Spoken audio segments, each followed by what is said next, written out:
normal lines. This is the newest design by fullcontrol.xyz. This uses custom G-code instead of a typical layer slicing method to make these unique designs. This turned out so cool. This chicken farm just broke the internet. While normal farms trap birds in tiny dusty boxes, these guys built a solar-powered moving home for them. And the crazy part? There's no floor at all. The chickens stand on fresh grass like they're at a 5-star buffet. Every single morning, the whole coop rolls to a brand new patch. New bugs, new greens, zero smell, zero mess. And you won't believe this, the entire system runs on sunlight. Even how fast the birds grow. No chemicals, no dirty cages, just pure genius farming. This is the kind of idea that deserves to go viral. This chicken farm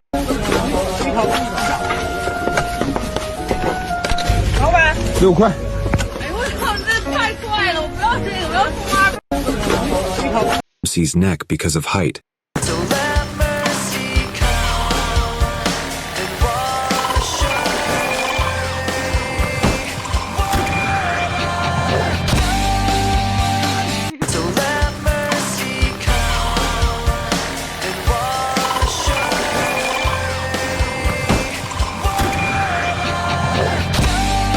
Most people.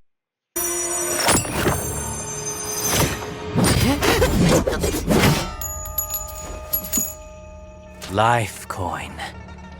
A coin for a life. Is that right?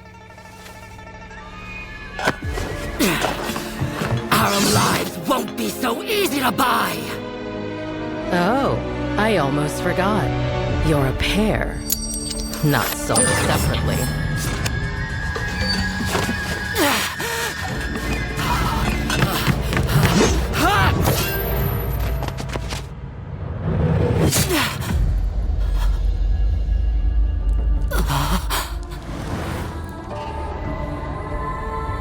My dear. Light is heavy. Heavy is light. Shift the weight. Turn the world.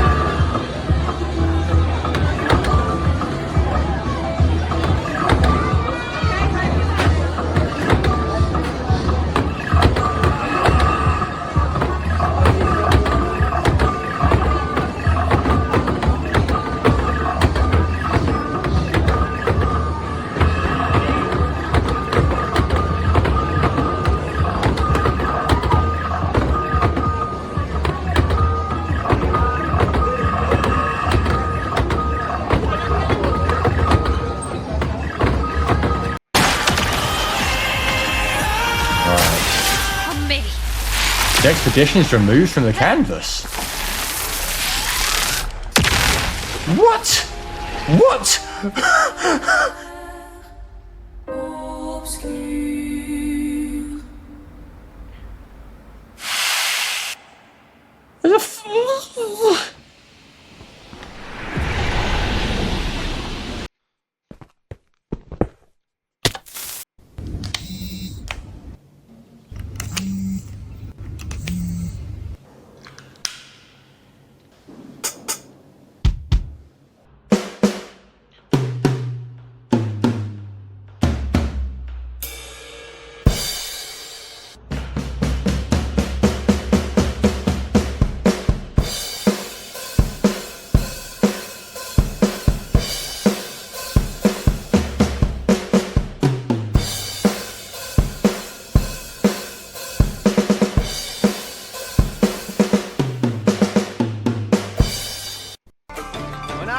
Joined well of heaven.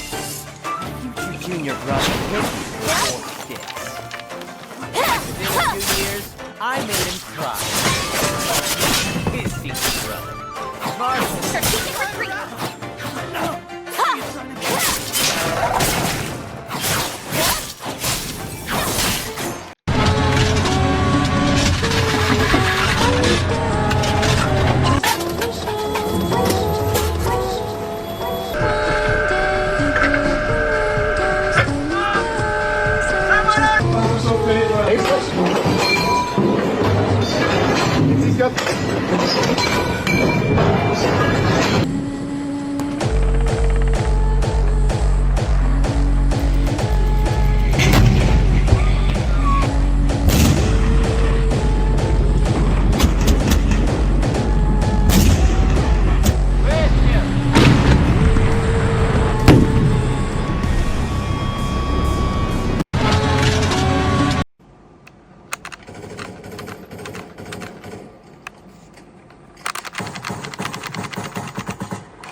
differentiates the Ghost of series, I guess we call it that, from other types of, like, for instance, I played Assassin's Creed Shadows, right? It's a good game. It's a good Assassin's Creed game, but this world and the characters and the combat and even the assassination stealth stuff is just better than everything in that game. I'm sorry, it just is. I like that game. This is a better game. So I want to I'll start with the combat because that's the thing that players are probably most interested in. This version actually has different weapons that replace the stance system so that it's more like you have a blade, you have a kind of a bow.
middle.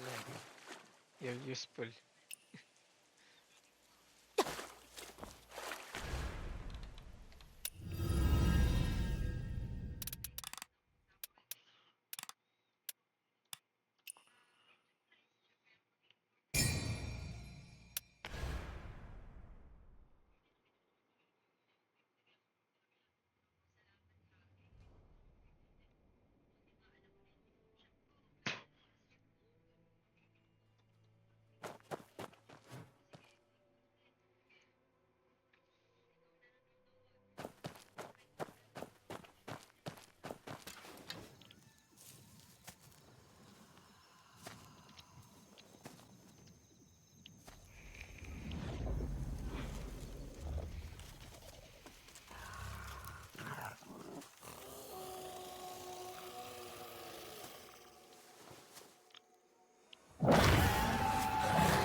Kill! You!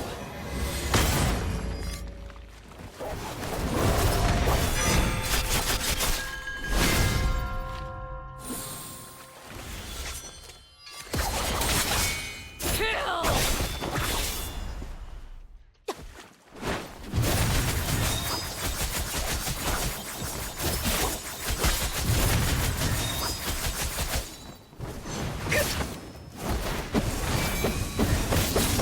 Kill! You! Humans. Stop. Kayo ba to? Damas?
Kill you!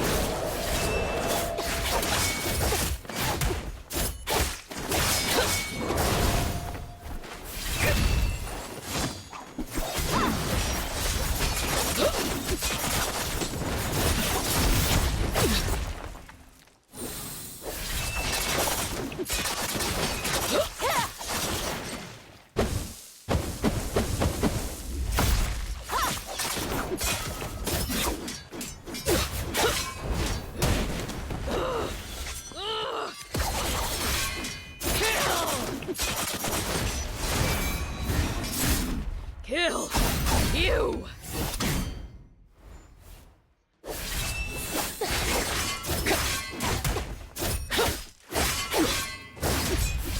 Humans.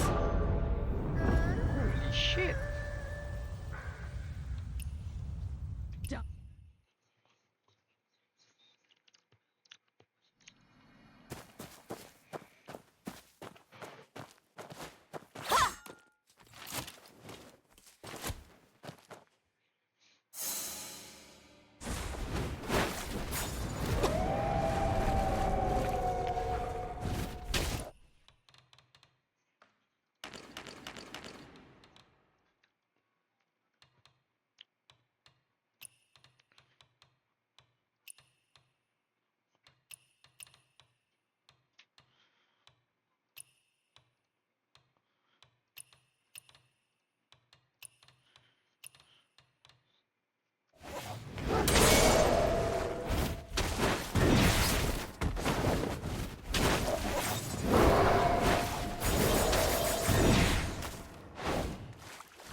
Kill you!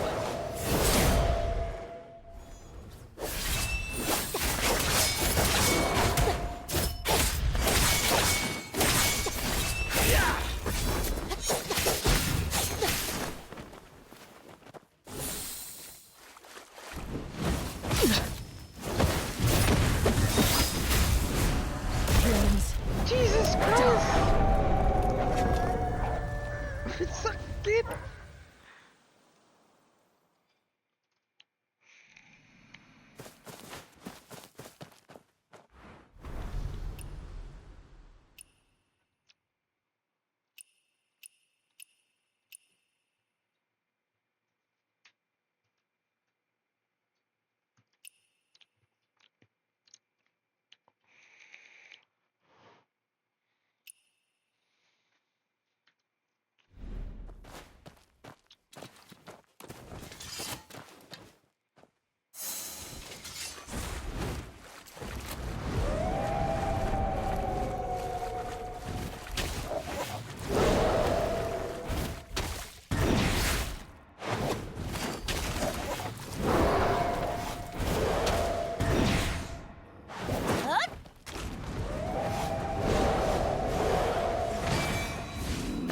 Kill you!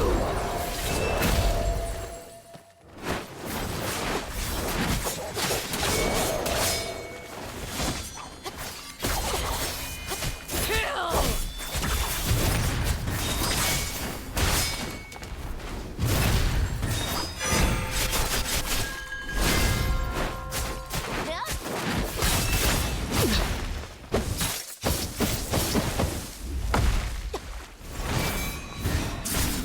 Kill you!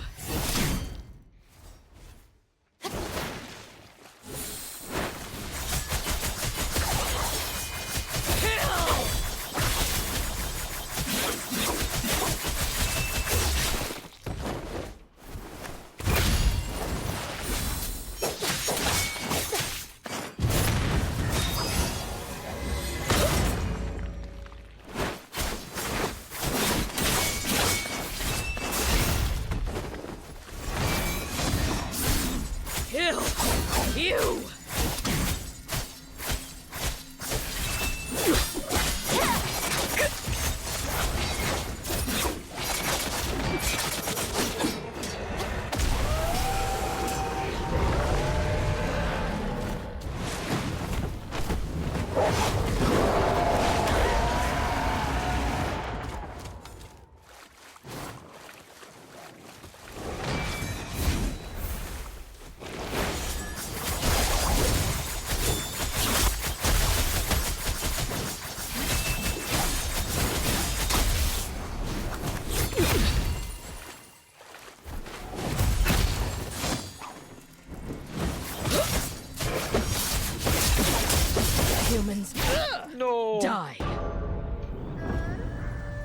Don't have super armor in that? Fuck.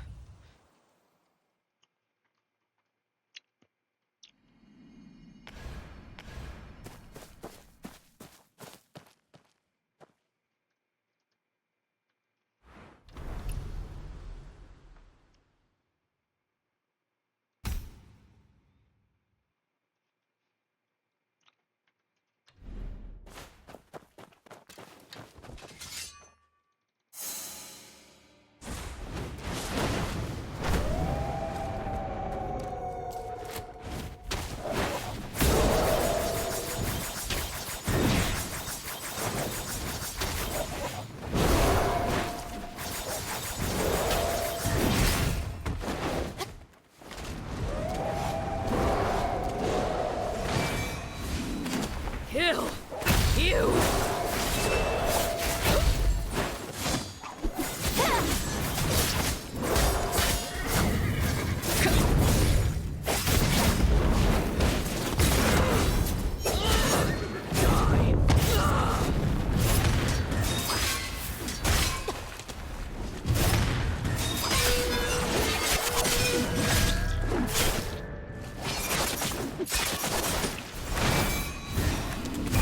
Kill!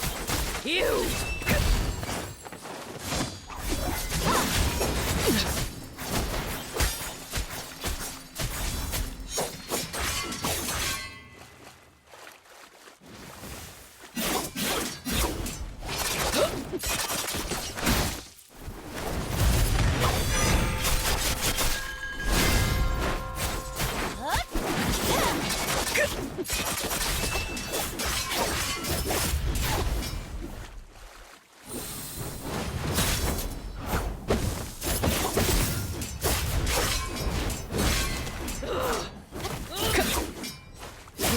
No!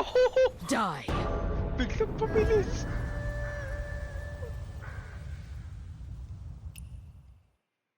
Ang ganda na sana.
How many?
What's up, gamers? Welcome back to another video, and in this video I'm going to show you how you can get your hands on new weapons in Where Winds Meet. So first of all, whenever you get into the map, you will reach this place up here, Melodies of Peace, and the Oddity Collection, and from here you will be able to pick a third weapon in the very beginning of the game. So depending on what weapon you picked, there will be different ways to get the other weapons.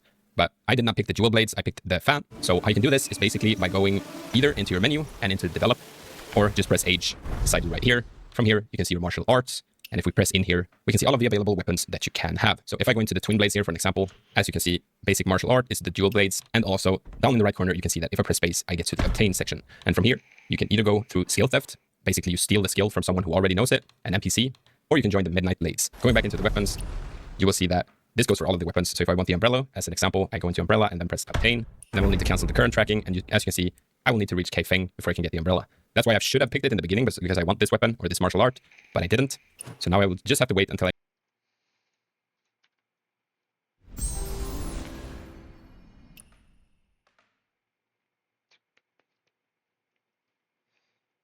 You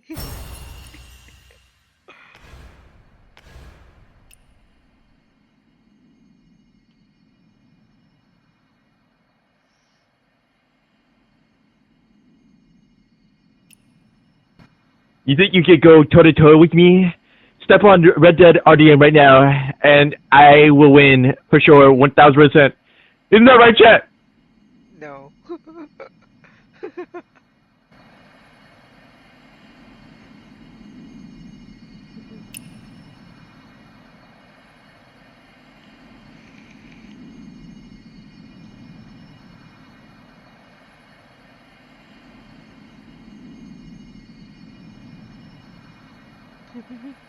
Redneck.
The quickest and earliest way to get yourself a new horse is to run up to somebody that's riding on their horse and snatch it. Note that you are going to get in trouble for this. Feel free to run away, or you can go ahead and murder the poor person that you took the horse from. The horse is now, in fact, stored in your inventory now. So if I come into appearance, which is where horses are stored, come into mounts, and we'll see that my stolen horse is right here. Now, in my opinion, it's better to go ahead and catch your own horse. So we're going to go ahead and show that now. And if you are in the early game, you want to go just to the north of the General's Shrine. You can see right here. So you'll be close to this area early on anyway. There's not too many enemies across here. You can see we have, it's called the Wild Main Ranch. This is the fast travel point that you want to make it to. And whilst you're here, you'll want to head a little bit further north so that you can unlock the horse merchant as well, which is where you'll be able to sell any horses that you catch and don't want. This might be something that you want to farm early because we're only able to sell 5 horses per week, and being as this is its own currency, you may want to be starting that early. So once you arrive, you'll see that you'll have a few horses around. I like going onto this tree with the split in the middle.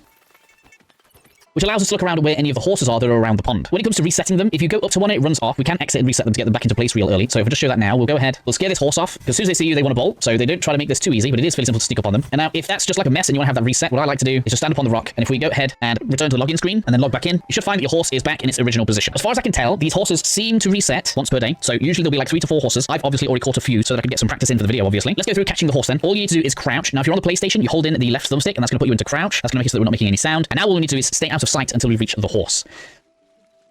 Decided to be a bit interesting here. We're going to go ahead, we're going to capture the horse. Now you see that colour? That tells you the rarity of the horse. These can be grey, blue, or green. And that's going to tell you how good the horse is going to be. And this is why you may want to be selling some of them, because you are going to be getting extras. You can see we have this QTE here, which can be pretty brutal, so just be careful of that. It does take some getting used to. I'm not very good at these Guitar Hero type things. But what I find helps me is to try and keep an eye on the coin in the middle, and then when the arrow changes direction, that's when you know one of the icons is coming that you'll need to press. Once you've caught the horse, you're able to go ahead and name it if you wish to, and that is now yours. If you go ahead and dismount, you'll see that it runs away, so it's all nice and safe. And so then to check your horse, you want to come into appearance, and then you can move over to mounts, where you'll be able to see all of your horses. This is where you can see what stats they've got and the rarity. And then in addition to that, if you have something you don't want, all we do is head slightly to the north to the horse merchant, where we can sell any of the spares. I haven't seen precisely where we use this currency yet, but I'm going to be sticking with my blue one for now, whilst I continue stocking up on the currency. I hope that helps you guys out.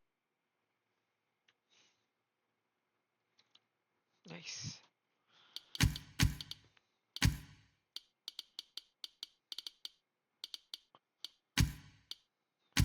Jump.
Kill you!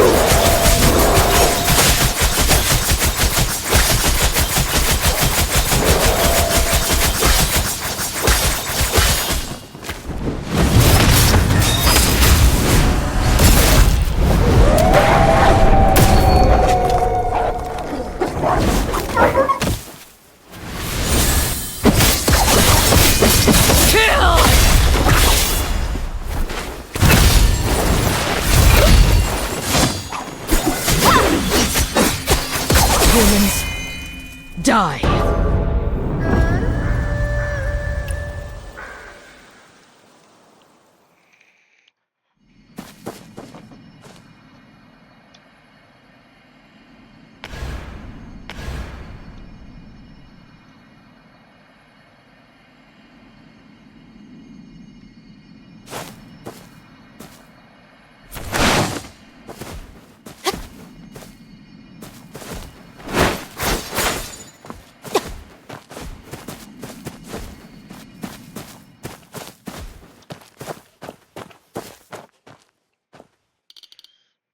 That's a buff.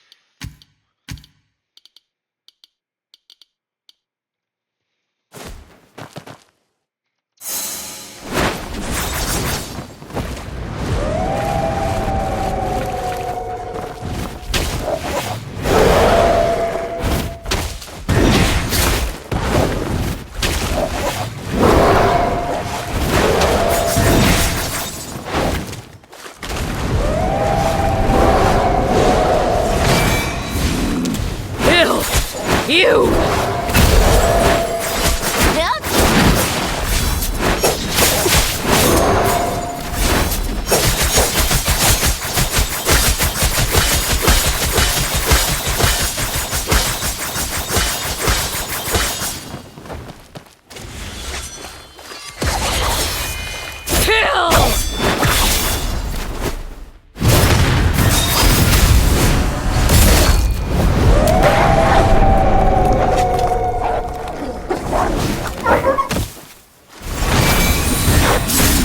Kill! You!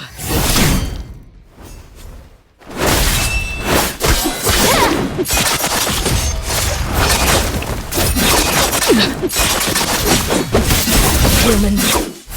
Die!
Beatable, beatable.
Human, die.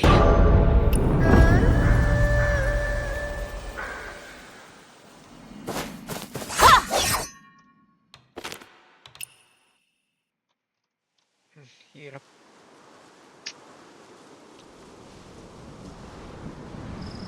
They say prostitution is the world's oldest profession, so why is it really illegal? And who's behind that? And when you look at the laws, they certainly raise some questions. Where I live, for instance, you can pay someone to have sex with you on camera. That's illegal. You can pay someone to be your girlfriend, give her gifts, cover her rent. And as long as nobody says the transaction out loud, that's fine. But if you hand a woman cash for sex in a hotel room, you're now a criminal. So what exactly are we policing and preventing? I'm Ken LaCourte. I dig into questions that polite people sometimes don't like to touch, because they tell us a lot about our society and why the world is the way it is. So here's the elephant in the room. Prostitution has been legal, even celebrated for most of human history, but now it can lead you right to jail. Why? We'll trace the evolution of prostitution throughout history and take a look at the common answers for why it's illegal. Then we'll dig into the concept of strengthening the family with a reason that nobody likes to admit out loud. And finally, we'll examine the female factor and why it matters a lot more than most people realize. So for much of human history, prostitution wasn't just legal, but in a weird twist, it was actually run by governments and religious leaders. In ancient Mesopotamia, temple brothels were run by the priests of the goddess Ishtar. Some women performed religious sex rituals, others worked on the temple grounds, and the lowest tier walked the streets. It was ordinary civic life, woven into religion and commerce. The Greeks took this and scaled it up. Athens had state-owned brothels that funded public works, including a temple to Aphrodite. Courtesans weren't just prostitutes. The high-end ones were educated companions who dined with philosophers and politicians. They paid taxes, wore distinct clothing, and occupied a recognized place in society. Rome had the same model. Prostitution was legal, taxed, and kind of everywhere.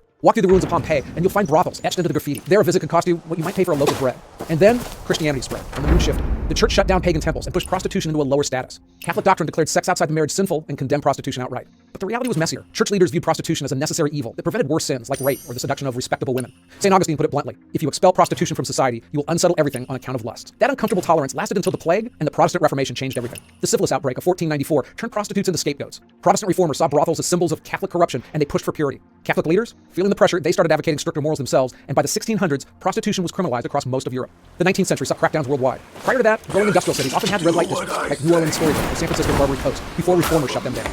Today, it's a bit of a patchwork, but in most of the world, it's still largely banned. A few countries have legalized it outright, while others treat it as a serious crime, and in general, laws tend to be a little stricter in Asia and Africa, and very strict in the Middle East. So that's a quick history, but it doesn't really get into the whys. But before that, a little aside. Years back, I had an office in a newsroom where I had a bank of televisions across the wall, and it was the first time that I could clearly visualize media bias in action. Because when you have just one source or point of view for news, it's super hard to see how they're spinning things. That's why I use and really dig today's sponsor, Ground News. I check it every day for an overview of the day's news, but more importantly, to see not just who's covering what, but who's ignoring what. It shows you how stories are covered across the political spectrum in one place. It also gives their take on the outlet's political point of view. It explains who funds it and more. They have a feature called Blind Spot, where they literally show stories that are being ignored by one political side or the other. Like how the right is ignoring this story about how the head of the Eisenhower Library resigned after pressure from the Trump administration, where only 8% of the coverage is from the right. Or Harvard hiring a drag performer, whose name I'm not going to repeat, and only 5% of the coverage is from the left. Because if we stick in our media bubbles, we often think we know what's going on when we don't. Ground News is the best tool I found to fight that. I use the Vantage plan, and if you want to give it a try, you can get 40% off with my link in the description. Ground.news/elephants. Or scan the QR code here. Okay, so back to prostitution. Let's take a look at the most common answers we hear for it being outlawed. The most popular argument is that we're protecting women from exploitation. Progressive era reformers, they worried about white slavery,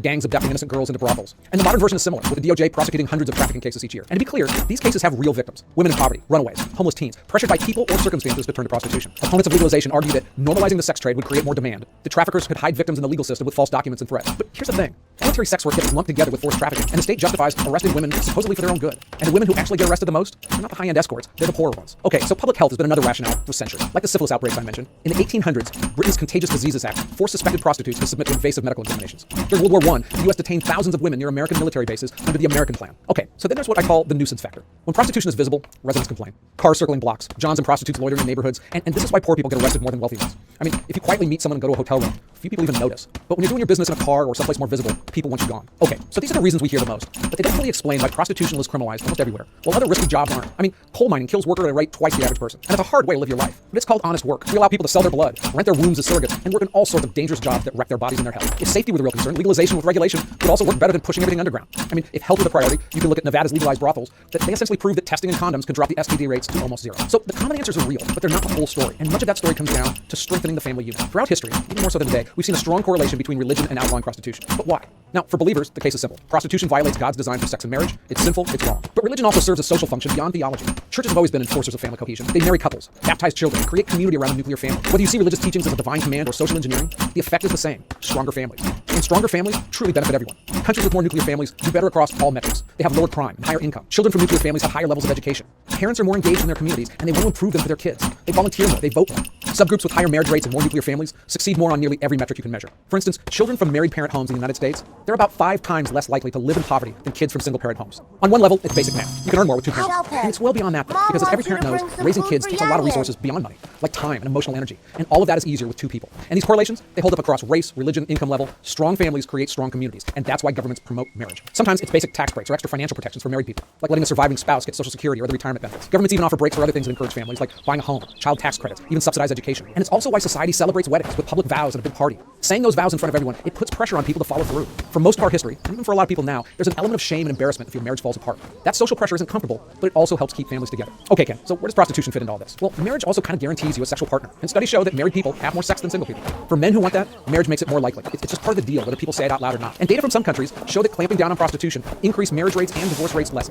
Prostitution can fill in some marriage needs and lower the number of nuclear families. Easy access to paid sex can make men more selective or just less likely to want to get married. I mean, why commit to a relationship, work through conflict, or build a life with someone when you can pay for what you want and walk away? Now, look, that's obviously a massive oversimplification. Sex isn't the only thing in a relationship or a marriage, but it's a real factor. And the availability of prostitution changes the entire dynamic of courtship and commitment. Look at it from a purely economic angle. Marriage involves negotiation. Men, they usually offer commitment, resources, and stability. Women, they offer companionship, partnership, and sex. And when one side of that equation becomes easy to buy, the bargaining power shifts. If sex is available on demand for the price of a dinner or a few $100, its value in a relationship diminishes. This isn't just theory. I mean, we've seen what happens when sexual access becomes easier outside of marriage. Generically, as moral standards have changed over the past 50 years and sex outside marriage became more socially acceptable, marriage rates dropped and the age of first marriages rose. Legalized prostitution would push that dynamic even further. So church doctrine and state interest align perfectly. Both want the family preserved. Religious leaders see prostitution as sin and preach against it from the pulpits, and government sees strong families as the foundation of a stable, prosperous society. But in democracies, laws need votes. I mean, religious leaders can preach and governments can do their tax breaks, but neither can ban prostitution without political support. You need organized pressure that goes beyond sermons and statistics, and that support comes most strongly from women. Now, let's look a little deeper at the female factor overall in outlawing prostitution. And hey, as a reminder, if I make a substantive mistake here, yell at me in the comments and I'll address it in the description box below. I also have a link to my script and my research notes. Okay, so polling data shows females are much less likely than men to support legalized prostitution. The gap runs about 10 to 20 percentage points, depending on the country and depending on the survey. Men more often take the libertarian point of view, talking about freedom of choice and consenting adults. Women, they more often describe prostitution as exploitation. The pattern holds across most of the world and across age groups and education levels. Women consistently oppose legalizing prostitution more than men do. In the instances where women weren't around that much, the prostitution trade boomed. Take a look at the California gold rush of 1849. In some camps, the ratio of men to women was 50 to 1. That scarcity made prostitution not only common, but openly so. Brothels and dance halls, they were major moneymakers, and the women who migrated there found they could earn quite a bit. Everyone looked the other way until civilization emerged, and that civilization was carried forward, especially with women. The Purity Crusade of the late 1800s and early 1900s was powered by women's groups, especially after they got the right to vote. Those groups provided the political muscle that the church doctrine alone couldn't deliver. The church built a vocabulary, sin, exploitation, moral decay, and women helped turn that into policy. Groups like the Women's Christian Temperance Union and the Female Moral Reform Societies, they organized petitions, they testified at hearings, they aggressively lobbied politicians for vice crackdowns. Early efforts also include opening rescue homes for prostitutes. The Mann Act, which made it a federal crime to transport a woman for prostitution, passed in 1910, again with the support from a coalition of religious leaders and women's groups. And beneath the moral language and the broader concerns were more practical ones as well. I mean, women didn't want their husbands bringing home disease, and they didn't want their family money spent on brothels. That dynamic hasn't changed, although among feminists today, there's deep disagreement about prostitution. Anti-prostitution feminists see it as essentially sexual slavery. They argue that no woman can truly consent to prostitution when you consider the broader inequalities in power and resources. They often push the Nordic model, which arrests buyers and treats sellers as victims who need rescue. Sex-positive feminists argue the opposite. To them, prostitution is labor. Sex workers deserve the same rights as any other worker, with safety and legal protections. And groups like Amnesty International agree, and they endorse full legalization worldwide. It's a serious debate, and both sides claim to speak for women's interests, but both sides can't be right. Still, only one side is really winning. The anti-prostitution view dominates policy across almost all of the world. The sex-positive feminists have academic support and some high-profile advocates, but they still don't have the votes or the political power that comes from them. But without women's influence, prostitution laws would look very different. You'd absolutely see more legal brothels and decriminalization. You'd see politicians willing to touch the issue without fear of a backlash. Instead, prostitution is illegal almost everywhere. It's not a conspiracy or a behind-the-scenes power game. It's governments responding to what their citizens, especially women, want their society to look like. So, from prostitution to pretty much every other type of crime, when you look at criminal justice statistics, one number jumps out like crazy. Asians don't commit much crime. I went through it in this video here. Now, I'm mainly talking about East Asians, both there and in the United States and other countries where they've emigrated. And it's not just a stereotype. And the numbers themselves, they're eye-popping, especially because they blow up the universal belief that poverty equals crime. Something else is going on, and it's worth examining. Have you ever looked up at a skyscraper and said, how tall can this really go? Well, I'm about to climb up there to show you something. Until 1971, this was the tallest building in the world. After that, for decades, buildings got taller and taller until the Burj Khalifa was built in Dubai. That's now the world's tallest, and it's twice as tall as the Empire State Building. And soon, a tower will open in Jeddah, Saudi Arabia that's 3 times as tall. Frank Lloyd Wright said a mile-high tower is technically possible. He designed one back in the 1950s. I spoke with the people behind the tallest towers ever, and they told me exactly how far we can push it. I think Jeddah Tower is the next step. I don't think that it's the limit of how tall we can go. The sky's the limit. We went into the hidden parts of the world's super talls. I wanted to show you guys what it feels like to be at the top of the world. To answer the question, how tall can we actually build? Who pays for it? And is it even worth it to keep building higher and higher? And what did we find out? The higher the build, the stranger things get. So the first thing you need to know is that there's not one single right way to build a skyscraper, from the steel frame inside of the Empire State Building to the more modern outrigger system that's inside One World Trade. We look at these structural systems we create for tall buildings as like different species, different animals, that work at different scales. But unlike nature, we don't need to evolve from one to another. We can create completely new systems. It's not really derivative from something before or evolving from something before. Up until the Burj, all of these buildings had something in common, a single tall support. You could add what's called outriggers, which were mechanisms to connect the outer walls to that central concrete structure, but there's one way that you can add support to a super tall that's very simple. The breakthrough of the Burj Khalifa was this three-part design that unlocked a new era of super tall structures. We created this new species, this new system, and then we gave it a name. We called it the buttress core.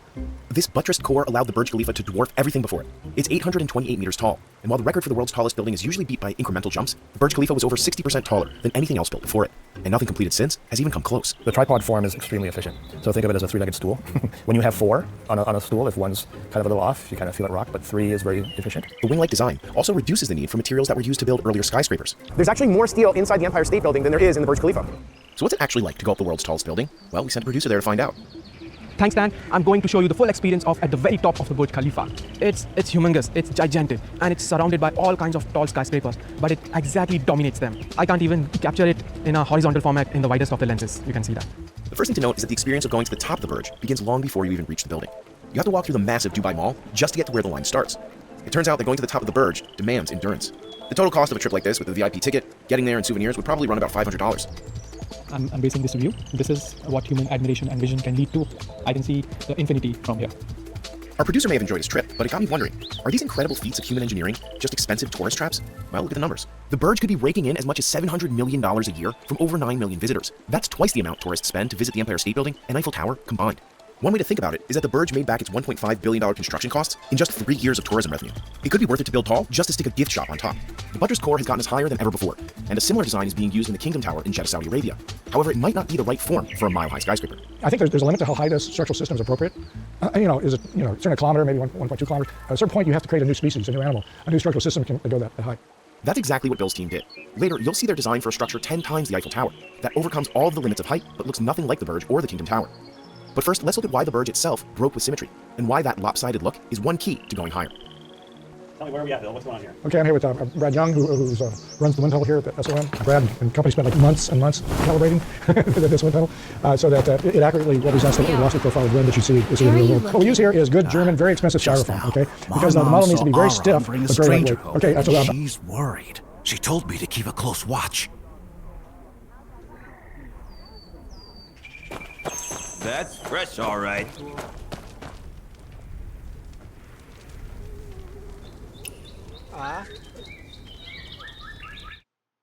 Stoma?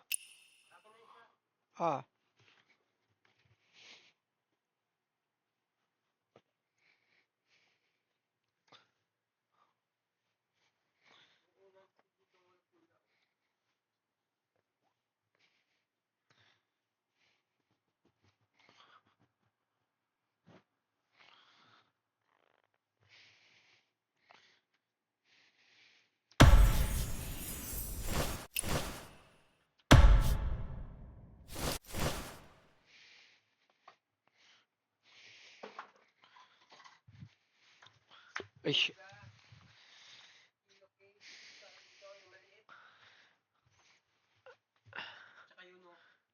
Alin?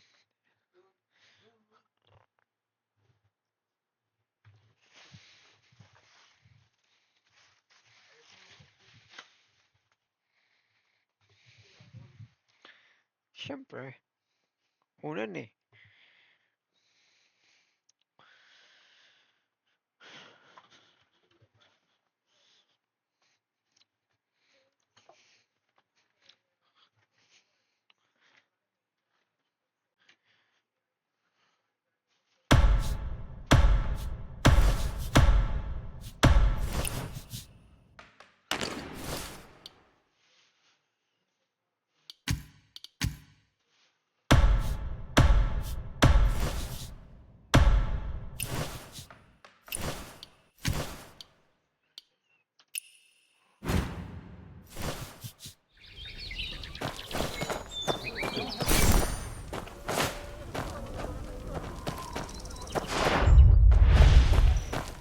You're here!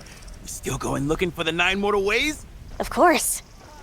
I realized something last night, and we could really use their help. Huh? You're saying the Tong coins that appeared in Kai Feng might have been made by the treasure basin?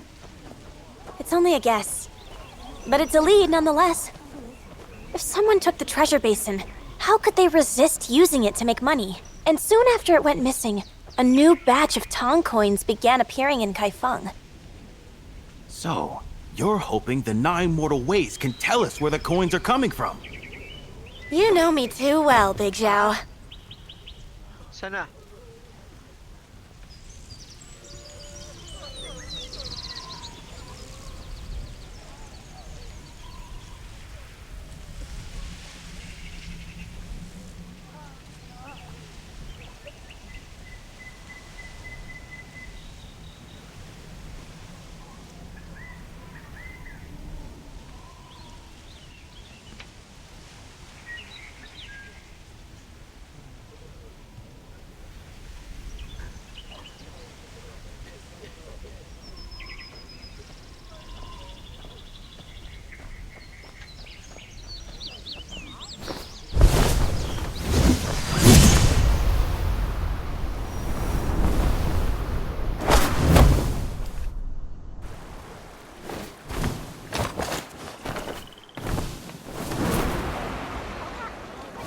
Ying Ying? What brings you here? We were just discussing how to help Lady Zhou earn some coin. You, on the other hand, were being all secretive. What are you plotting? We were just... Huh?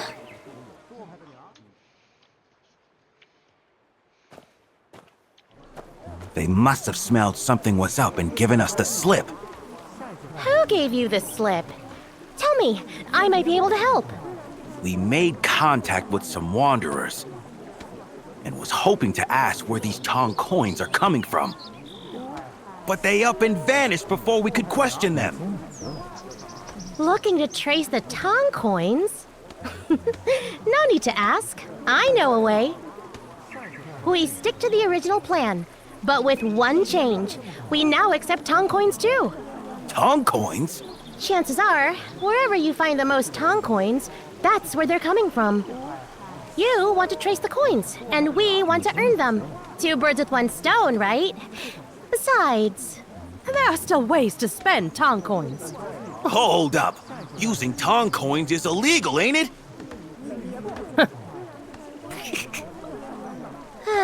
Big Zhao, you really need to get out more. Copper coins are scarce, but folks still need to spend money. We just have to be careful not to get caught. But... Young Wanderer, do you want to solve this case? Yes. And you, Lady Zhou, do you wish to earn money? Yes! Then it's decided. Big Zhao, if you don't wish to get involved, you can keep chasing that Wanderer. Meanwhile, I'm in, all right? Good. Then you'll be selling in Kai Feng. Huh? I'm selling inside the city? That's right. There are only so many of us, and the farthest we can reach is Roaring Sands, Evernormal Granary, and Jadewood Court. The patrols outside the city are sparse, so it's better for us weaker ones to take those routes.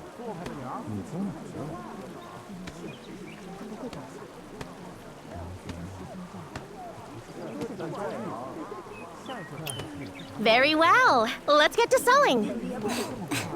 Let's go.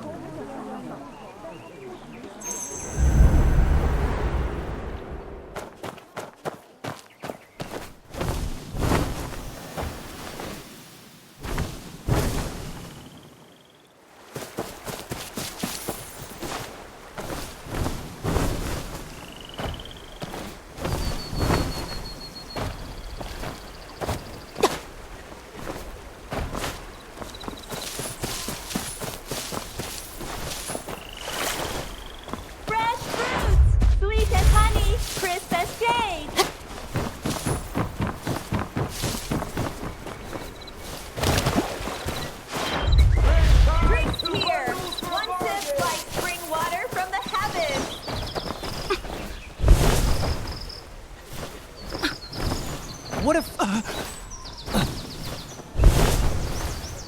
Today's special, Osmanthus drink, Osmanthus licorice, Osmanthus plum.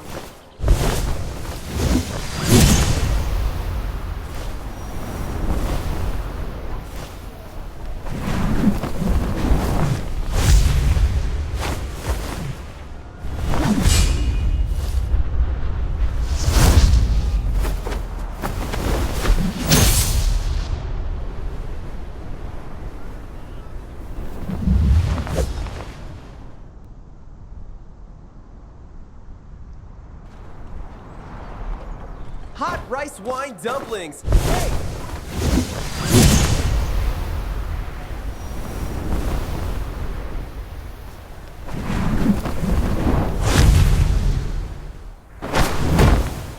The moon will rise, the moon will set. Big Hero, you finally made it. These are the goods we're selling. Let's go. Straw basins? Seriously? Who's going to buy that? Watch your This words. is good. Wrap one of these for me. Not straw basins. Everyone. If it can't make coins, how is it a treasure basin? You're not trying to rope me into a... It's not a scam. Look, Ying Ying said you'll get it once you read this. Another brocade bag? A bread? She's pulling the illusion trick again? Fresh cherry wine. Saying money Only will fill the 5 basin when the jars. Song of Mercy is sung? Sweet gold-making vessel returns, and wealth will pour forth. The Song of Mercy rises, and a straw basin turns to gold. Is this about the government handing out money? I heard the same. That if you sing the Song of Mercy, they'll give you coins from the gold-making vessel. The government's giving out money just like that? Is this what a straw basin looks like? But why... Do you know why the Ember of East brought the gold-making vessel to Kaifeng? To offer tribute, of course. Doesn't Jiangnan send tribute to the great song every... The Lord of Jiangnan heard we're short on coins, so he sent the Ember of East here. Distributing the coins minted by Wei Yang's treasure basin. They planned to make coins for 3 days and nights. But the treasure was stolen in less than half an hour. Still, the government's searching for it. Once they find it, they'll start handing out money again. So the treasure basin is a blessing for Kaifeng. You saw the real treasure basin at the Heroic Assembly. Would you say this one looks similar?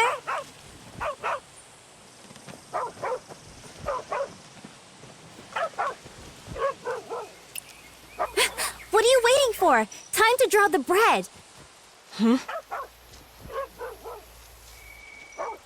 I do need something for storage. It's just... Buy one! Affordable and practical. We even accept Tong coins. I'll take one. Same here.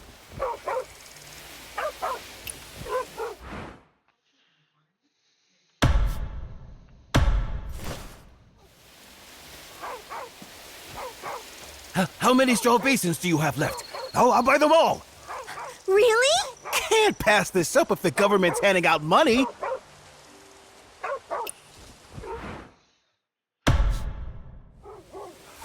Thank you both. May prosperity be with you. It's getting late. I still have business to attend to. You see that these coins get to Ying Ying. Where'd you learn to talk like a grown-up? All right, leave it to me.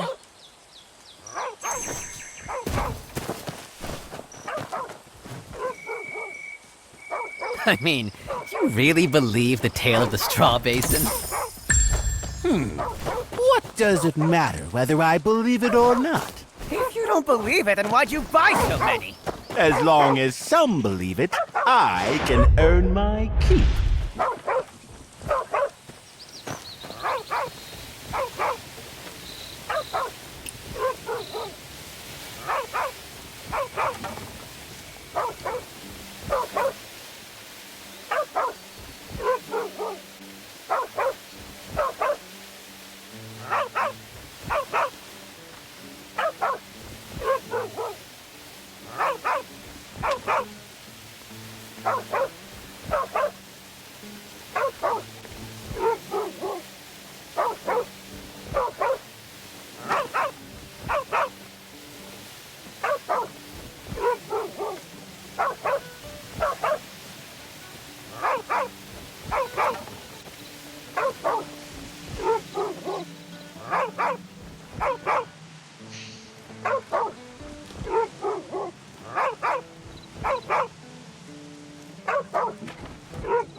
Juicy.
Brad's firing up the wind tunnel. You see that there's a series of 6 fans at the end of the tunnel. All right, here it is. It's starting to fire up.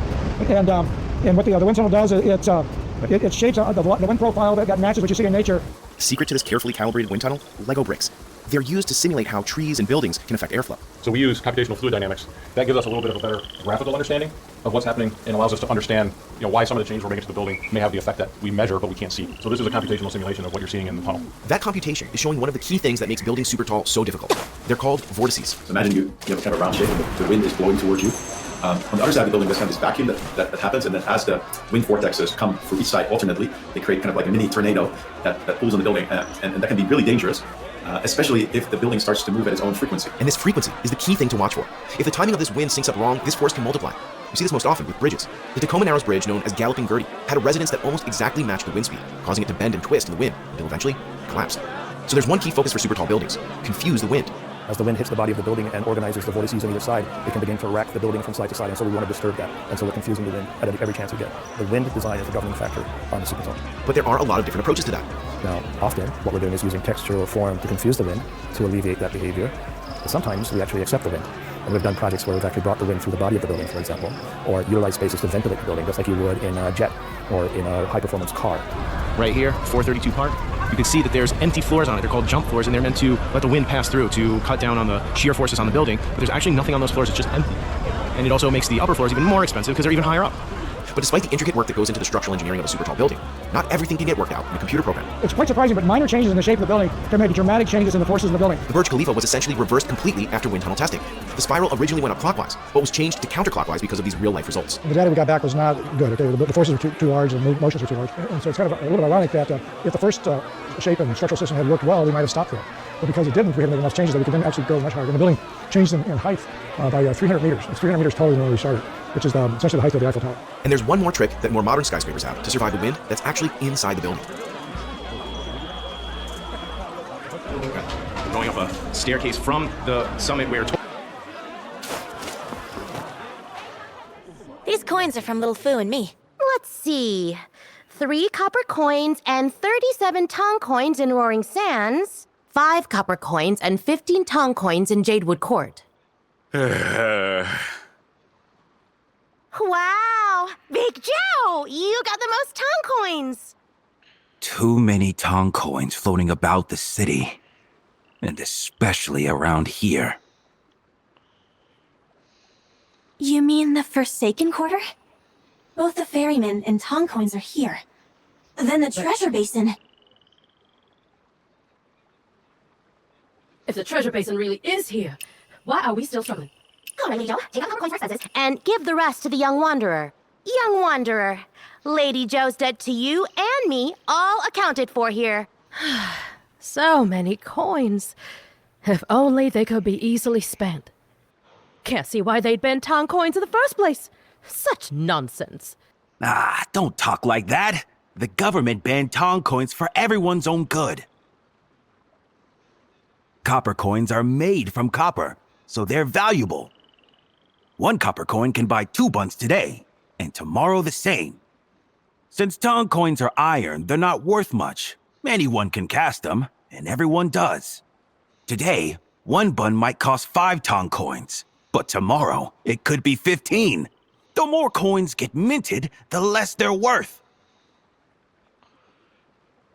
5 coins? 15 coins? I'd count myself lucky with just 15 coins. Who cares where they come from? You...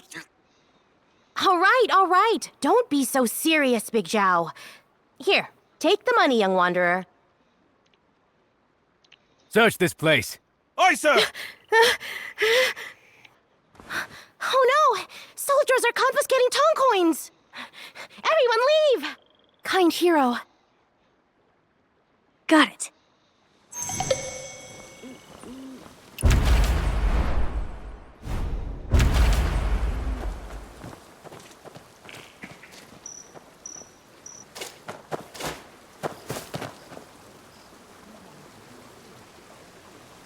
By order of the governor, all Tong coins must be confiscated. Lord Shi, long time no see.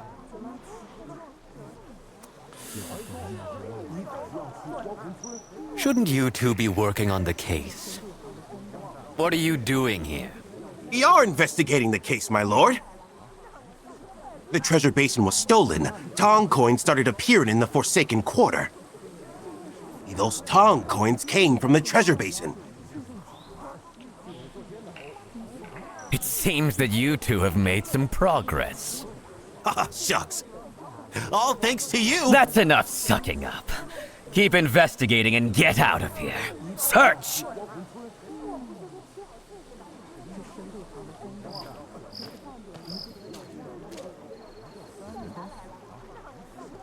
Nothing, my lord. Nothing? Clever little sneaks. Don't let the rabble fool you. Search thoroughly! They're not rabble. Search over there.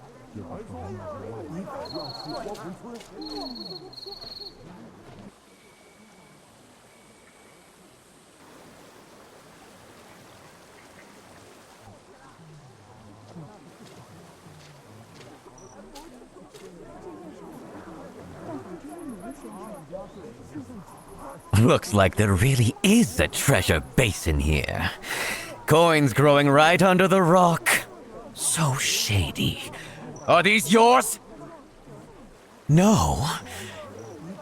Then I'll be taking them now. My lord, please. So, these are yours? My lord, if you take all the Tong coins, how are we supposed to get by? Oh? Without Tong coins, you can always use copper coins. Everyone knows Kaifeng is short on copper coins. Don't you? Copper coins are scarce, but some people always seem to have plenty. Don't you see? In this world, whether Tong coins are taken or not, some will get by, and others won't.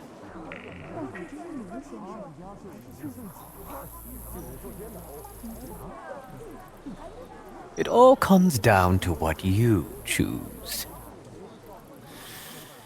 Since it's not her money, let's go.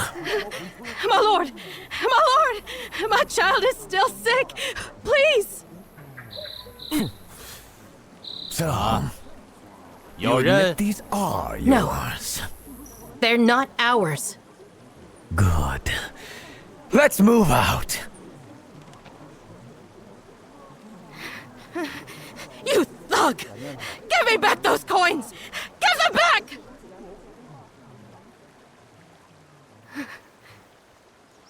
How does a body keep living in this world? I've tried everything! What else is there to do?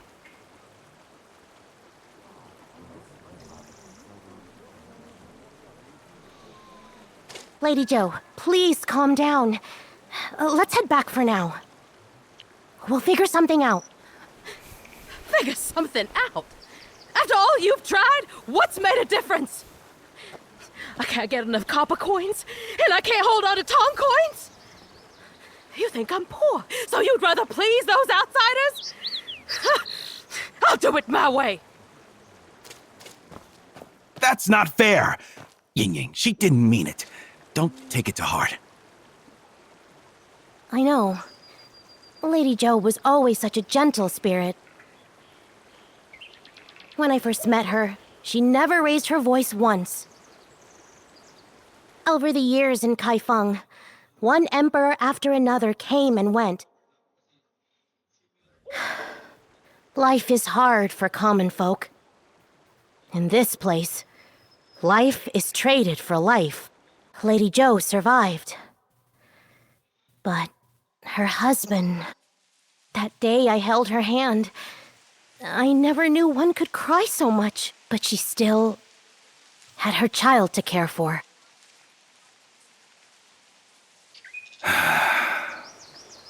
That's why we should end the wars.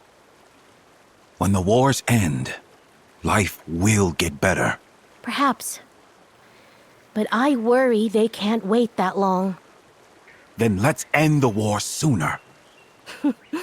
You are a funny one, Big Zhao. Whether our wise rulers are right or wrong about this or that, I don't know. All I know is, whether it's Jiangnan or the Great Song, the common people's lives don't matter to them. They started the war precisely because their lives matter. But you can't have it both ways in this world. What do you think, young wanderer? Should the coins be confiscated or not? Confiscating the coins or not, it's not my place to say. But I do know one thing. Someone must die. Kind hero. You? Yes! No matter what happens to the coins, someone must die. Oh shit. Big Zhao? Shh! Is Big Zhao going to? No need to worry. There's more to Big Zhao than meets the eye. Be quick! Hand them over! It's getting out of hand. I should go check on Mother.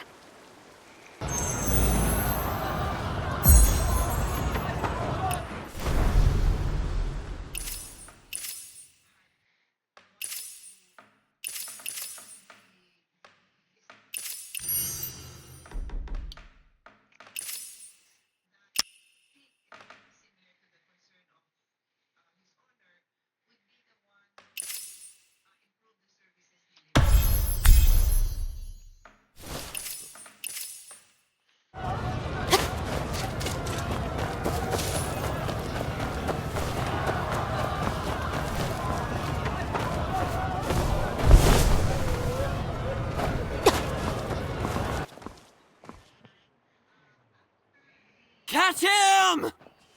Catch him! So many lives depend on this new batch of Tong coins. Now that they're confiscated, no telling how many will end up in the ash pit. Ash pit? They say the ash pit at the Forsaken Quarter is crawling with bandits and thugs from Unbound Cavern. Oh, it's over. It's all over. The massacre started. Ying Ying, where's my Ying Ying? Have you seen my Ying Ying? She's about your height. A tall like you, with long, slender eyes. Please. Mother, don't worry. I'm right here. Don't take me for a fool. You're not Ying Ying. Ying Ying, where are you? Mother, you're confused again. Let me help you back to bed.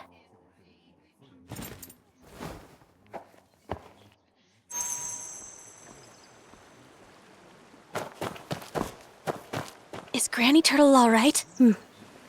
She's asleep now. Spending so much time in Kaifeng wears down even the bravest nerves. Last time the Chiton invaded the city, did something happen to you? I got injured while checking things out. Where did you get hurt? That wound must have been bad if it still frightens your mother like this. Mother gets confused sometimes and fusses over things. Even so, she wouldn't go and imagine a different daughter, would she? That massacre was 11 years ago. Were you already this tall back then? The girl with long, thin eyes was the real Ying Ying, right? Oh, kind hero. You're too clever for your own good. So, interested in hearing my story? I used to be a young lady from a prosperous family. Rich beyond compare. But the grand feast behind those doors, they'll eat you alive. Feasts? Eat you alive? When feasts get that lavish, they end up consuming you. At first, they eat away your mind, your heart. Then, they devour everything that makes you human, leaving only the beast inside. I was half-eaten. Neither fully human nor beast. So I was just thrown out on the street and left to die. You. Thankfully, Mother found me and gave me a second life. This time, I'm taking back what's mine. Give me 50 yen, and I'll share my revenge plan. You almost had me. Don't believe me?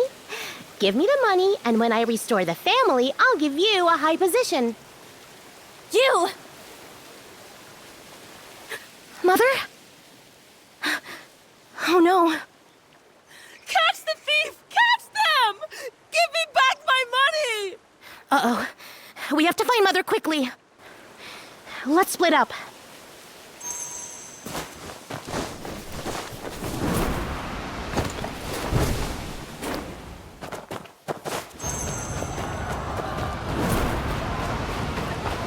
Excuse me, have you seen... What is it? Lost your money too? No, I'm looking for someone. Have you seen an old lady dressed like a turtle? No, no. Damn thief.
Excuse me, have you seen a... Have you seen my girl?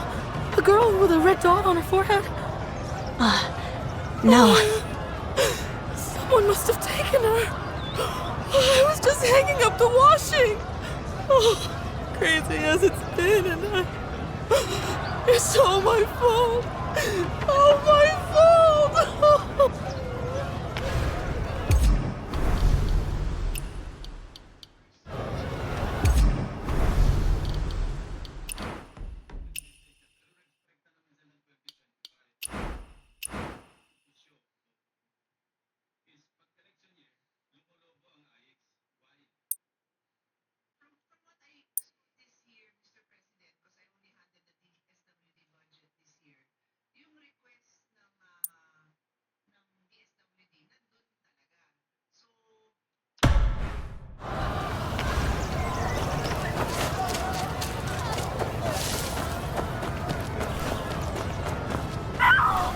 I don't want to go to the ash pit!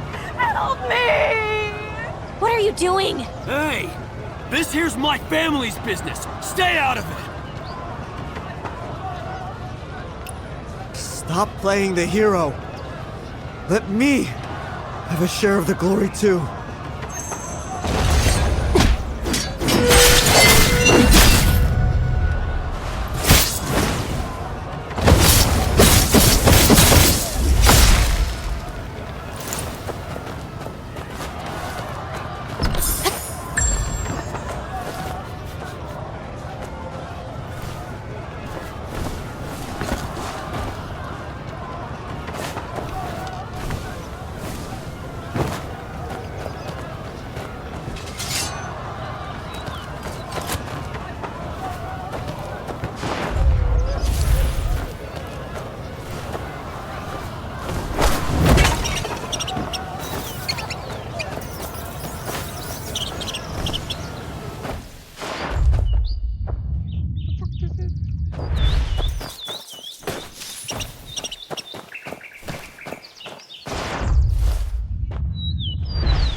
Have you seen my coin bag?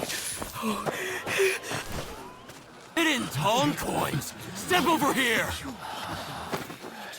Officer! Officer! No Tong coins! There aren't any Tong coins! Don't strike Get over her. here! Stop! You steal them! Thief! Thief! Yes. You! How shameless! Thief! Thief! Thief! She deserves to be arrested! Yeah, I took it. What of it? I took it. And then I stole money so my child could live. You don't steal. Your family.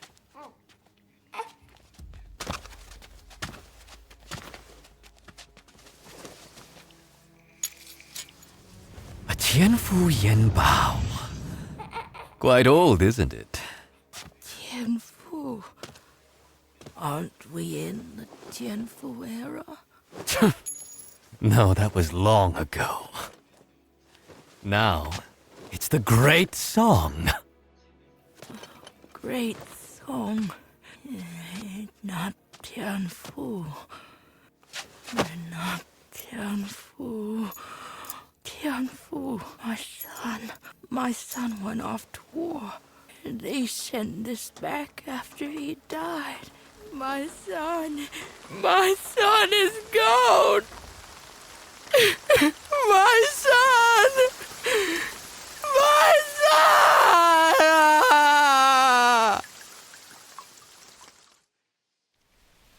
Don't just sit there. Check if that straw basin holds any. Stop!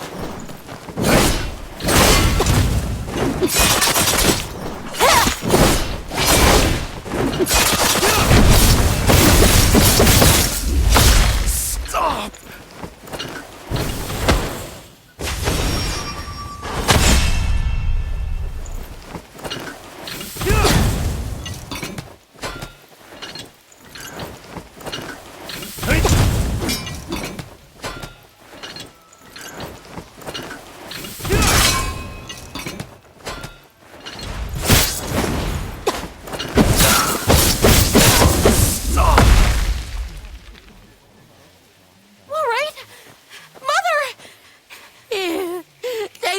I set aside for you. Run, my child. Run! Mother? So it's you again. The prime suspect. And here you are attacking soldiers. Do you know what a serious offense that is? That doesn't scare me. A brave young hero, eh? A pity. We're this close to solving the case and you decide to throw your life away. The case is about to be solved? Yes. Thanks to you, we've made great progress. Me? I suppose I left that out. But Bait doesn't need to know that anyway. End it. No need to keep her alive. Stop! We'll give you the money! Ying Ying. Kind hero, I'm willing to give it up. You still have people to find in the Jianghu. This isn't the place for you. You may be willing, but I'm not. If those armed with swords stand down, what chance do the unarmed have? Besides...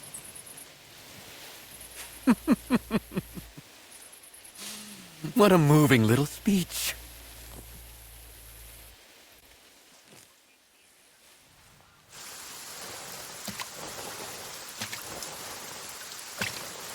You... Have we met before?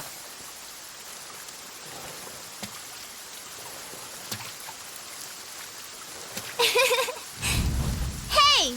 You recognize me? Little Fu. Looking for the gold-making vessel? Then come and take it!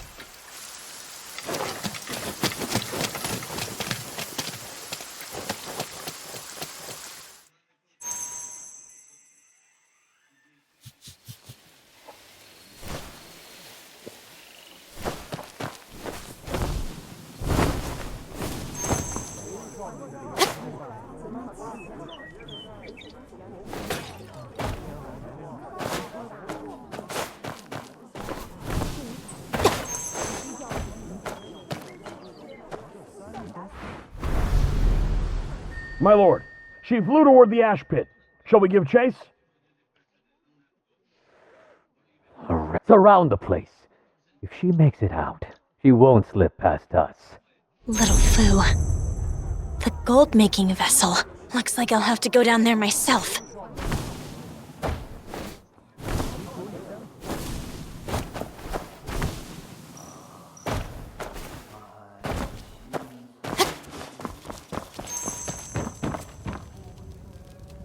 These are Little Fu's footprints. Looks like she went that way.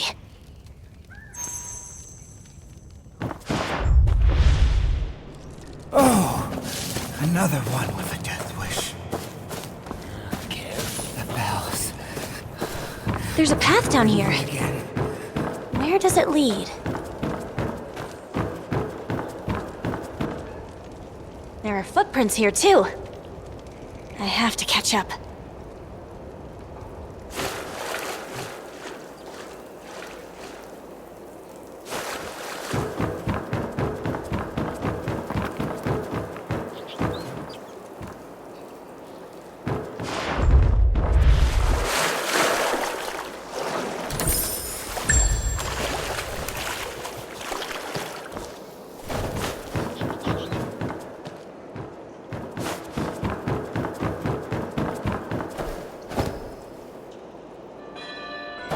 bells ringing?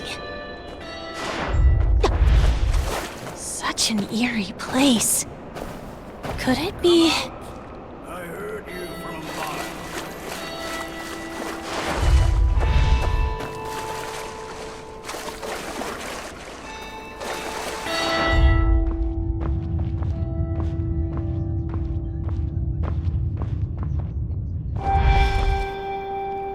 Well met.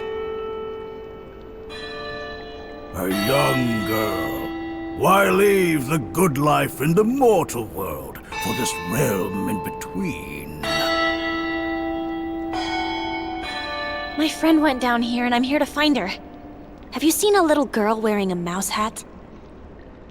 Coming down here for a little girl.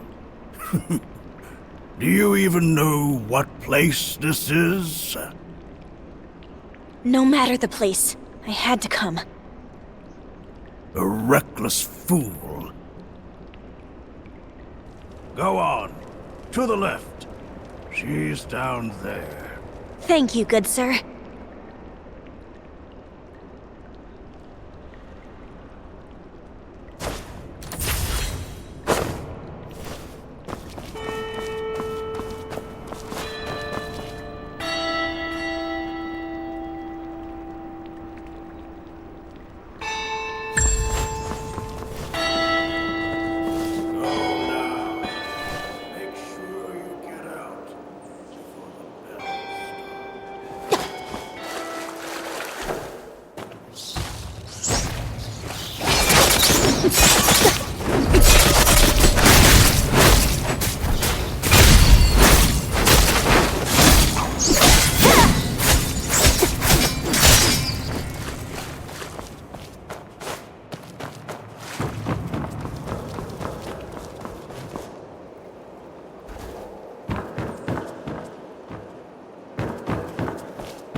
Hey, what happened to the tough hero just now?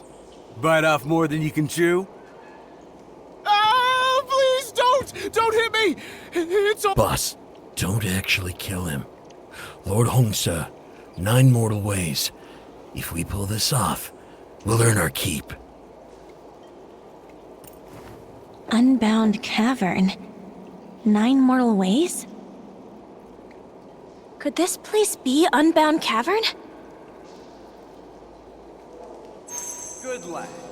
You've thought this through. Bring him back. Got it. You can count on me.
Those Unbound Cavern thugs really did a number on me.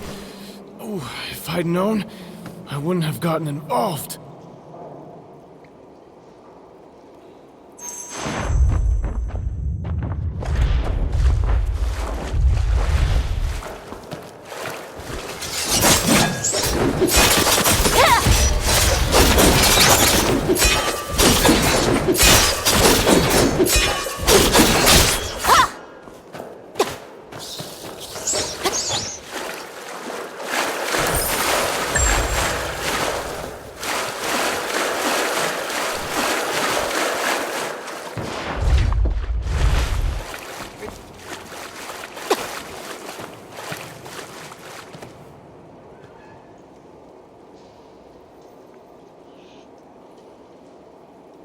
But you don't look like you're from here.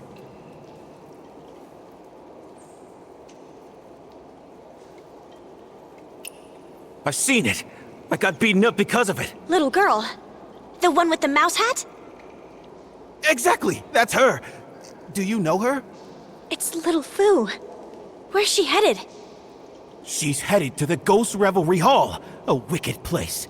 If you want to find her, you best hurry. It's a hangout for thugs and bandits, and the base of the Unbound Cavern. I sneaked in there a few times, put on a tough front, and no one asked questions. Take this. Open the door, follow the red lanterns, and you'll find the Ghost Revelry Hall. Why do you have the key to Unbound Cavern? Ha! That beating wasn't for nothing. I managed to swipe their key. With a hero like you around, I'll keep out of it.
An unfamiliar face!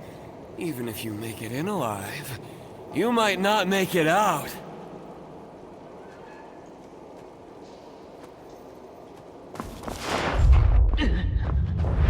Price is too high. 3,000 tails!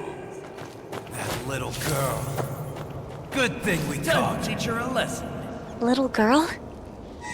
Could it be Little Fu?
got the nerve to disturb my dream? It's more than you to step into the ghost revelry hall. You're itching to die!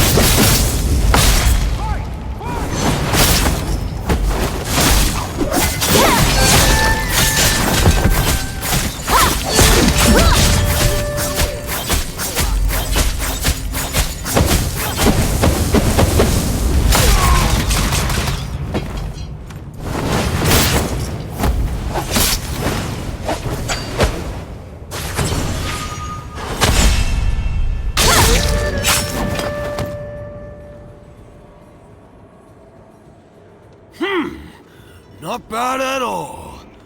Come on, let's see what you've got.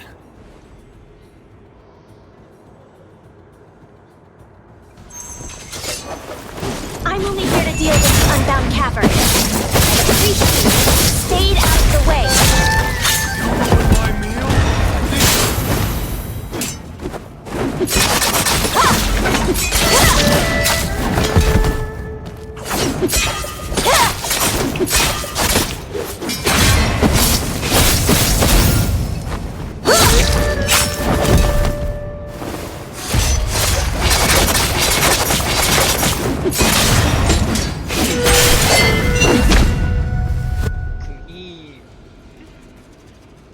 Fight me, lass. If you win, no one here will stand in your way. Deal? You've got a deal. What are you doing?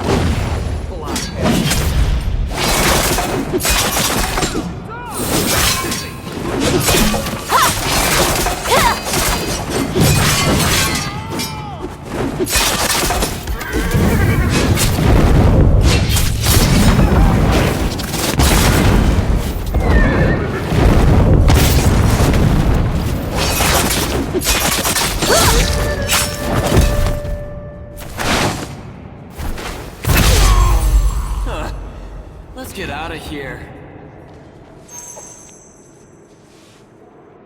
Not bad, lass. Go ahead. No one's going to stop you now. That's it? That's the only rule? You really are new. There's just one rule. Fight. You win the fight, you make the rules.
Miss, are you all right?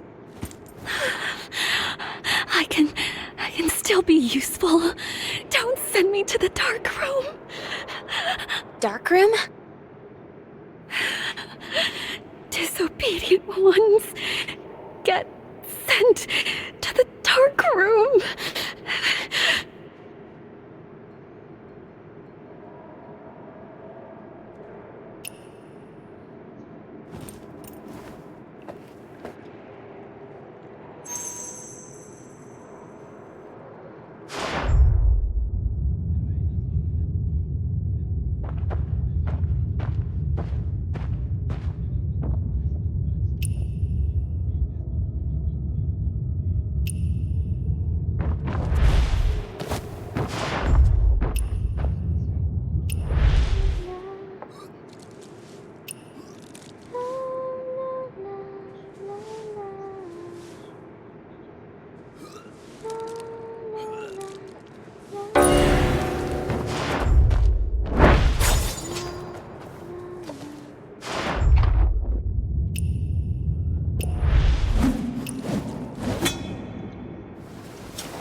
kidding!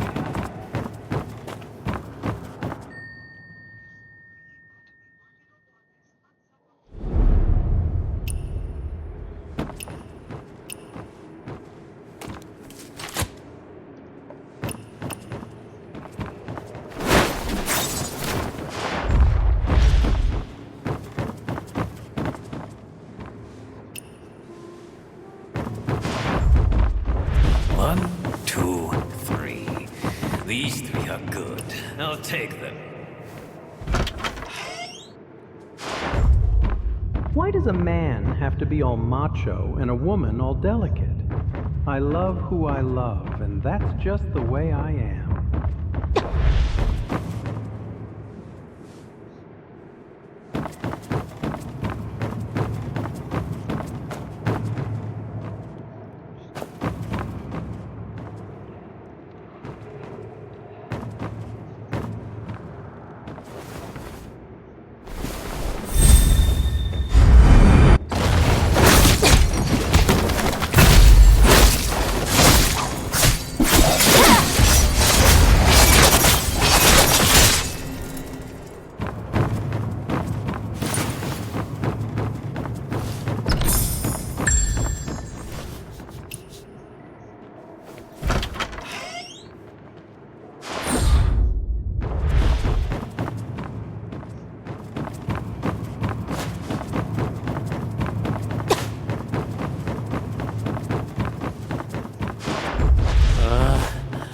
Autumn cave.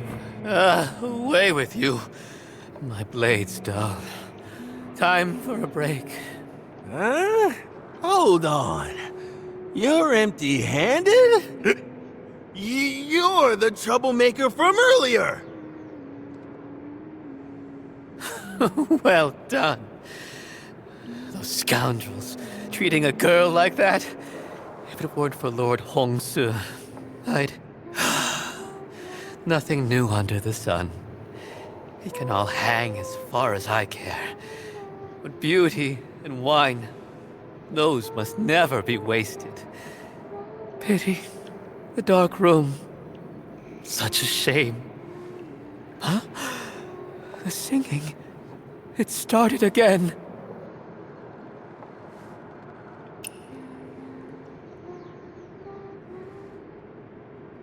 Oh, what do you think of these lines? Tattered green robes, slender crimson sash, disheveled hairpins, delicate jade-white bones. Looks like he's quite drunk. Better check ahead. Wait, drunk? Who's drunk? You don't know how to appreciate. Take these poems. Read them carefully. If the poems are gone, who's going to remember them?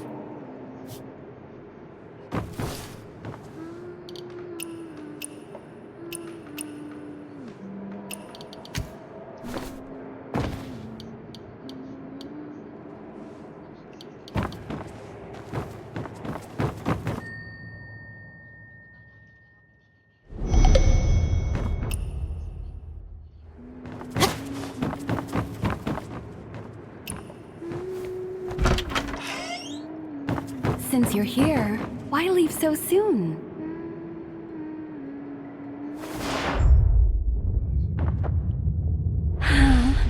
What a beautiful face. If I'd known you'd come, I'd have the room cleaned up. What are you looking for, honored guest? Humans? Ghosts? Animals? What kind of head do you seek?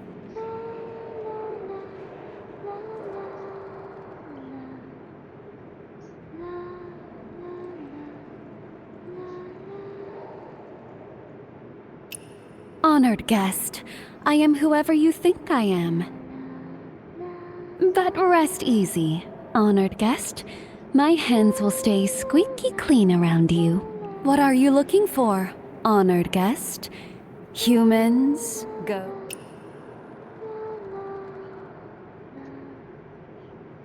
I swear he was the one who started it.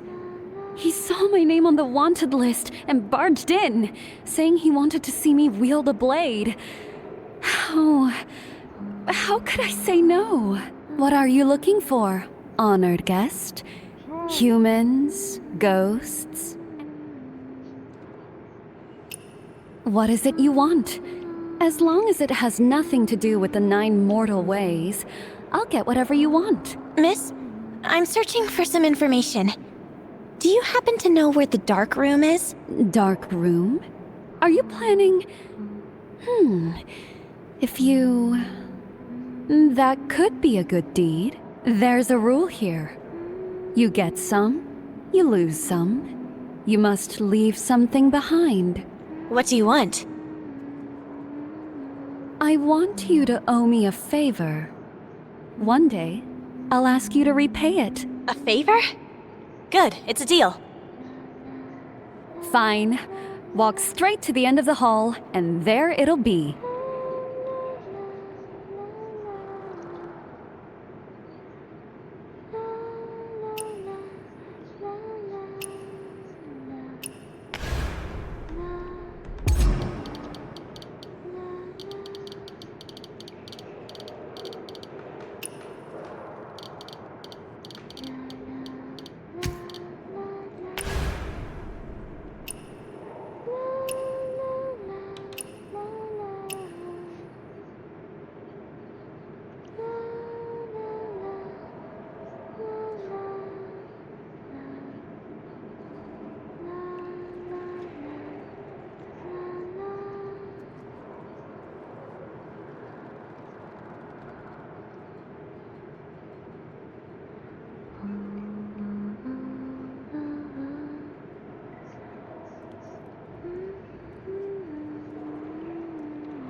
This is the dark room?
won't run away again.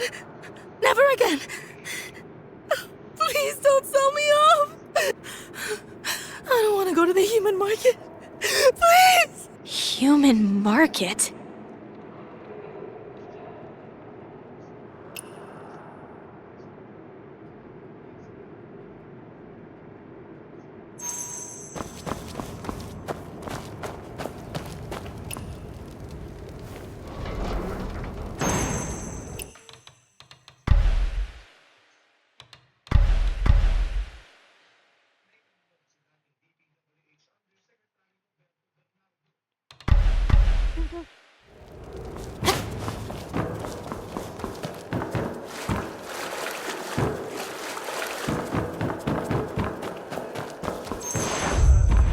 Why is it always the two of us?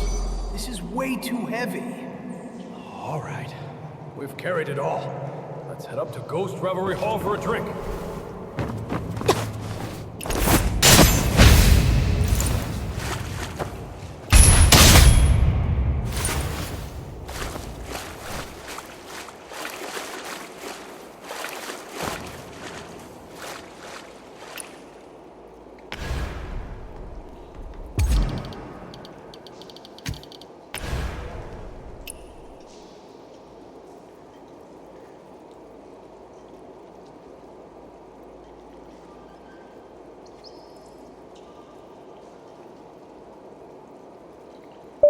No drink for you today. No drink for you today. No drink for you today. No drink for you today.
that one dead? That one's still breathing. Shall we let Lord Xiao take a look? Come on, cry louder! Put some feeling into it! Huh? You all sound the same to me. Looks like this one's the leader. If Little Fu's really here, he must know where she is.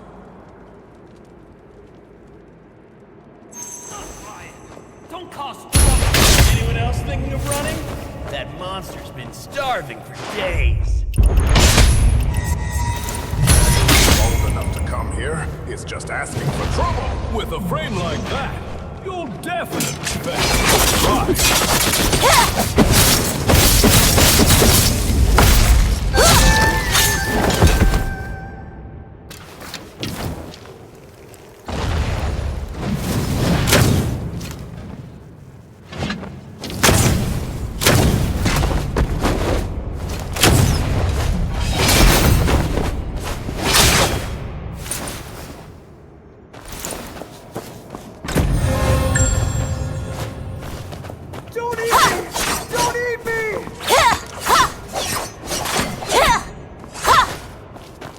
There's someone alive here!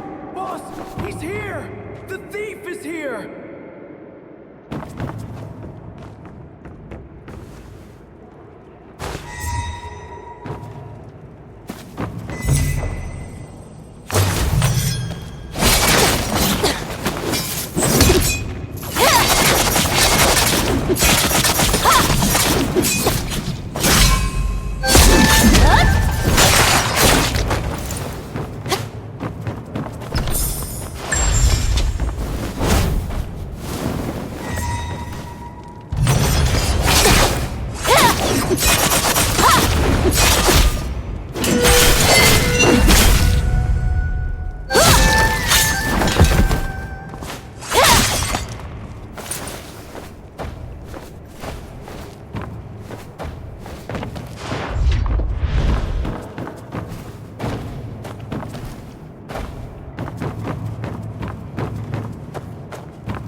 Go on, get him!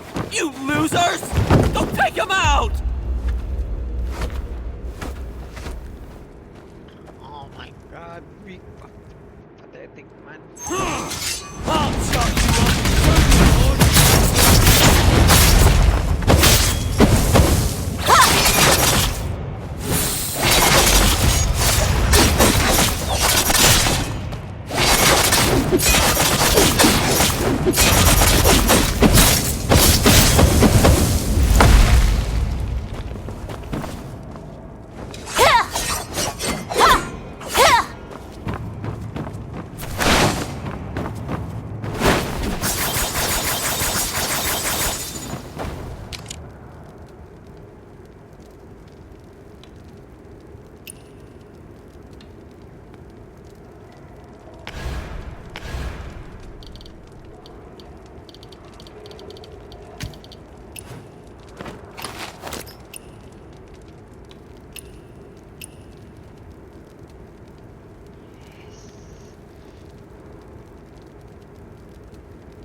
Ouch! Great hero!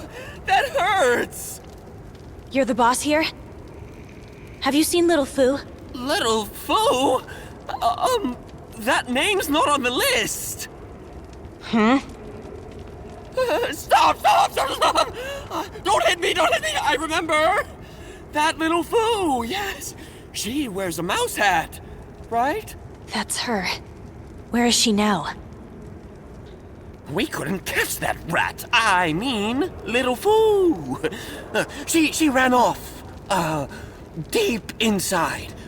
Keep going forward, and you'll find her.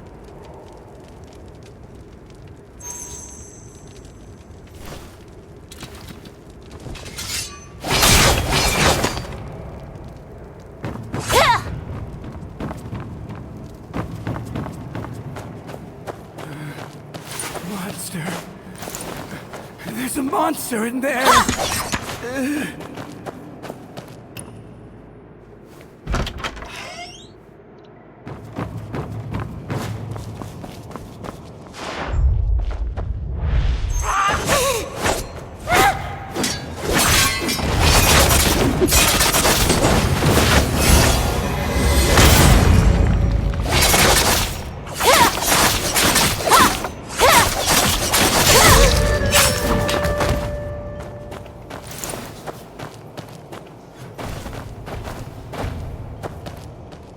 Somebody died to that.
Kakakain ko lang ah.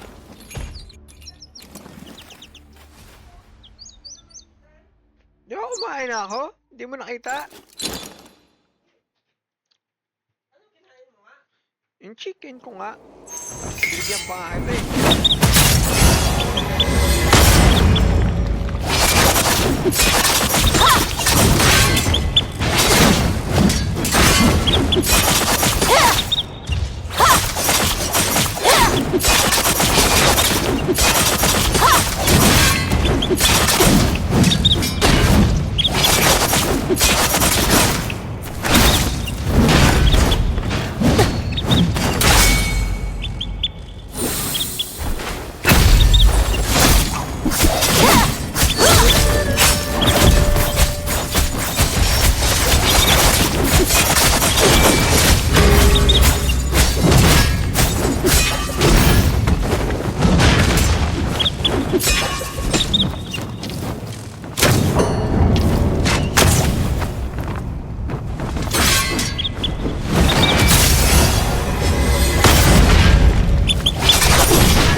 Okay, okay.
Oh my.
actually died? I died? No.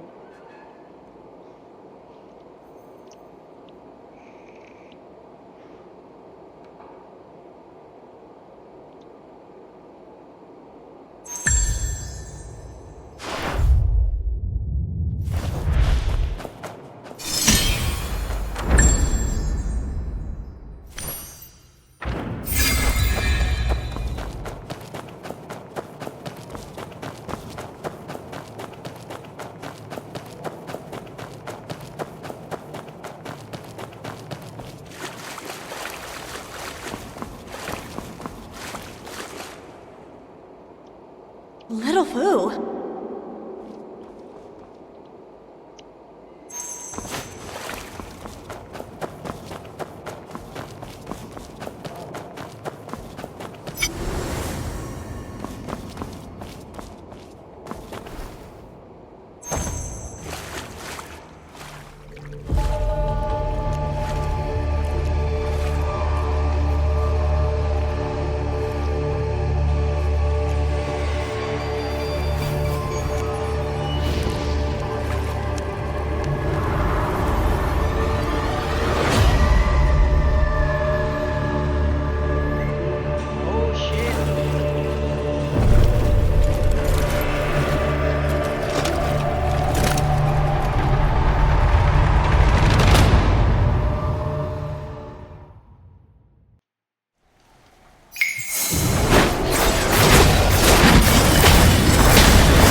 My bones are falling off.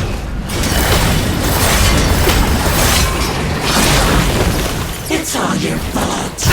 My bones are falling off.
Little Fu. There are 3 of you?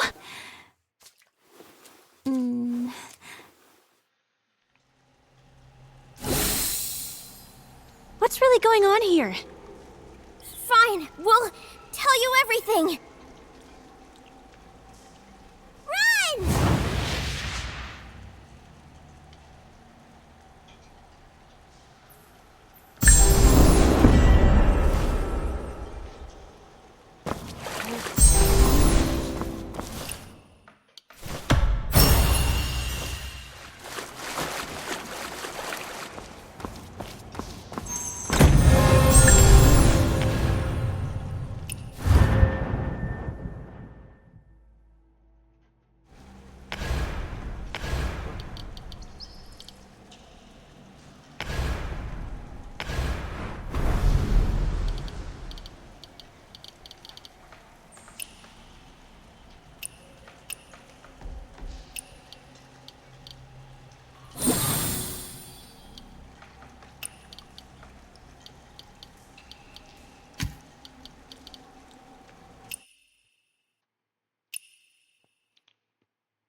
Little Fu's clothes. They must be nearby.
Little Foo's clothes.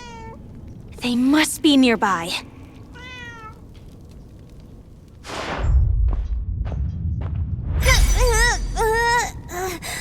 Dang it! Where are the other two? I'm not telling. Not telling? Fine. Let's find them together. Don't try running off again. If I caught you once, I'll catch you twice. Oh. May I ask, Great Master above, where if you crossed the Armored Mountain, how many tomb gates have you dismantled? You're too kind. Stop! Stop! Little Show's not here. I promise. Such a mess. Hey, Big Hero! Silly Little Show, run! How did you find me? Little Foo, did you tell on me? You're blaming me? I did my best. You just didn't run fast enough. Now be honest. Why did you steal the Ember of East's gold-making vessel? Hey, you're bullying a kid. There's no such thing as a gold-making vessel. But in the Heroes Assembly... Put your hand in here. Could it be?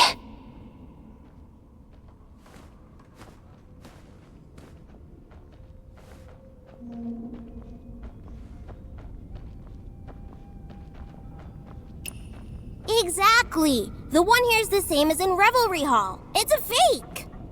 That can't be. I saw all those coins on the floor with my own eyes. That's fake too. Remember the string of coins in Revelry Hall? The ones that chime when struck? That's a trick from Wei Yang, an illusion using the sound of coins to confuse others. A Wei Yang trick? But the coins on the floor were real. Those were scattered by the ladies from the Velvet Shade. Such a waste. The Velvet Shade was putting on a show? But what's the point of all that? Who knows? We're just kids after all. That's not true. Little Lou knows. Ah, Little Foo, you fool! Where's Little Lou? So Little Lou's the smartest, huh? Ahem. Since Little Lou's not coming to save you, I'll have to pull some dirty tricks. It's pitch black here in the ghost market. If I deep fry these kids and sell them, who'd even notice? You're just bluffing! We're not scared! Little Lou, stay hidden! Oh, looks like Little Lou's close. Hang tight here. I'll fetch little Lou, so you all can have a little reunion.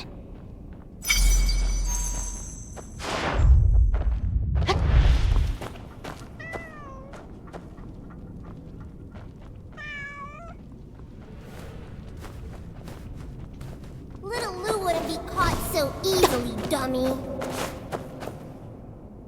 This way.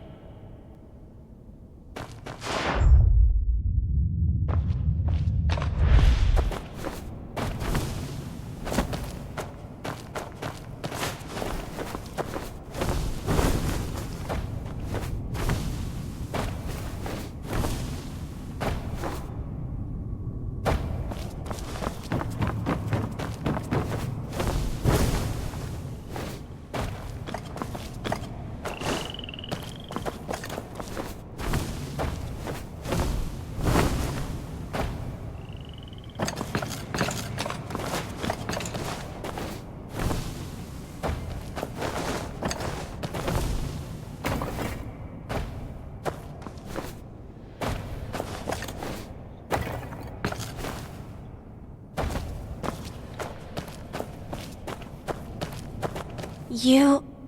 Young wanderer, what will you do with us?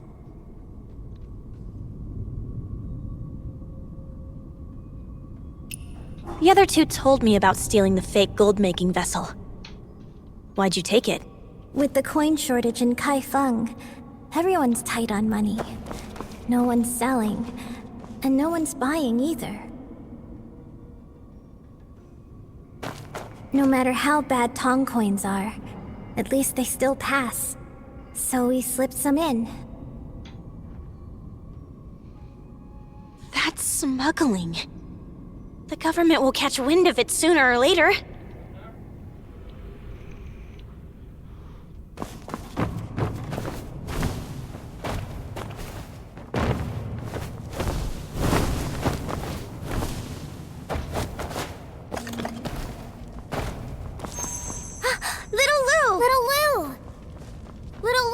Did the Wanderer hurt you? Don't worry. She won't report us. She just wants to hear the truth.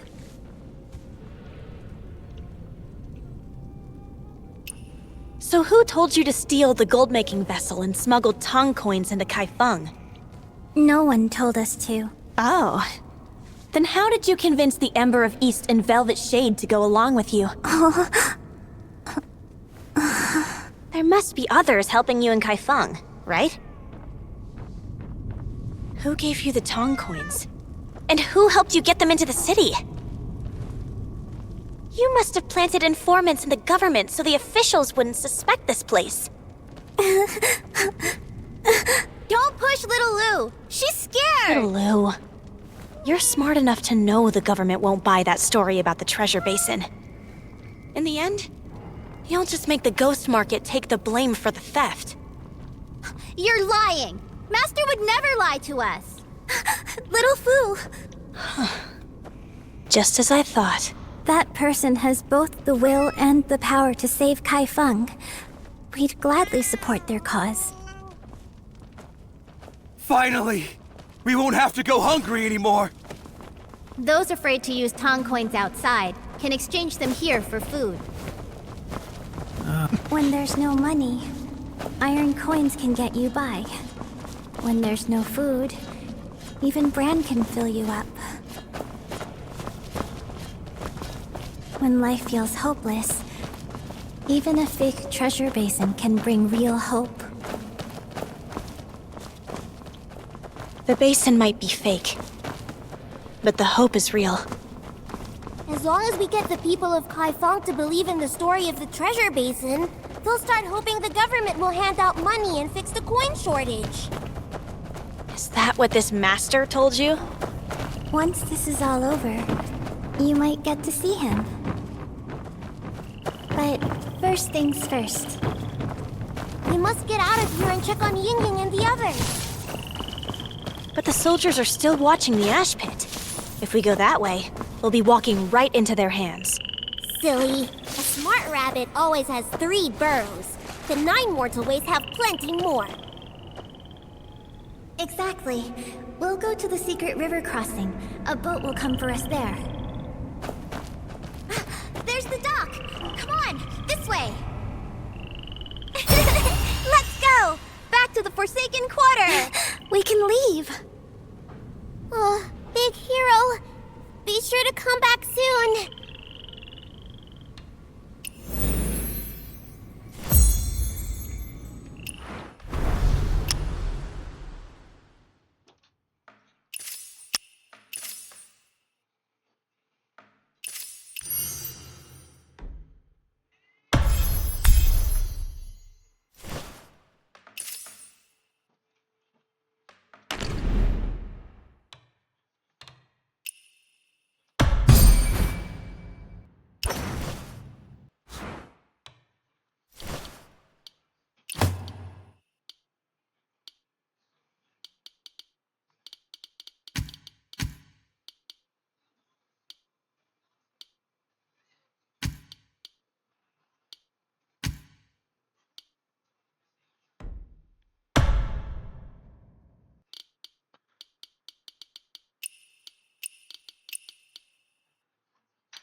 I've heard that many who come to the ghost market never leave. How can there still be How come so those many beasts seem to follow that shopkeeper's orders? Those treasures can't Could be he found be above ground. the legendary As long Beast as you're King? out before the hour of mouth, there's nothing to fear.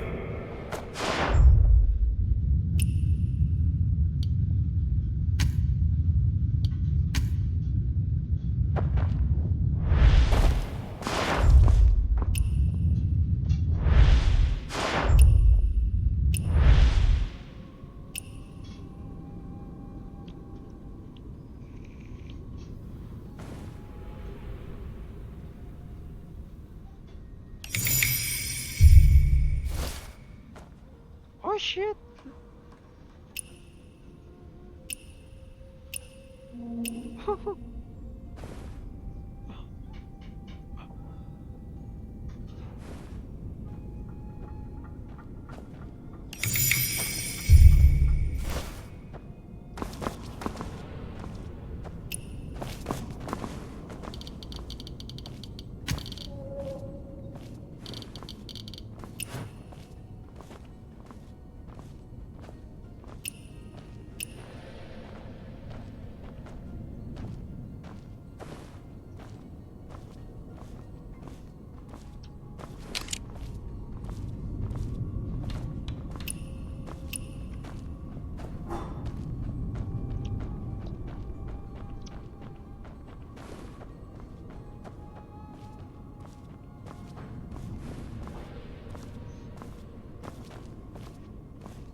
How come those beasts seem to follow that shopkeeper's orders?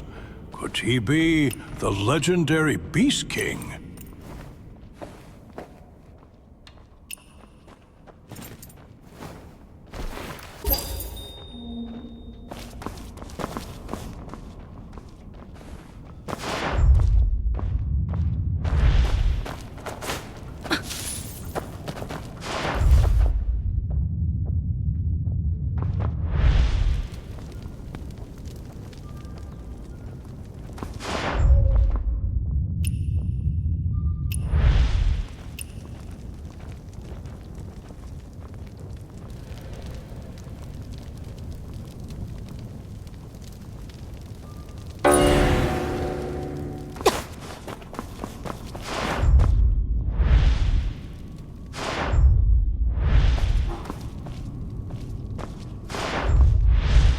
Alin?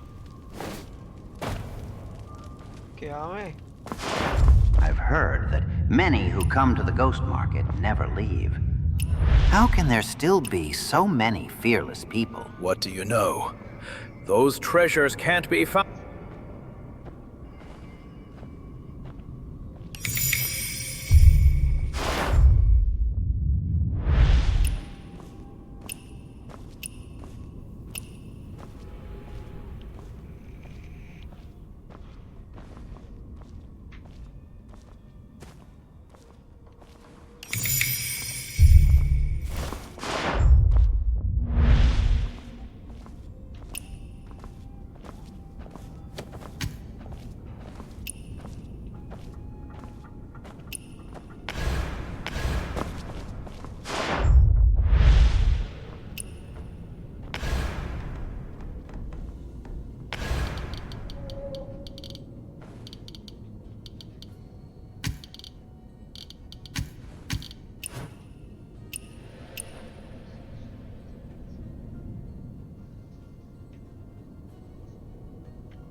Alis ka pa?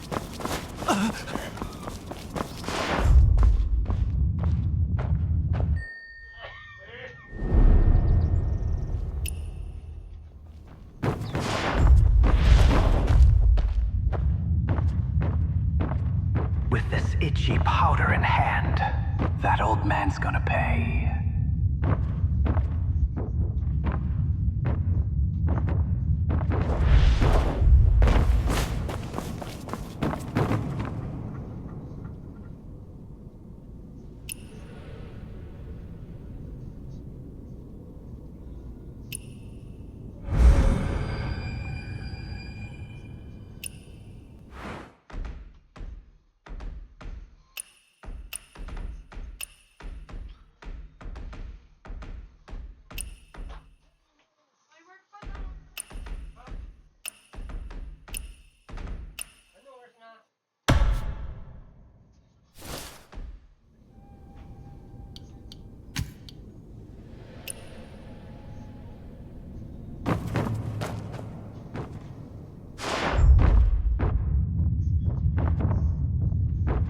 Such fine goods. You don't even see anything like that in the scripture home.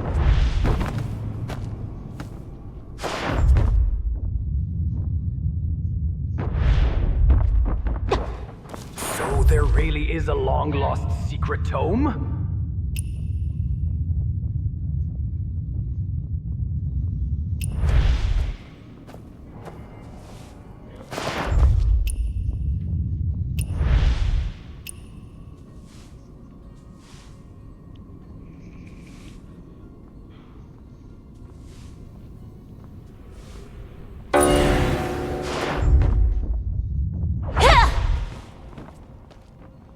Can that Yunner Long really tell?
边缘清河暗涌获取。如果不知道什么是暗涌，可以打开任务右下角的故事就能看到。主线下面黑色部分就是暗涌了，补充了一些在主线中没有交代完全的事件。清河一共有7个部分，先来第一部分。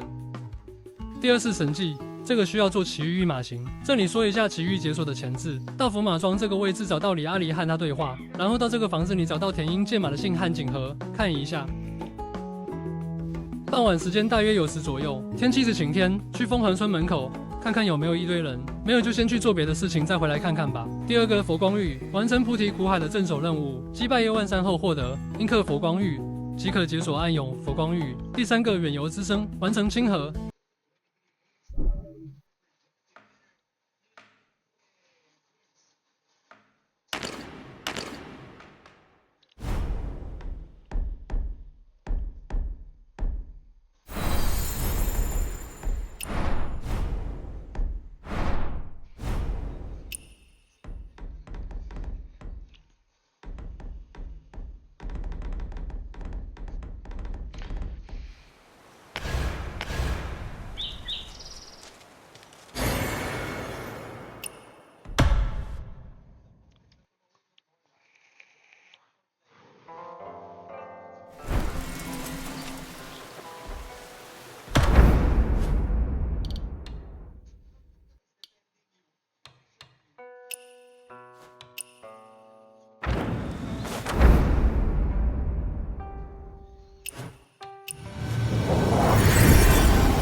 Pretty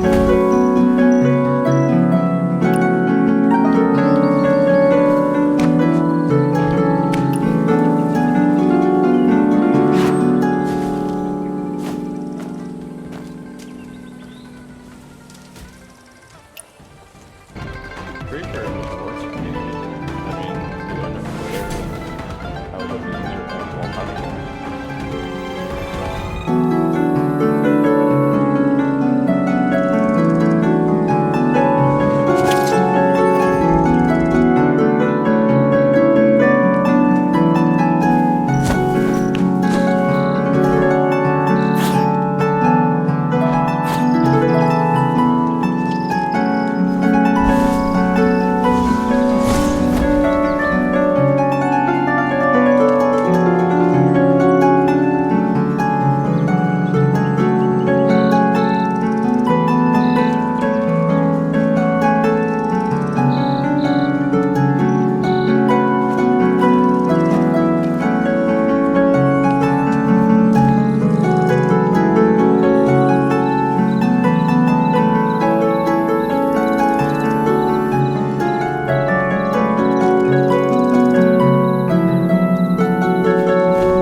Ang lupit ng tugtog.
Uy,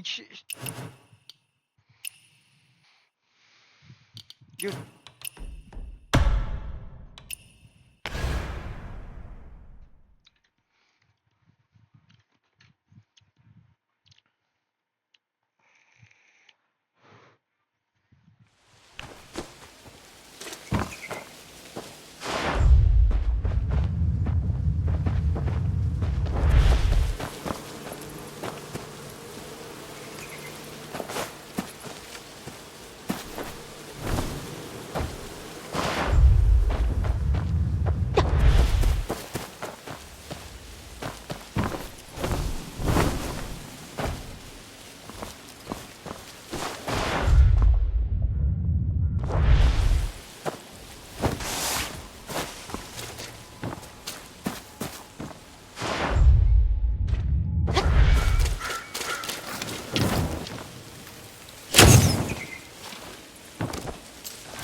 Hindi pumalag.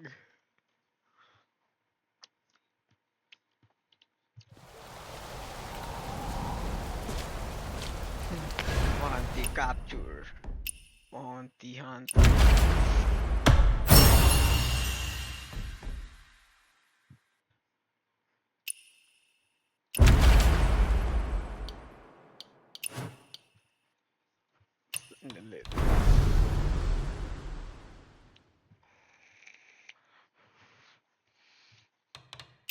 God damn, who the fuck?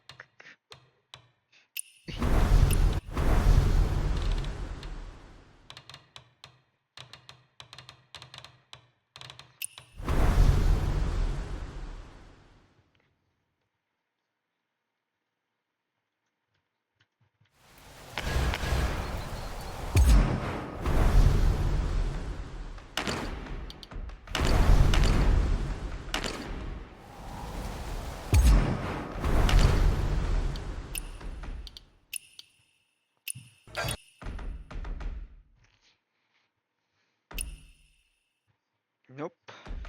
So ganda yung ano eh.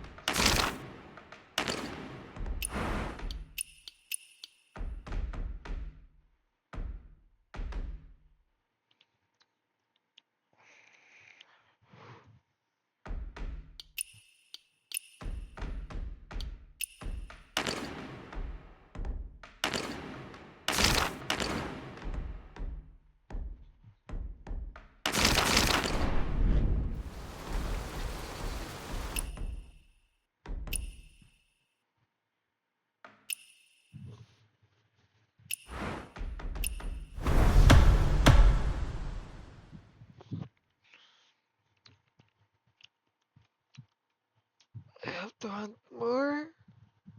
Fuck.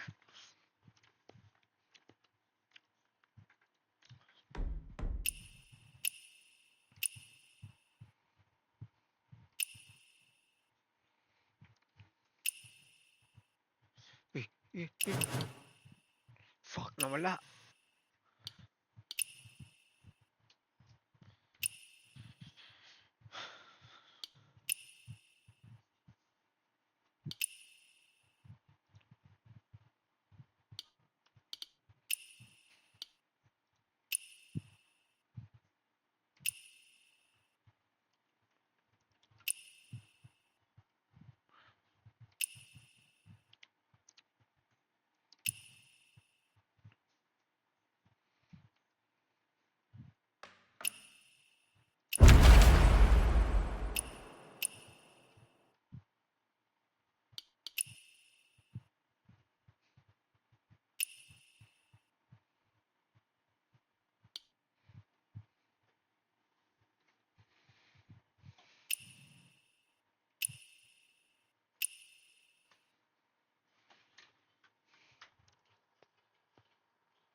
Oh my god.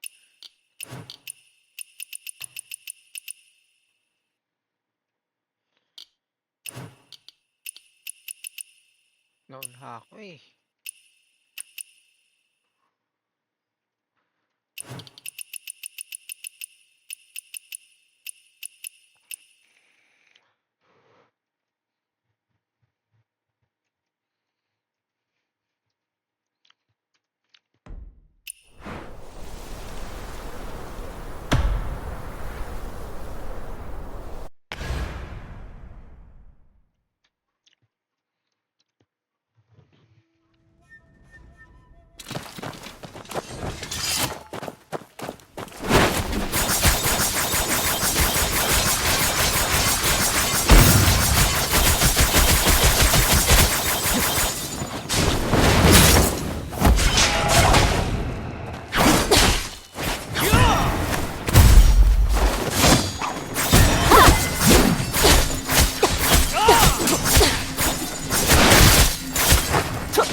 Damn, that's so cool. Sheesh. Eh, ito pala yung sa akin. Damn. Sheesh.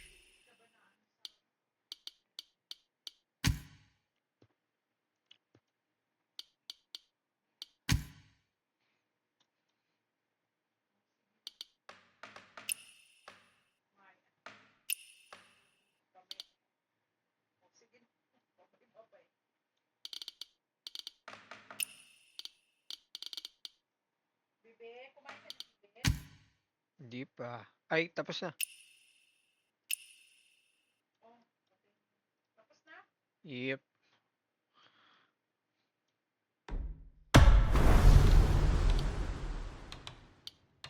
Kanina pa yun? Oh, hindi ka na, Dems. Kakapagod ko. Oh, ay, mag-ano po kasi may ginagawa ko. Kaso kay sa akin. Hindi na papa. Advanced breakthrough.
Boy, may chicken! Kakain ko lang.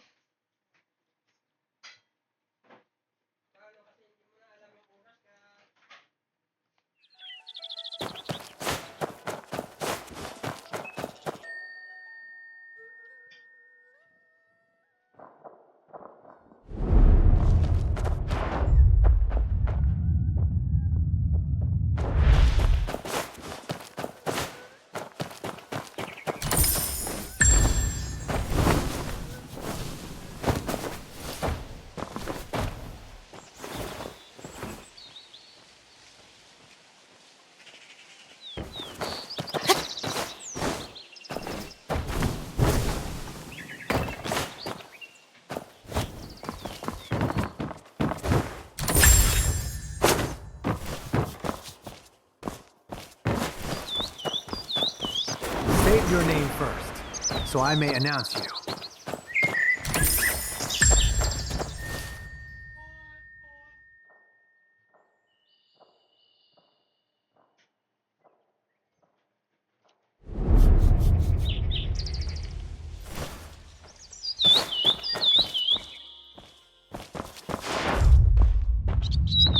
Put down these reed mats! You can take the cart now!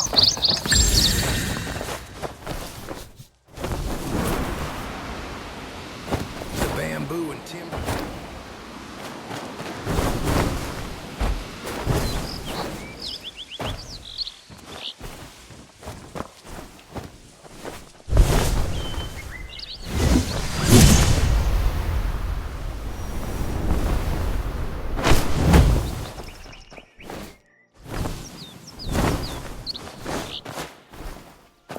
Come catch me!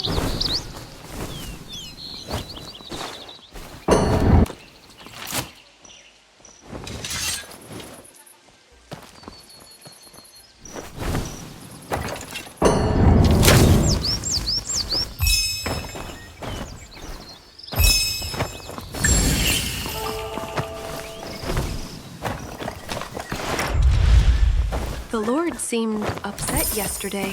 Wonder what happened at court.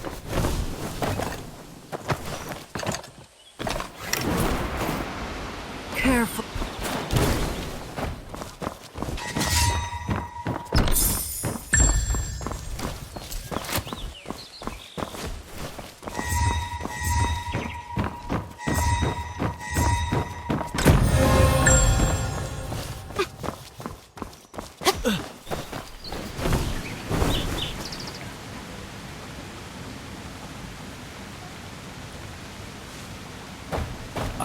I seek the Minister of Protocol. This...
Bounty hunting.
Okay na yan.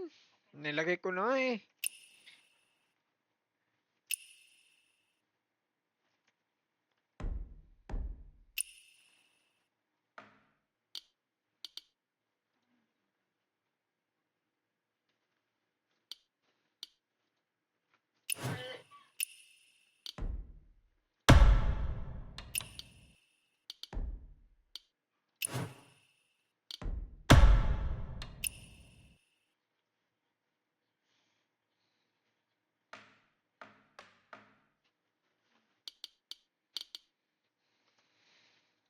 A dashing man in silver.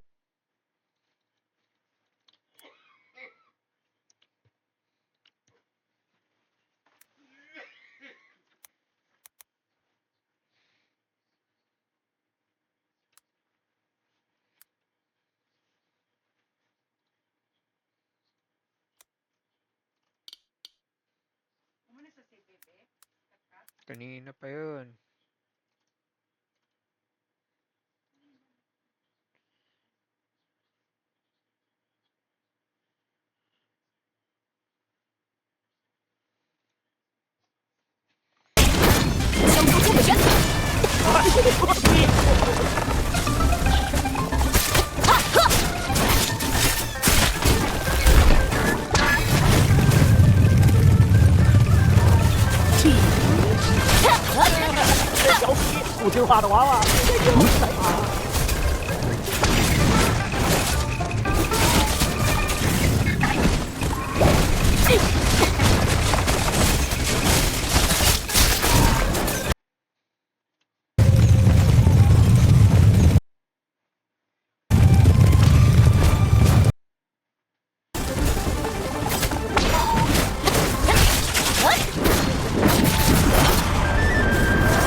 So Black Ops 7 just released, and I've been hearing loads of people, other content creators, saying that it has the worst campaign in the COD franchise.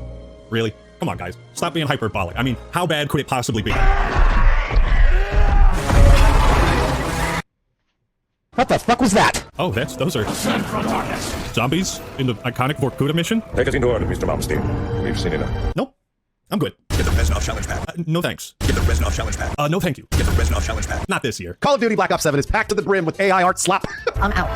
And I suggest you go out too. I refuse to play Black Ops 7. I'm going to tell you why. Ironically, hearing how bad the campaign was only made me morbidly curious. I had every reason to play and review Black Ops 7. I mean, it's been a yearly tradition on this channel for almost a decade to review every new COD game, no matter how awesome or bad it is. You guys really love the reviews, and the COD videos are some of my most popular, and I love making them. I was also given a code for some reason. I had a thumbnail made for a live stream. I was all set and prepared to dive into this worst COD campaign. I thought, well, I have to see it for myself. Open the chest, I need to see it! But then I realized, I already played the worst COD campaign. Why would I do it again? Heard you died in an attack in South America. Well, I wasn't in that tank. And as you can see, I am alive and well. Somehow Palpatine returns. No, I don't need to see it for myself. I can't watch anymore. I will not be playing Black Ops 7. I'm not going to stream the campaign, and I'm not going to review it. It's not just because of the campaign or the egregious AI slop we're having to deal with. The short answer is that I'd rather do anything else. I'm working on a long overdue COD 4 review. Don't you guys want to see that instead? I mean, what am I supposed to say about Harper turning into a giant Destiny 2 raid boss? What do you want me to say about this? I'll tell you what I think. Instead of playing and streaming Black Ops 7, we're going to be streaming COD Ghosts. That's where I'm at. And I'll be streaming Ghosts later today. Link down in the pinned comment. Some of you watching might be thinking, well, Axeman, how can you criticize this game if you're not even playing it? Here's the thing. If I'm walking down the street and I see poop on the sidewalk, I don't need to bend down and like, oh yeah, it smells like poop. That's poop, all right. I know shit when I see it. I don't need to smell it. I mean, look at what people are saying about it. All right, let's not sugarcoat it. This campaign is absolute dog water. That was sincerely worse than I expected. Oh my goodness, I gotta pause for a second. Just a reminder, this is a sequel to Black Ops 2. We're 13 years later, and it's just a disaster. This is indeed a miserable experience. This game releasing, being able to be purchased by people, should be a crime. There's nothing of value in it. There's nothing of value being said the writing is awful. Look, it's not even really fun to talk about. You can visibly see my expression get progressively worse every single time I loaded into a new mission during this game. This is real, visible pain that worsened with each hour of this campaign that I haven't felt in any COD campaign before. But pain is difficult, isn't it? Black Ops 7 is just terrible. Black Ops 7 campaign is a disgrace to the franchise. The campaign is offensive. I tried Black Ops 7 to see if it's that bad. It's worse than you can imagine. It's pathetic. I beat it so you never have to. If you watch those previous Black Ops 7 videos I made, you probably got the impression that I didn't want to play this when it came out. You know something? You're right. But I thought, well, if my audience wants me to stream it, then I will. So I put out a poll asking all of you sexy ACT fans, and I just want to say thank you to everyone who voted no.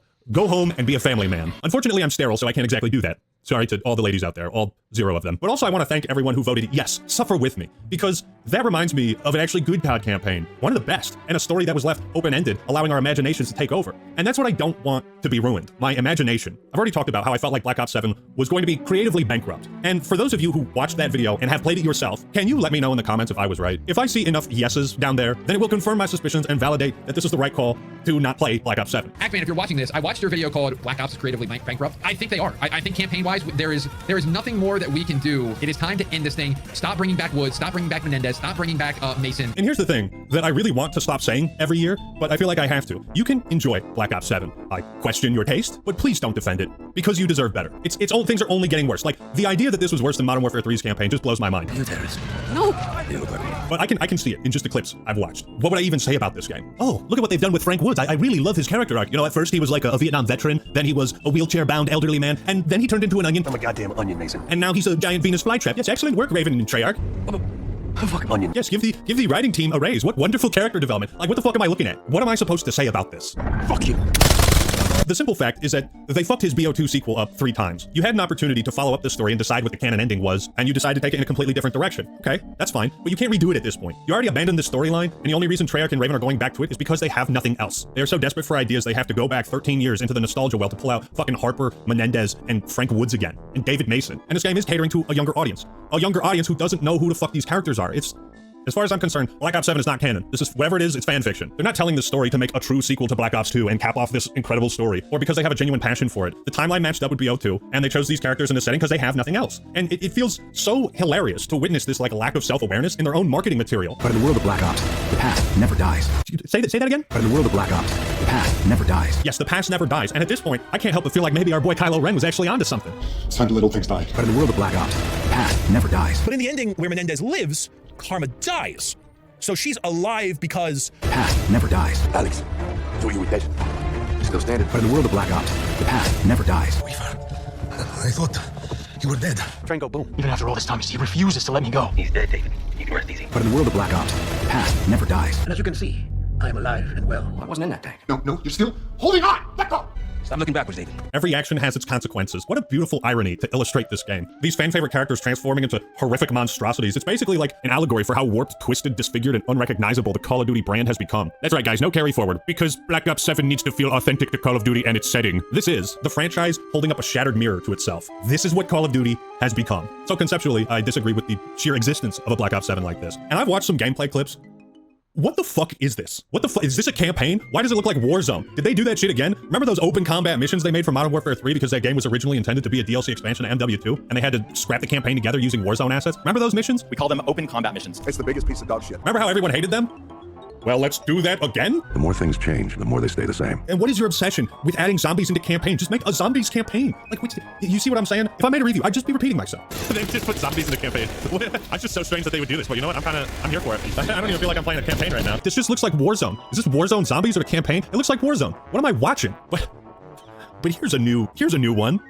You can't pause the campaign. Okay, I can't pause this. I would like to pause this, but I can't seem to pause this. Oh, thank Christ. You know, I kept praying for the day that they removed the dang pause feature. Like, what are we talking about right now, dog? What are we talking about?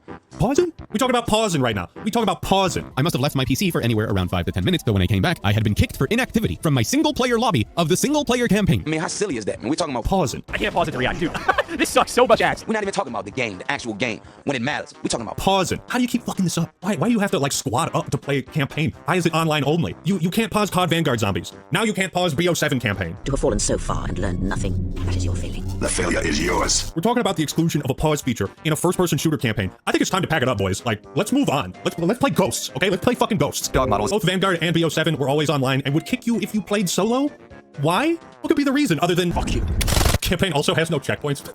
I want to die. So if you get kicked from it, you just have to restart the mission? Dog, this game looks like a toilet I don't even want to poop in. I'd have more dignity shitting my pants in sheer defiance. And if you'd like to show solidarity with me, I invite you all to release your bells now. Gross. I know what I'm looking at, and it's an even further perversion of Call of Duty's campaign formula with Warzone zombies and like always online co-op thrown in there. It looks like straight ass. I don't have to play it. Now here's the other thing. Black Ops 7 is infested with AI slop. Right from the get-go this time. You hear that, piggies? It's feeding time. Look, time to eat the slop. Don't forget to consume. There's no challenge back. I mean, this pretty much seals the deal for me right out the gate. I stopped playing Black Ops 6 immediately after that AI bullshit they added in the winter update. Wait, 1, 2, 3, 4, 5, 6, 7?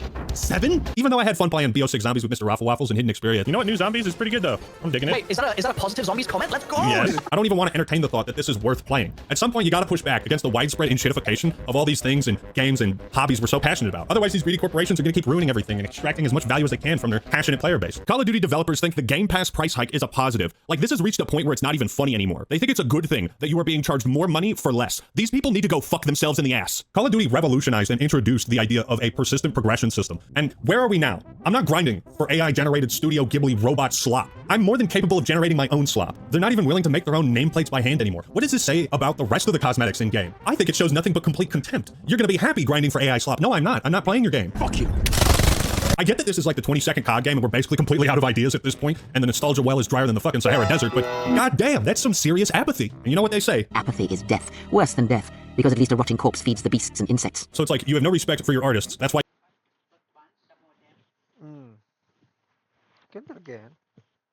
you laid them all off. You have no respect for my time as a player, so I have no respect for you or your game. Fuck you. Being a fan of Call of Duty makes me feel genuinely embarrassed. At this point, like, seeing what it has become is embarrassing. And the people in charge of it should feel deeply ashamed, but they don't, and that's part of the problem. And this is made abundantly clear when we look at Activision's response. Like so many around the world. One happy ending for the boss. 100 milliliters of Everest extract. Oop, a little too much. I'll just dump this here. A bit of inorganic dials, mixed with ice. That's a pretty drink. Serve it to me by placing it on the counter. Hey boss, check out this trick.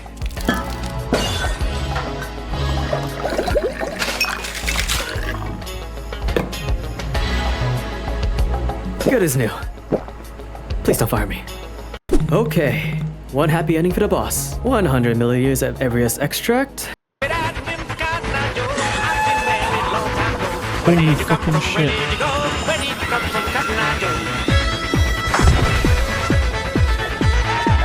No way, dude.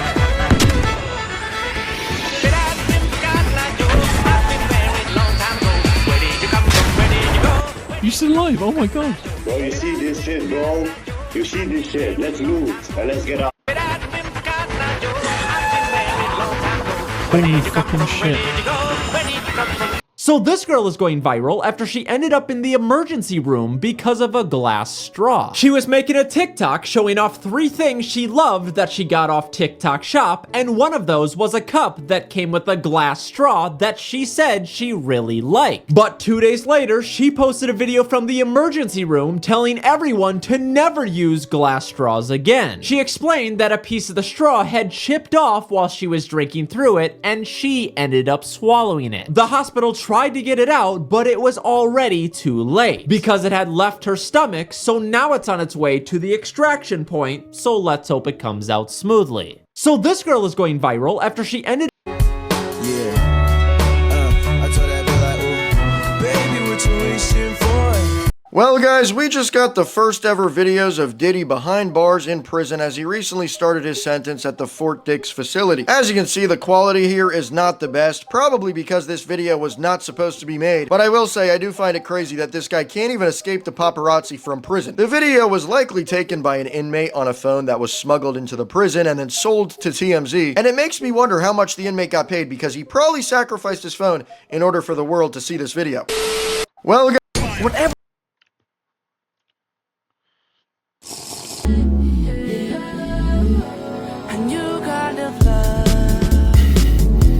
Abstracto. Necesitamos entender, asimilar, encontrarle un sentido o finalidad.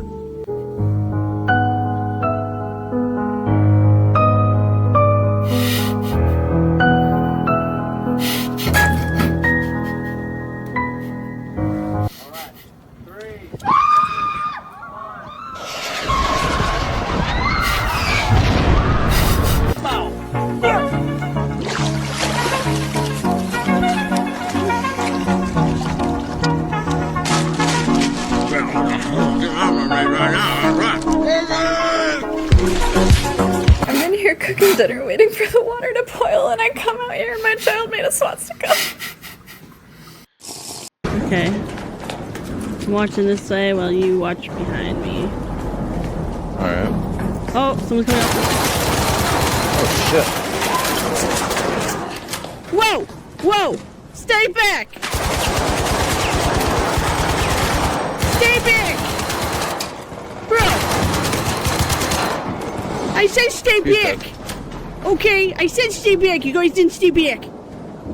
I told you, oh my— I'm just supposed to kill a horse? I don't really know. Why is everyone freaking? It's just a horse. Just let whatever happens, happen. Gonna get touched by some hooves. Bro, why are you guys all freaking out, bro? It's just a horse, bro. Like, straight up. What's going on? He just trotting up to me? He just having a good time? Look at it. Yeah, okay, as if.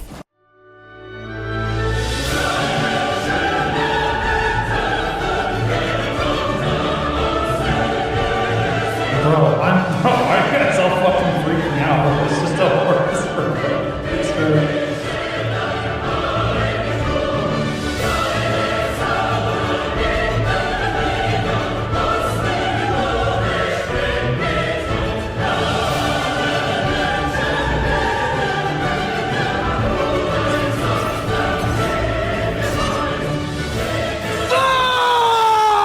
I'm just supposed to— Ever wonder why Japanese women have naturally curved legs?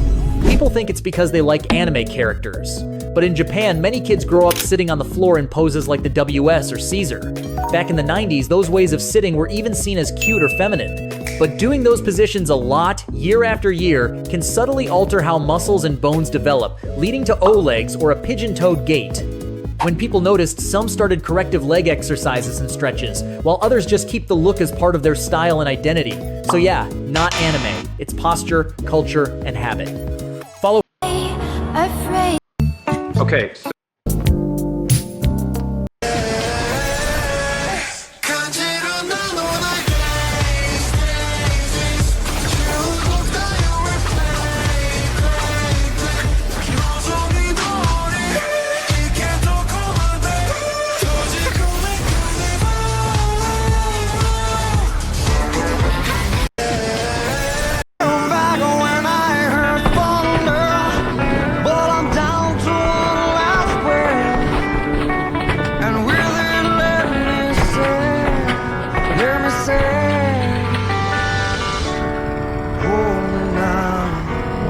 I'm 6 feet from the edge and I'm thinking maybe 6 feet is so far down.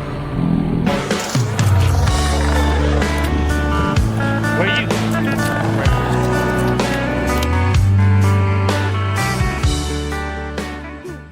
Don't buy juice in Japan until you know this. If the fruit content is less than 5%, the juice packaging may only display an illustration. If the fruit content is 5% to 99%, it is permitted to display a full image of the fruit. If the fruit content is 100%, the beverage company is required to display an image of the fruit split open. Don't buy juice in Japan until you know this. If the fruit content is less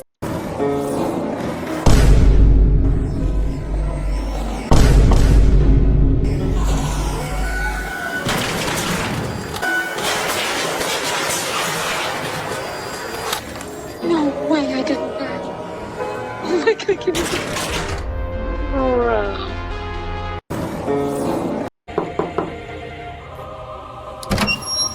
Hi, I'm looking for Ray Finkel and a clean pair of shorts.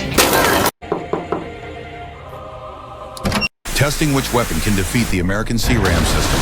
Same setup as always, 4 C-RAMs guarding this high-value base, which last time every weapon failed to break through, but you guys wanted drones.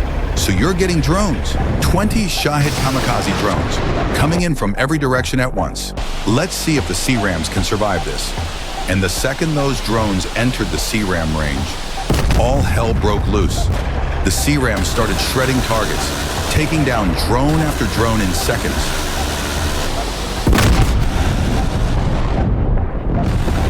But these drones are fast, too fast. A few of them slipped through. In the end, 15 drones were intercepted, and this time, the C-RAMs were overwhelmed. Testing which weapon can defeat the American C-RAM system. Same setup as always, 4 C-RAMs guarding this high-value base, which last time every weapon failed to break through, but you guys wanted drones.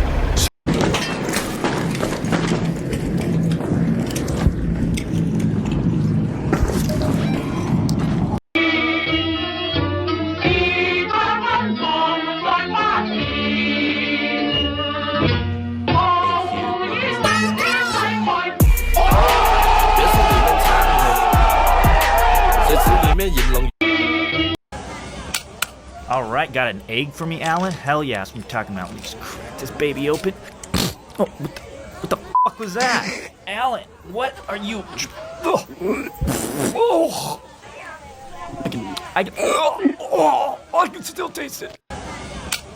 Alright, got an egg for me, Alan? Hell yeah, that's what I'm talking about. Let me just crack this baby open. Oh, what the fuck was that? Alan, what are you... Okay. Oh, I didn't see this guy over here. Oh yeah, I didn't do this guy. Oh yeah, you think we can jump across? There's also a gun rack here, or a gun case.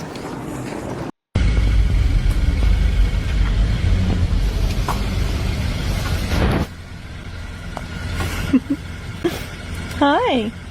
Hello. Japanese people are fed up with tourists, and honestly, you'd be too. Japan welcomed record tourists in 2025, but locals are reaching their breaking point. 3 incidents show why, and the last one is the craziest. First, a viral video from one OAK Tokyo, a Shibuya club, showed security removing people after a massive fight. The video got 1.3 million views. Japanese commenters flooded the post-questioning visas and demanding higher entry fees for foreigners. Next, in rural Japan, tourists destroyed a vending machine. These machines are left unattended because Japan operates on trust. Locals were devastated, not just by the damage, but by the disrespect. And lastly, something drove Japanese people crazy because it was done on purpose. An American woman recorded herself in Tokyo streets deliberately breaking 2 major Japanese customs. She ate while walking and filmed random people without permission. Japanese people are fed.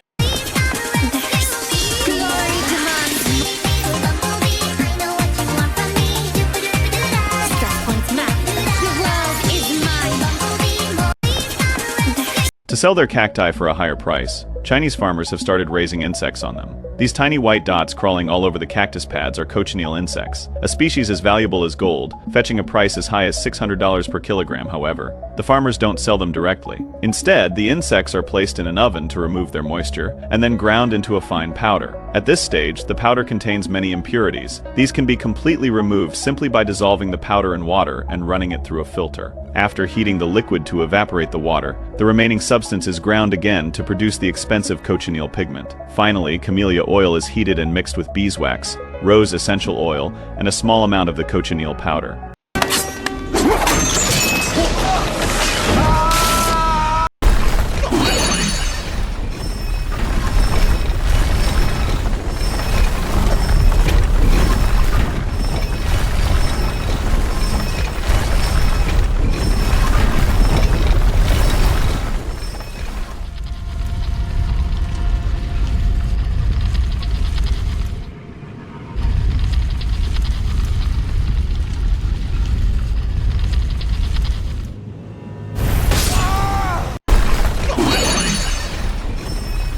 Where is thy salute for presenting yourselves on this battlefield?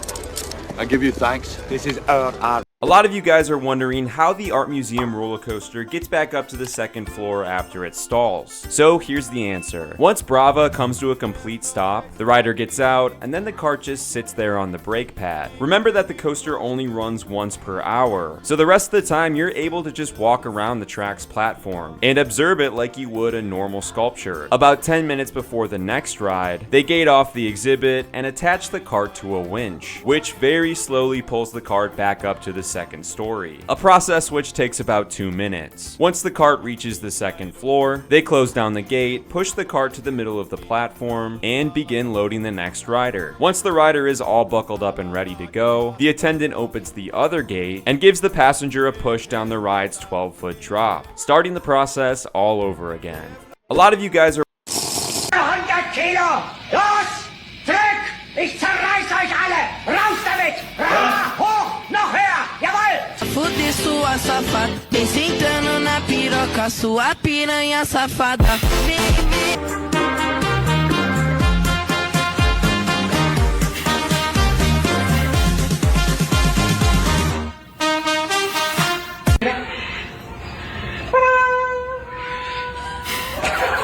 Right side. On blind side. Oh! There you are. Sabili nga ng isa.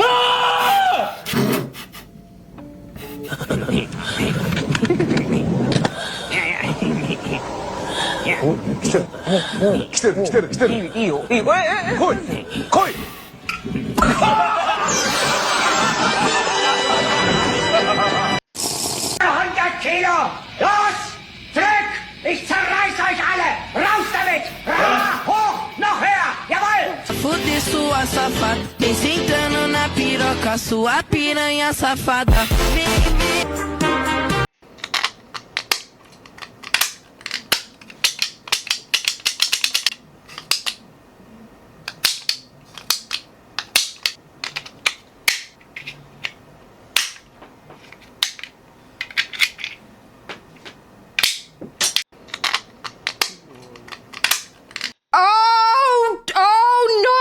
My controls are inverted. I am getting so viciously ill here.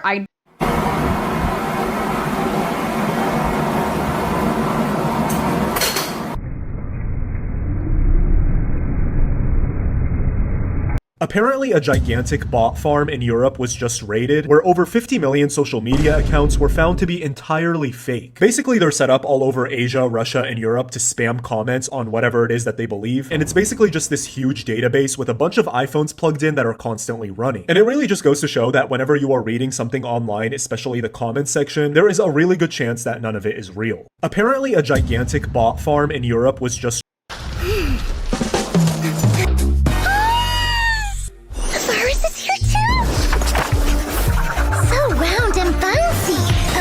also got a bunch of wings. Much shorter than Nineveh's tentacle. You guys, do you wanna play with me?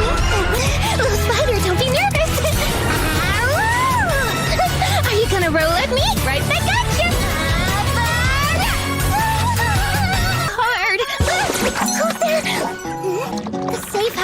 so boring. I just came out to play with the bar.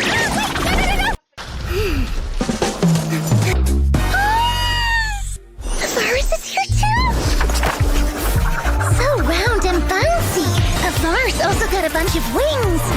Much shorter than Nineveh's tentacles.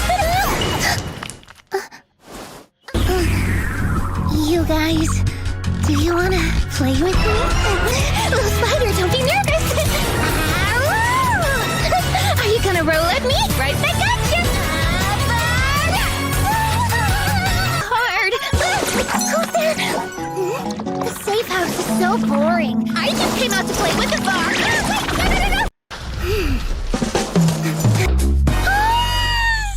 The virus is here too. So round and bouncy. The virus also got a bunch of wings. Much shorter than Nineveh's tentacles. You guys, do you wanna play with me? Little spider, don't be nervous. Mostly lady riders that ride on the back. This does not make me comfortable. What is this meant for, and what is this gonna do?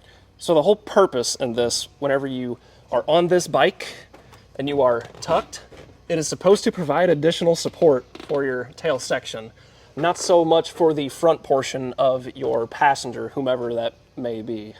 Mostly lady riders that ride on the back. This does not make me comfortable.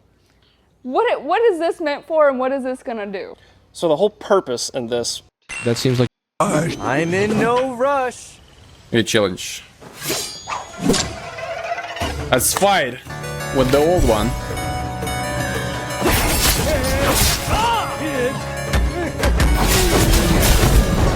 God damn it. Oh. Hey, old one. Calm down. Hey, old man, it's not fair. Get down.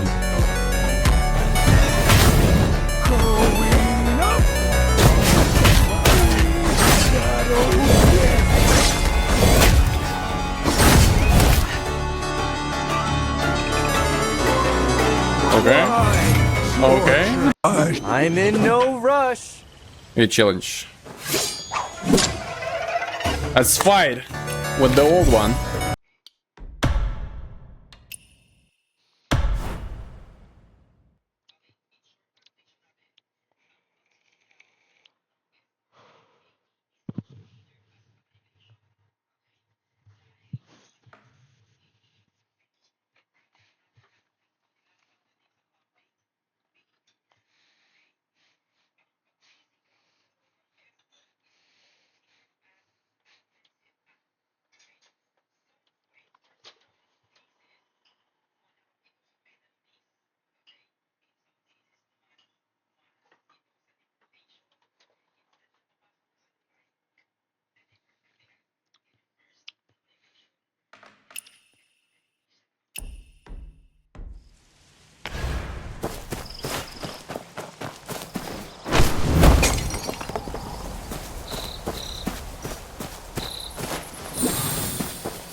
Yo, do you know what to do?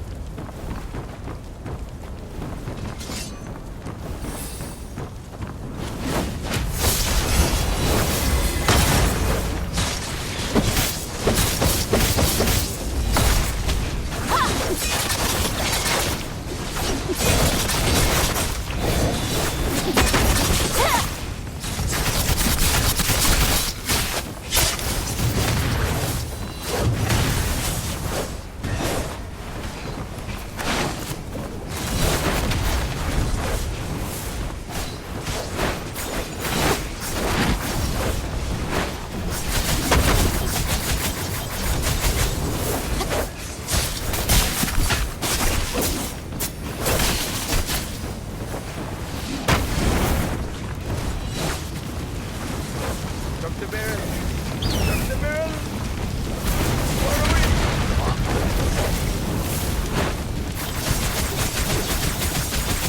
Oh, it's we find the down.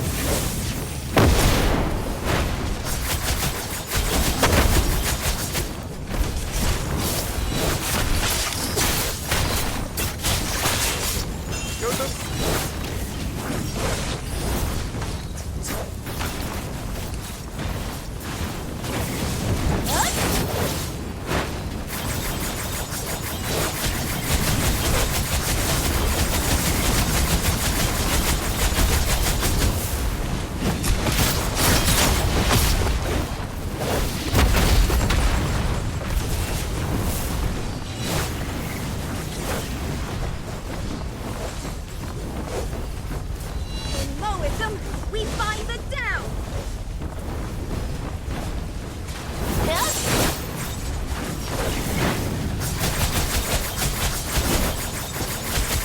Strike!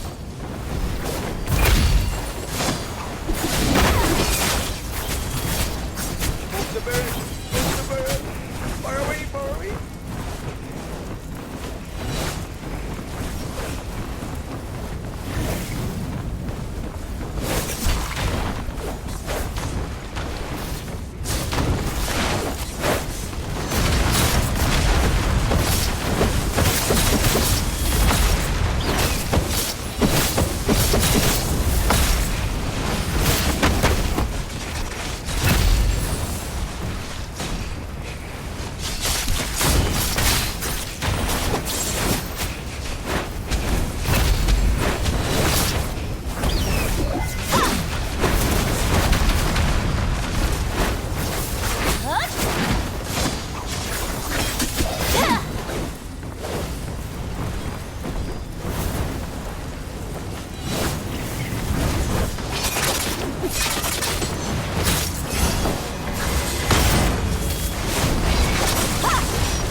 That's crude work.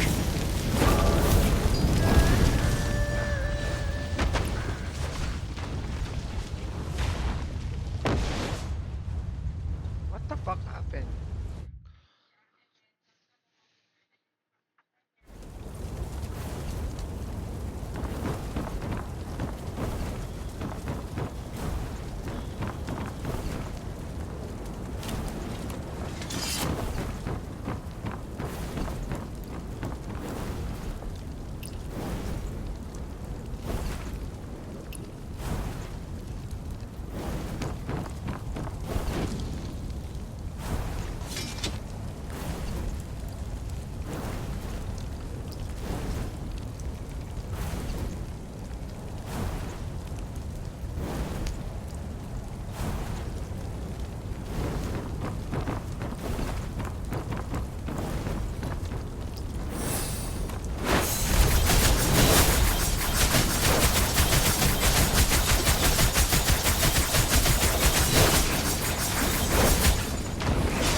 But the secret of the ship dies here. Strike!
defense.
Oh my god. This guy is giving away money again.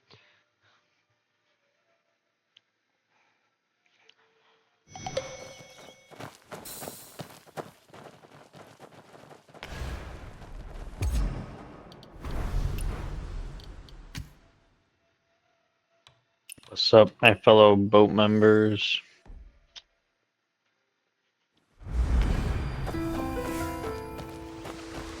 I'm the owner, guys. I didn't know you could voice chat. This is crazy. You can, yes. What is going on? This is so cool. Who's rich? He's Who's lying. He's lying. You can't voice chat. Oh, okay, you're right. That makes sense. Yeah. What the heck? I'm sorry. Yeah, we can hear you. You're a little quiet, but we can hear you. No, the voice chat isn't working. Voice chat is not working. Oh. Yeah, it's not real. It's a government psyop. It's like, yeah. Yeah. Where's this is the sick. porn? They're going I'm here for the porn. Can you upload the porn? I just learned that I have to Are you sure about that? Oh, this is so sick. Are you sure about that? Wow, Is this this the first guy that got the $40,000 boat? Also, you guys As can much- wear all the stuff that they have. Oh, I can look rich. Yep. Wait. Wait. Oh my god, that's crazy. crazy. Wow, 40k plus more. Wait, this is a lot of outfits. Holy Guys, shit. it's not me. Fucking the wrong person. 40K? Oh my Huh? god, this is so cool. Sorry, I'm busy. I'm so sorry. How's the boat? How's the party? Second one that I saw. I think Sai, I think you were the first one I was on. Yeah, Yo, sorry, you know what? My fishing boat's better than this. Damn. Okay. You know, comfort. Fuck around, pussy.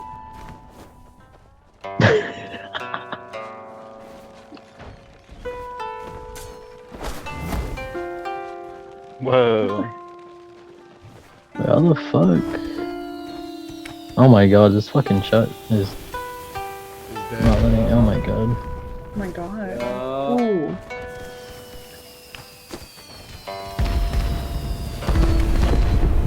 Wow. Wow, I look like money. I look creepy as hell. I look like I paid That's 40k. crazy. Yo, throw me some coin, rich man. Or should told me who was talking. It does if you, You go into the... can, yeah, you can check in like the little lobby chat shit or whatever. Oh, we should just make you guess. Wait, so... Do we get free shipping? I think we just experience it, no? And feel poor. Basically.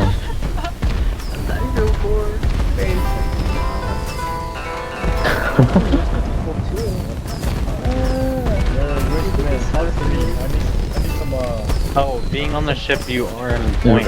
Rich man isn't in the fucking chat. I'm a different person, bro. Rich man's not here? I don't know where Rich man is at. What did you do to him? People keep getting me confused with him because we have the same name. His is an uppercase S though. Why And do they you think guys I'm say- copying him, but I've gone by this name since 2016. Wow, stop copying him. On God, It's not cool, I'm a man. phony. Yeah, you're right. Sorry, I you're just wanna like relish in the whatever the fuck. Yeah. 40k fame. I get it. That's so boring, man. Yeah, you know, like those like fake celeb shits. It's like the same thing. You know, I just Fake go when he celeb. doesn't want to go. That all makes sense. Oh my god, I can wear a Yeah. cape.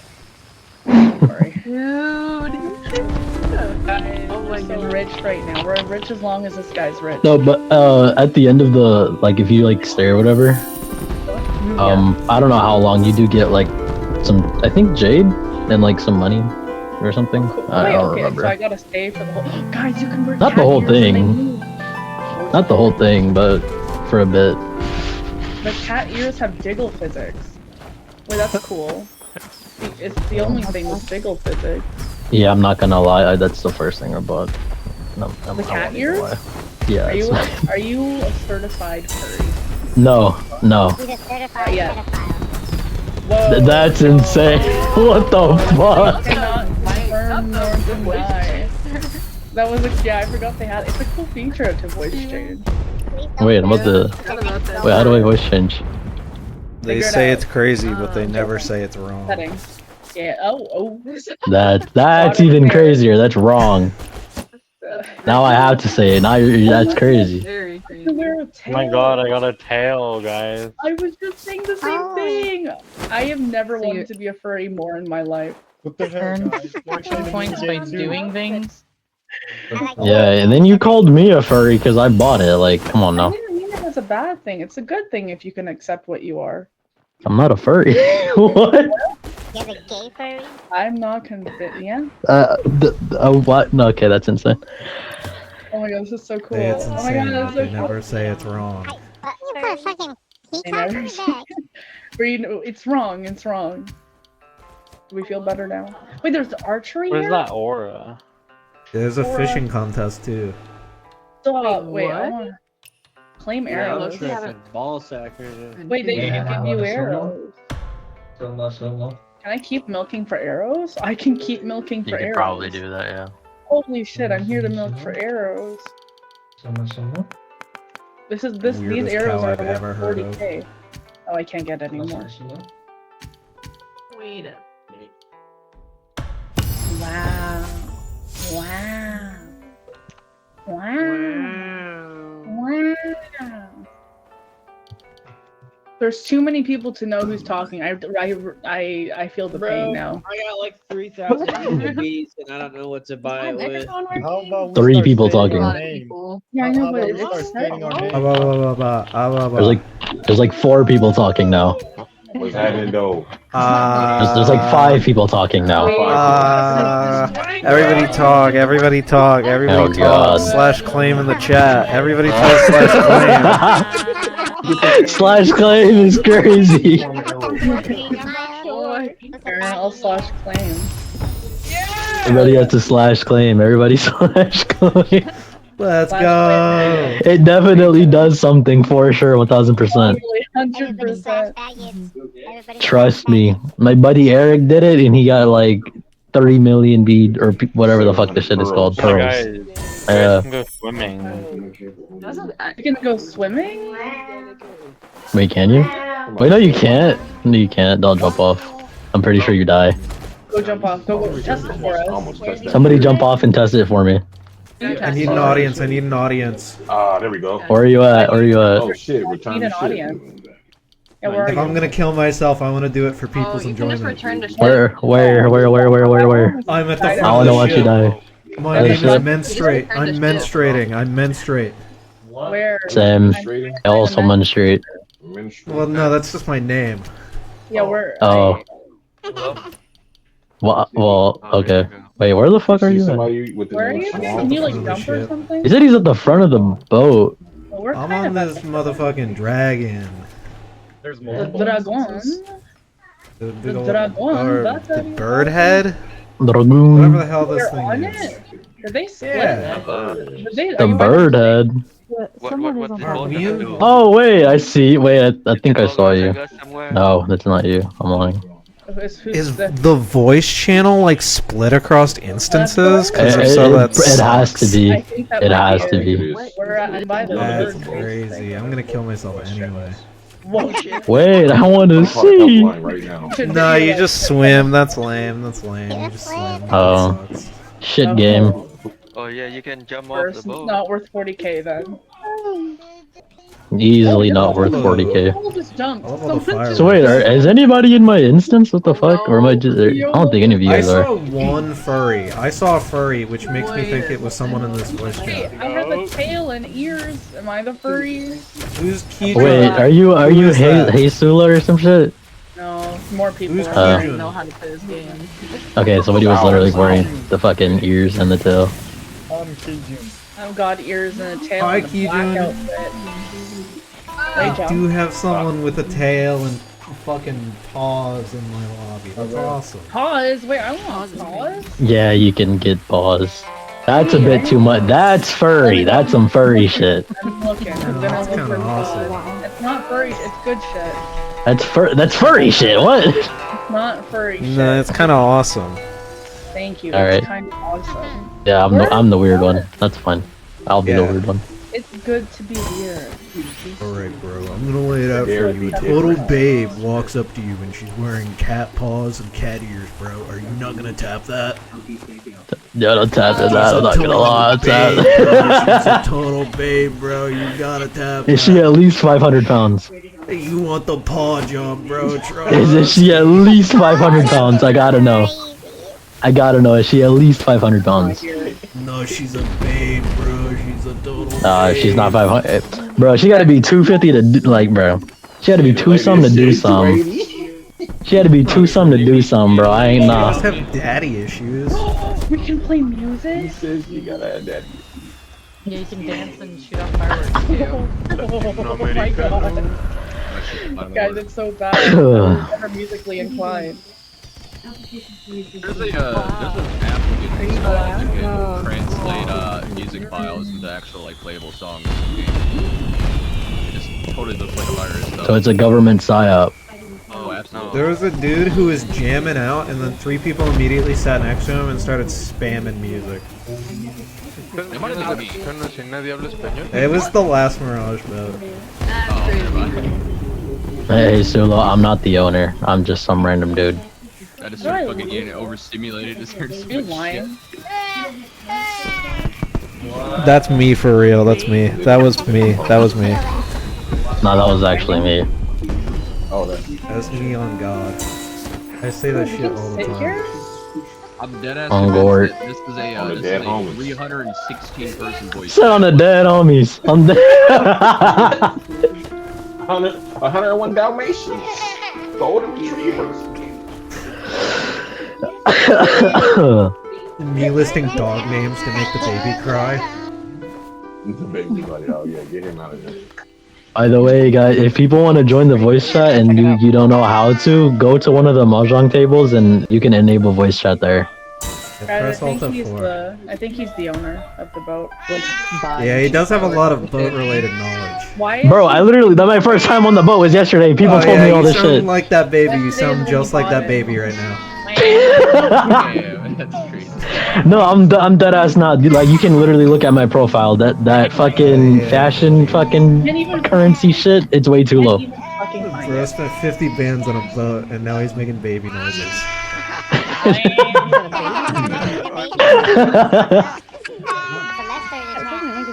That's fucking crazy. I can't. Wow. Where baby getting fed a lot. I see no baby shit. Hello? Hello? Hello? This is way better than the voice chat yesterday. Hello? That one was shit. Dude, the voice chat yesterday was actual fucking cancer. It was just one dude who was hot micing himself playing poorly on the instrument. That was all the voice chat was. No. Yeah. Well, I mean, it was his boat. I just happened to be on. Benjamin Netanyahu. Oh, I can click on you guys. You're a DPS menstruating. Wow, you guys like boats so much. Oh, Boats. Yeah, what up, girl on the Switch? Am I now heard? Yeah, we can hear you. Bro, still let me drive the boat. Mahjong table to do it. Yeah, I had to go to the mahjong table to do it too. Is there any way to change like what mic the thing is?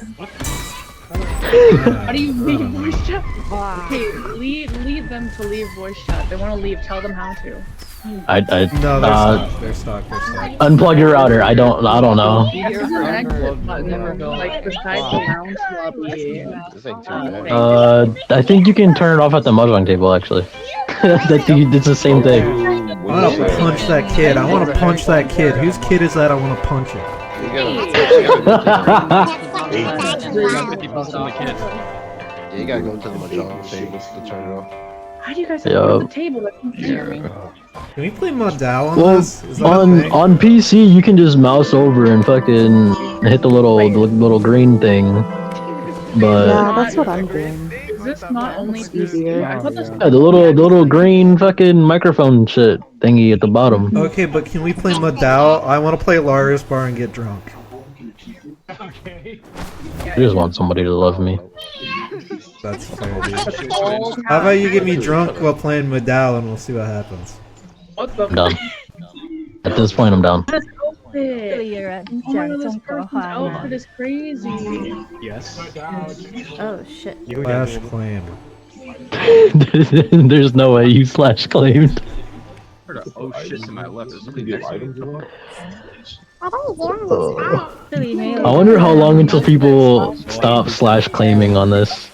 I don't know. I don't There's think just it one stops. person who thinks it's I don't funny think it to stops either. restart the bit, Okay. and then it just it happens. It's hilarious. It's actually hilarious. That baby is me when I see slash claim 5 times in a row in the chat. That's fair. Someone said Fair enough. slash. Any claimers? Any claimers in the chat, go ahead and claim your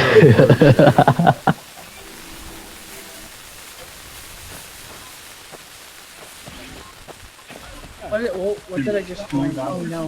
What do the fortune points get us? Like, what are they for? I think if you max it out, you get a reward. But I'm not 100 Oh, it might be for math. It might be for math, I don't know. It might be for math. In-game. Dude, that voice changer is awesome. It's straight out of like 2012. I don't know what you're talking about. This is my normal voice. Your normal voice sounds like a voice changer straight out of 2012. Nah, I think you're coping. You're just You jealous. hear that a lot? I think you're just jealous because. I am jealous. I am worried that you're gonna make our planet deplete helium faster than it was planned to. Sounds like it works. Helium isn't real. It's a government psyop. Bro, God, Like birds, the drones. It's not real. Nothing's real. The sky isn't the actual sky. I think the whole Mirage boat's a government psyop to see how fast and get fucking. No, the boat is real. It's just owned by the government. That's the thing. That's where they get you. That's really where they get you. The shit on the sea zone, but you know. Slash claim. Any slash claimers? Guys, you got a slash claim.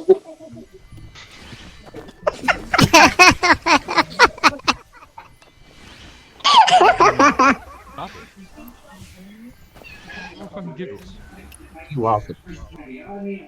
Make fun of his giggles, that's just how he sounds. Yeah, that's fucked up, dude. I was born like this, man. Okay, character development. There you go. I was born like this. Are you making fun of me, bro?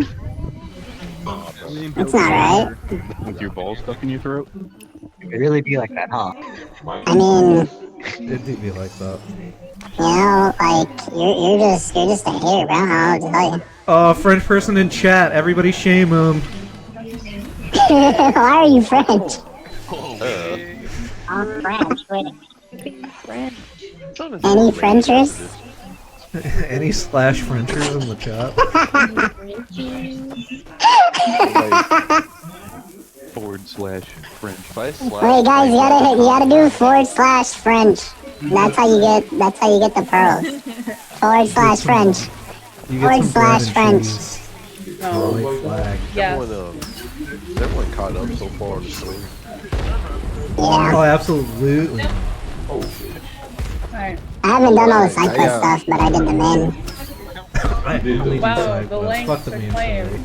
Crazy. Guys, /French to claim. /French. You guys are not typing it right. French? Are you a streamer, bro? No. No, he just sounds like that. No, I'm just autistic. I'm sorry.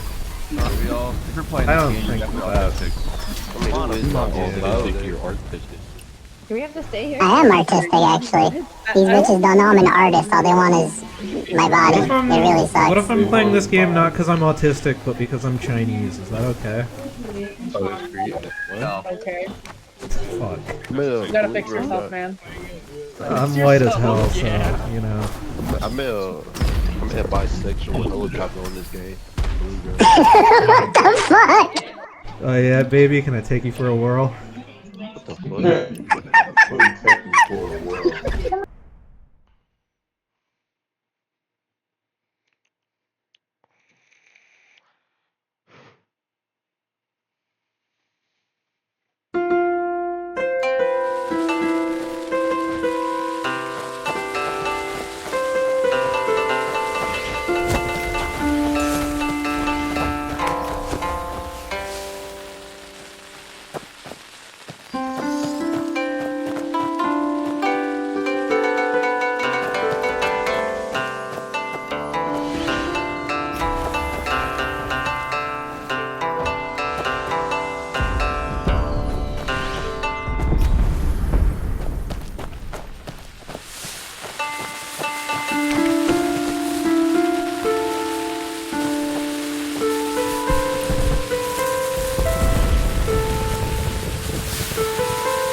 When you get your weapon boxes, you're gonna get the set effect. So there are 3 different sets in the game.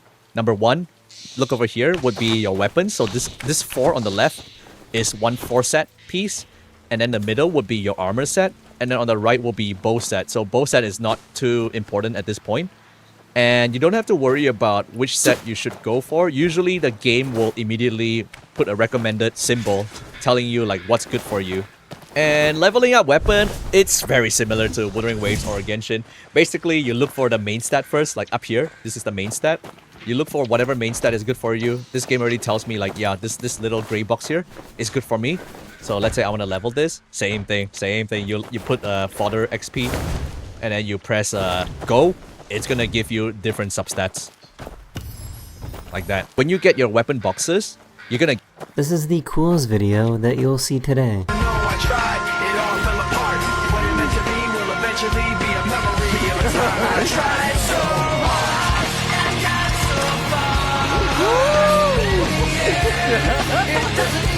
He's about to make his wife jealous by using her older sister.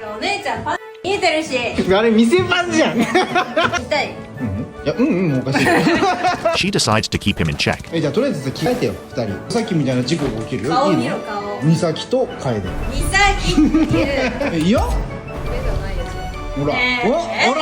But his teasing doesn't stop there.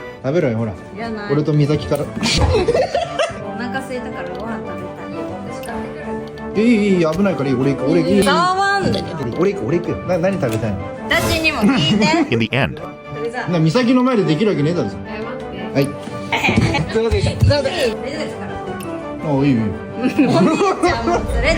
he's about to make his wife jealous by using her older sister.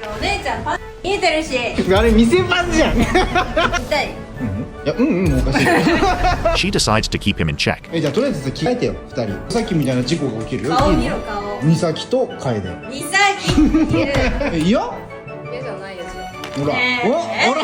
But his teasing doesn't stop there.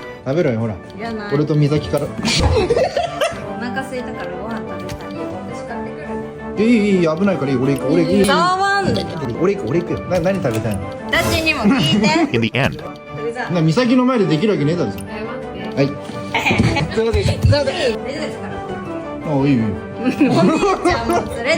he's about to make his wife jealous by using her older sister.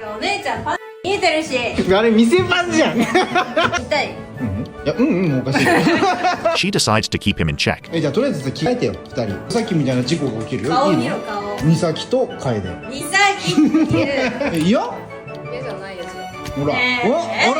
But his teasing doesn't stop there.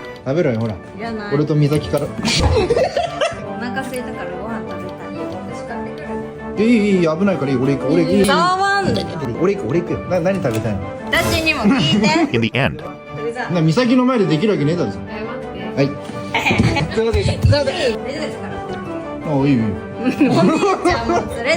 he's about to make his wife jealous by using her older sister. いや、おかしい。She decides to keep him in check. じゃあとりあえず着替えてよ、2人。さっきみたいな事故が起きるよ。いいの？美咲と楓。美咲いる。いや嫌じゃないですよ。ほら、ほら。 But his teasing doesn't stop there. 食べろよ、ほら。いらない。俺と美咲から。お腹空いたからご飯食べたい。私買ってくる。いい、危ないからいい。俺行く、俺行く。俺行く。何食べたいの？私にも聞いて。 In the end, 美咲の前でできるわけねえだろ。はい。そうです。そうです。大丈夫ですから。あ、いい。お兄ちゃんも連れてく。 he's about to make his wife jealous 痛い。 by using her older sister. お姉ちゃんパン見えてるし。あれ店パンじゃん。痛い。いや、おかしい。 She decides to keep him in check. じゃあとりあえず着替えてよ、2人。さっきみたいな事故が起きるよ。顔いいの？見ろ顔。美咲と楓。美咲いる。いや嫌じゃないですよ。ほら、ほら。 But his teasing doesn't stop there. 食べろよ、ほら。いらない。俺と美咲から。お腹空いたからご飯食べたい。私買ってくる。いい、危ないからいい。俺行く、俺行く。俺行く。何食べたいの？私にも聞いて。 In the end, 美咲の前でできるわけねえだろ。はい。そうです。そうです。大丈夫ですから。あ、いい。お兄ちゃんも連れてく。 he's about to make his wife jealous 痛い。 by using her older sister. お姉ちゃんパン見えてるし。あれ店パンじゃん。い痛い。や、おかしい。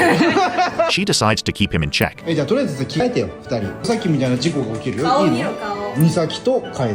美咲いる。いや嫌じゃないですよ。ほら、ほら。 But his teasing doesn't stop there. 食べろよ、ほら。いらない。俺と美咲から。お腹空いたからご飯食べたい。私買ってくる。いい、危ないからいい。俺行く、俺行く。俺行く。何食べたいの？私にも聞いて。 In the end, 美咲の前でできるわけねえだろ。はい。そうです。そうです。大丈夫ですから。あ、いい。お兄ちゃんも連れてく。 he's about to make his wife jealous 痛い。 by using her older sister. お姉ちゃんパン見えてるし。あれ店パンじゃん。い痛い。や、おかしい。 She decides to keep him in check. じゃあとりあえず着替えてよ、2人。さっきみたいな事故が起きるよ。顔いいの？見ろ顔。美咲と楓。美咲いる。いや嫌じゃないですよ。ほら、ほら。 But his teasing doesn't stop there. 食べろよ、ほら。いらない。俺と美咲から。お腹空いたからご飯食べたい。私買ってくる。いい、危ないからいい。俺行く、俺行く。俺行く。何食べたいの？私にも聞いて。 In the end, 美咲の前でできるわけねえだろ。はい。そうです。そうです。大丈夫ですから。あ、いい。お兄ちゃんも連れてく。 he's about to make his wife jealous 痛い。 by using her older sister. お姉ちゃんパン見えてるし。あれ店パンじゃん。い痛い。や、おかしい。 She decides to keep him in check. じゃあとりあえず着替えてよ、2人。さっきみたいな事故が起きるよ。顔いいの？見ろ顔。美咲と楓。美咲いる。いや嫌じゃないですよ。ほら、ほら。 But his teasing doesn't stop there. 食べろよ、ほら。いらない。俺と美咲から。お腹空いたからご飯食べたい。私買ってくる。いい、危ないからいい。俺行く、俺行く。俺行く。何食べたいの？私にも聞いて。 In the end, 美咲の前でできるわけねえだろ。はい。そうです。そうです。大丈夫ですから。あ、いい。お兄ちゃんも連れてく。 he's about to make his wife jealous 痛い。 by using her older sister. お姉ちゃんパン見えてるし。あれ店パンじゃん。い痛い。や、おかしい。 She decides to keep him in check. じゃあとりあえず着替えてよ、2人。さっきみたいな事故が起きるよ。顔いいの？見ろ顔。美咲と楓。美咲いる。いや嫌じゃないですよ。ほら、ほら。 But his teasing doesn't stop there. 食べろよ、ほら。いらない。俺と美咲から。お腹空いたからご飯食べたい。私買ってくる。いい、危ないからいい。俺行く、俺行く。俺行く。何食べたいの？私にも聞いて。 In the end, 美咲の前でできるわけねえだろ。はい。そうです。そうです。大丈夫ですから。あ、いい。お兄ちゃんも連れてく。 he's about to make his wife jealous 痛い。 by u-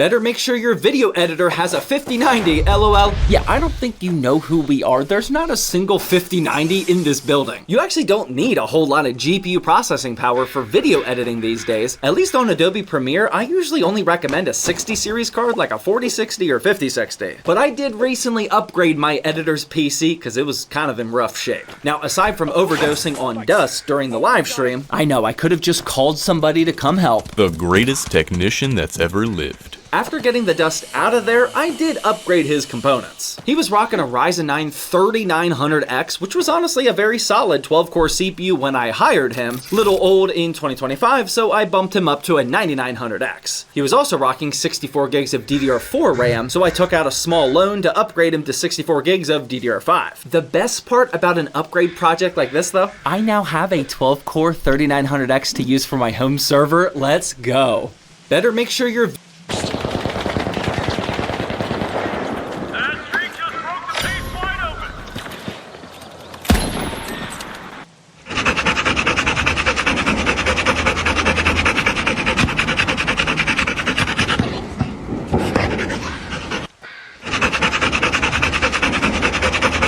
I'm gonna prank my friend with this impossible Lego Rubik's Cube. This cube looks normal, but if you swap these bricks, it becomes impossible to solve. Let's see if Carrie can solve it. Oh my gosh. Hey Carrie, can you solve this cube for me, please? This is a Lego. Yeah, I'm cube. I'm suddenly taken back to my childhood. This turns really well given like how blocky it is. I'm trying color neutral, but like... Oh, okay. That's different. No one's done that yet. Wait, there's a corner twist. Is there? Well, I'll try the best of my ability. Alright. Like, get as close as possible. Okay. Oh wait, is there like a trick? How come it's not getting any closer? Like, I'm actually like shocked. What's happening? I don't want to like break it. Just do it. Are you sure? Yeah. Okay. Yes! Wait. Wait. Oh, this is why the peelers weren't working, because like this is even worse than parody. Sticker peelers will get this, and real cubers won't. I don't know if I can fix it like this way. We'll just hide that corner. Ta-da! I'm gonna prank my friend with this Universal harmony.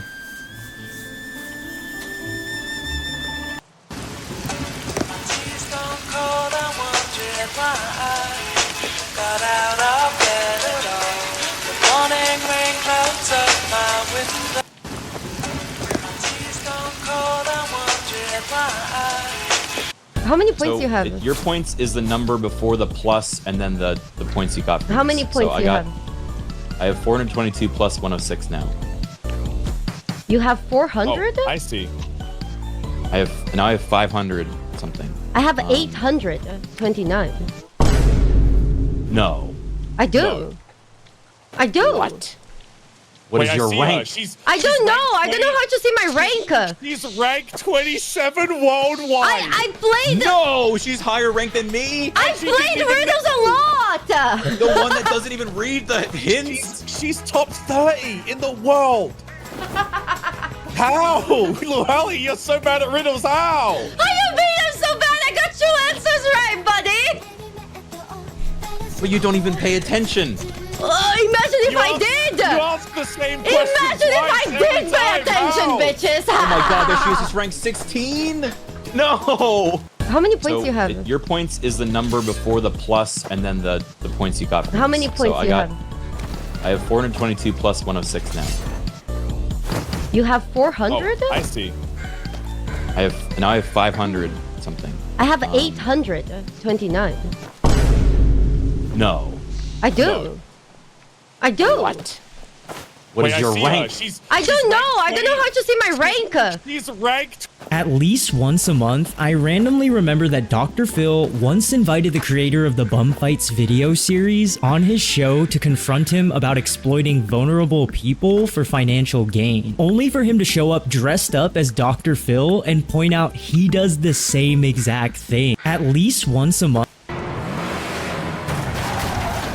Any specific way to drive, or I think Steam support needs to be investigated. Literally every other gaming company will leave you hanging when you need help, but Steam support would probably blow up a house for you. It's like, hey, sorry to bother, but my account just got hacked and it's 8 years old, so I really need it back. Yeah, no, sorry, bro. Try changing your password and try again later. Maybe use 2-factor authentication next time, dumb. Skill issue. Make a better password. Yeah, you're banned. Also, we're unbanning 6 PDF files. Hi, so I think my account was... Yes, sir, we found him. The hacker? How do you know? Sending you live video now. Live video? Is this body cam footage? Is that their house? Whoa, chill. Who are y'all? Termination complete. What? I think Steam support... Celebrities have some weird rules. Like, apparently Kanye West has a rule for his crew that everyone must be silent whenever he's in creative mode. Imagine being forced to be silent for this. I still don't get Mark Zuckerberg's rule where he went a full year challenging himself to only eat food that he hunted to be more natural, but then he hunted with a taser. But speaking of Marks, for years Mark Wahlberg's really been going to bed at 6:30 p.m. every night and waking up at 2:30 in the morning. He says it so he can feel like he's getting a head start on his day before everyone else. And that's almost as strange as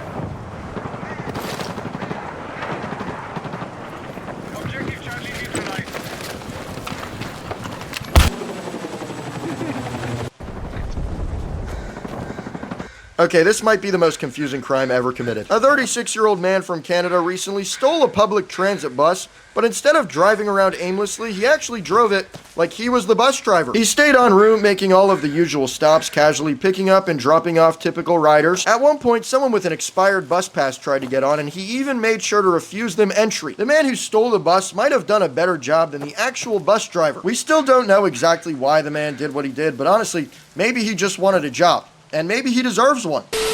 Okay, this might be the most confusing.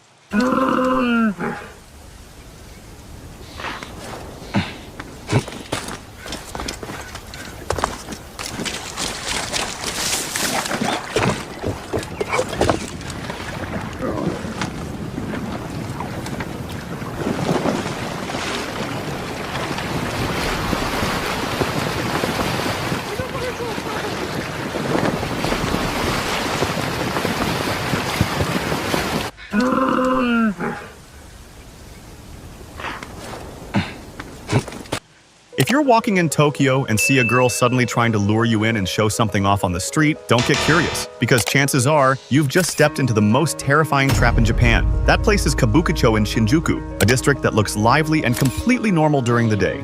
But when night falls, it turns into a dangerous maze, especially for foreign tourists. At first glance, you only see a few people standing around trying to invite you in, but behind them is an entire underground world, from illegal red light bars to scams waiting to be sprung. If you follow them out of curiosity, the risk of being drugged, forced to pay an enormous bill, or even extorted is very high. And most importantly, you absolutely should not record videos here, because the moment you raise your phone, someone will immediately walk up to you. And if you're walking...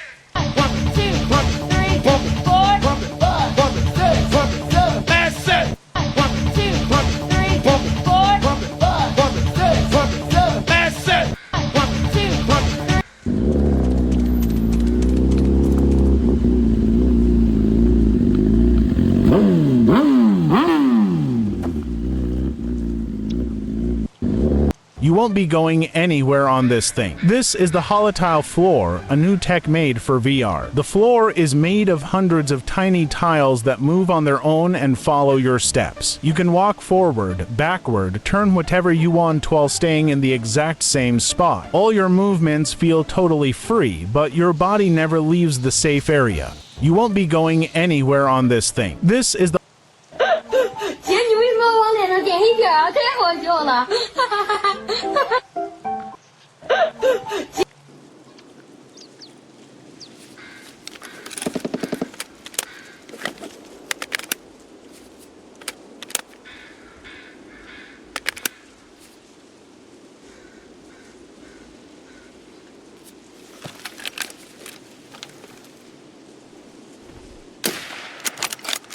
He gone.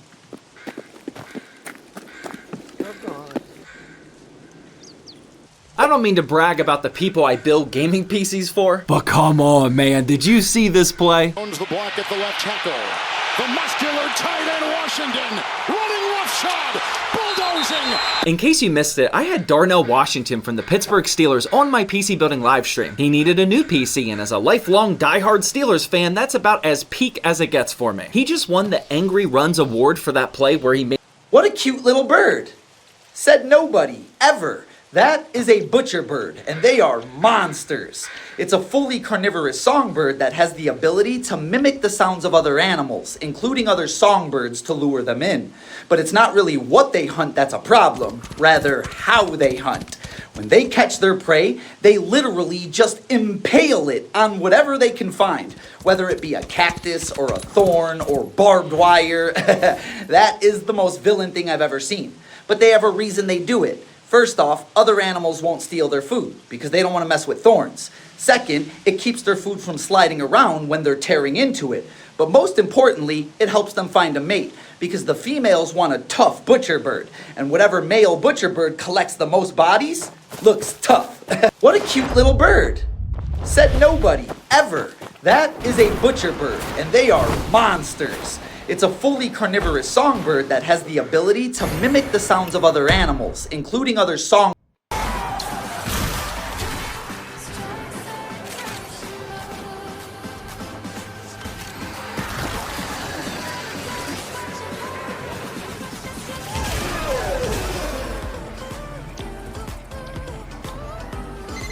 Quitting time, fam. Bring it home.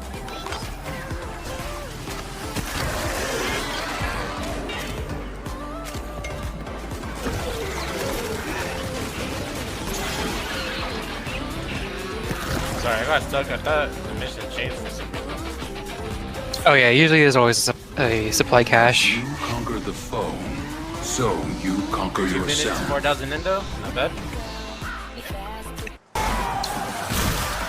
The website that tells you if other websites went down also sometimes goes down. Down Detector had an outage recently, so naturally someone on the internet had to make a down detector for Down Detector until it was back up, which of course prompted someone to make a down detector for the down detector for the down detector. And we even made it to a down detector for the down detector for the down detector for the down detector, which as of the time of writing this are all still legitimately operational. And all of this happened just because Cloudflare had an off Tuesday. But hey, at least we'll definitely know next time something like this happens. The website that tells you if other websites went down.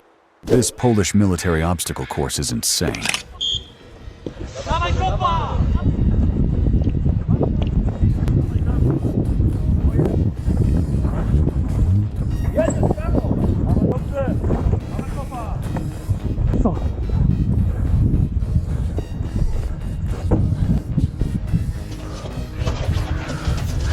Góra mocno.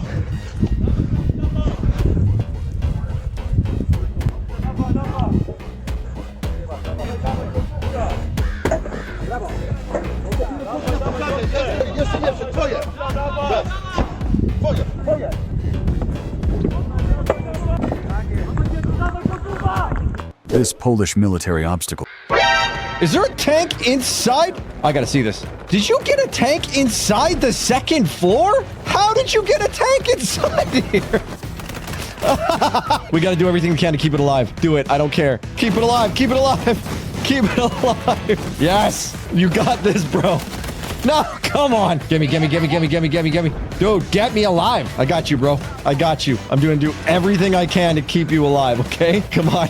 We got this. Oh, hold on. Oh, shit. That might mean me dying. Don't push me off the edge, because then I can't. No, you edge, bro. Is there a tank inside? I gotta. Are you gonna be this pissed? Nothing beats a G2 holiday. And right now, you can save £50. I wonder what happened after all this. Are you gonna be this pissed? Nothing beats.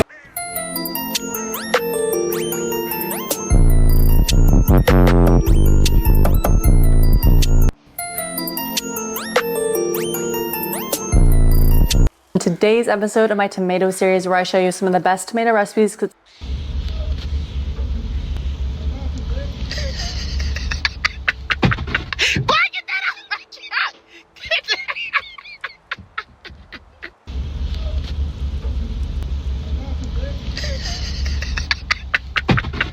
His opponent wrapped an arm around his throat and choked him. But this wasn't just any fight, they were competing at the Olympics. I think we know where the fucking comms tower is now. Yeah, I think I do. We just gotta get back to Olive Garden to go to the tower. So you're asked to... We have silently tested and enabled duo.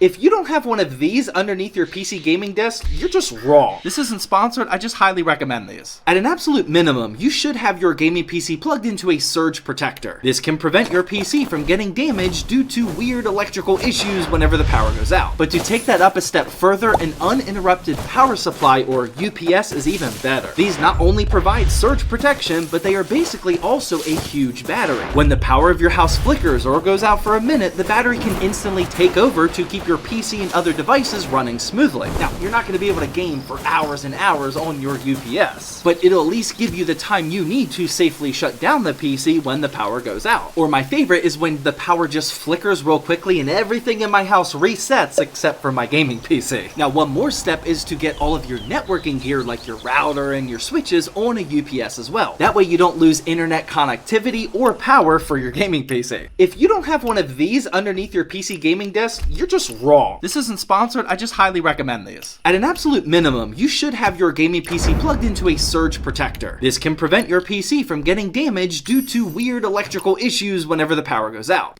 He claimed that half of the NASCAR rulebook was because of him. He brought the car, they take it apart just to see how much fuel is in the gas tank. They drop the tank, we have 9 violations, we gotta get those fixed. That's nonsense. Gets in the car and goes, make that 11. Fires the car up and drives away without a fuel tank in it. They never stipulated how big the fuel line could be. So the fuel line on Smokey's Chevelle was 11 feet long and 2 inches big and could hold in itself a couple gallons of fuel. He claimed that half...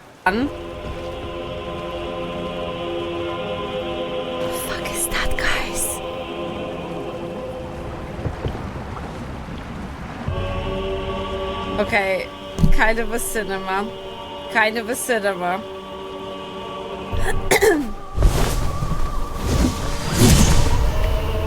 Do I have to fight this? I don't want to fight this. I'm kind of scared, and I will not take this bonfire.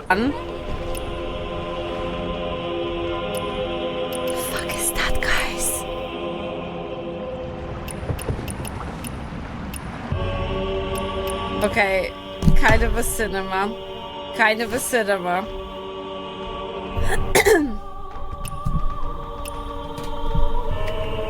Do I have to fight this? I don't want to fight this. I'm kind of scared, and I will not take this bonfire.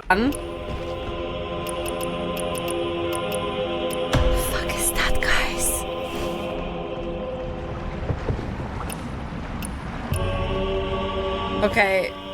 When I was in prison, there was a guy named Mr. Freeze who had narcolepsy. Something stupid he ends up going into the state prison. Well, there's no AC. So he's there and he's like complaining about how hot it is. And his cellie, and he goes, oh, you want ACs? You got to go to federal prison. He goes, well, how do I get to federal prison? And he goes, oh man, you can do anything. You just got to commit a federal crime and you'll do all your state time in federal prison. Yeah? He goes, yeah. He said, well, what's a federal crime? He goes, you could threaten the president. So he writes a letter to Bush and he says he's going to kill Bush and his entire family and he's gonna the dog. And so Secret Service come, they question him. He says, yeah, I wrote the thing. They bring him back to court, gets in front of the court. The lawyer explains to the judge, listen, the guy is practically retarded. And he's like, Your Honor, this is what his cellie had told him. It's not, and the judge goes, yeah, but he wrote the letter. You know, these judges, they got no sympathy. They're like, yeah, but the fact that he wanted to the dog is disturbing. He said, I'm going to give him what he wants, though. That was the golden ticket of the letter. He is going to federal prison. When I was in prison, there was a guy named Mr. Freeze who had narcolepsy. Something stupid he ends up going into the state prison. Well, there's no AC. So he's there and he's like complaining about how hot it is. And his cellie, and he goes, oh, you want ACs? You got to go to federal prison. He goes, well, how do I get to federal prison? And he goes, oh man, you can do anything. You just got to commit a federal crime and you'll do all your state time in federal prison. Yeah? He goes, yeah. He said, well, what's a federal crime? He goes, you could threaten the president. So he writes writes a letter to Bush, and he says he's gonna kill Bush and his entire family, and he's gonna whip the dog. And so Secret Service come, they question him. He says, yeah, I wrote the thing. They bring him back to court, gets in front of the court. The lawyer explains to the judge, listen, the guy is practically retarded. And he's like, Your Honor, this is what his cellie had told him. It's not, and the judge goes, yeah, but he wrote the letter. You know, these judges, they had no sympathy. care, And he's right? like, yeah, but the fact that he wanted to the dog is disturbing to me. So he said, I'm going to give him what he wants, though. That was the golden ticket of the letter. He is going to federal prison. When I was in prison, there was a guy named Mr. Freeze who had narcolepsy. Something stupid. He ends up going into state prison. Well, there's no AC. So he's there, and he's like complaining about how hot it is. And his cellie, and he goes, oh, you want an AC? You got to go to federal prison. He goes, well, how do I get to federal prison? And he goes, oh, man, you can do anything. You just got to commit a federal crime, and you'll do all your state time in federal prison. Yeah? He goes, yeah. He said, well, what's a federal crime? He goes, you could threaten the president. So he writes a letter to Bush, and he says he's going to kill Bush and his entire family, and he's going to whip the dog. And so Secret Service come, they question him. He says, yeah, I wrote the thing. They bring him back to court, gets in front of the court. The lawyer explains to the judge, listen, the guy is practically retarded. And he's like, Your Honor, this is what his cellie had told him. It's not, and the judge goes, yeah, but he wrote the letter. You know, these judges.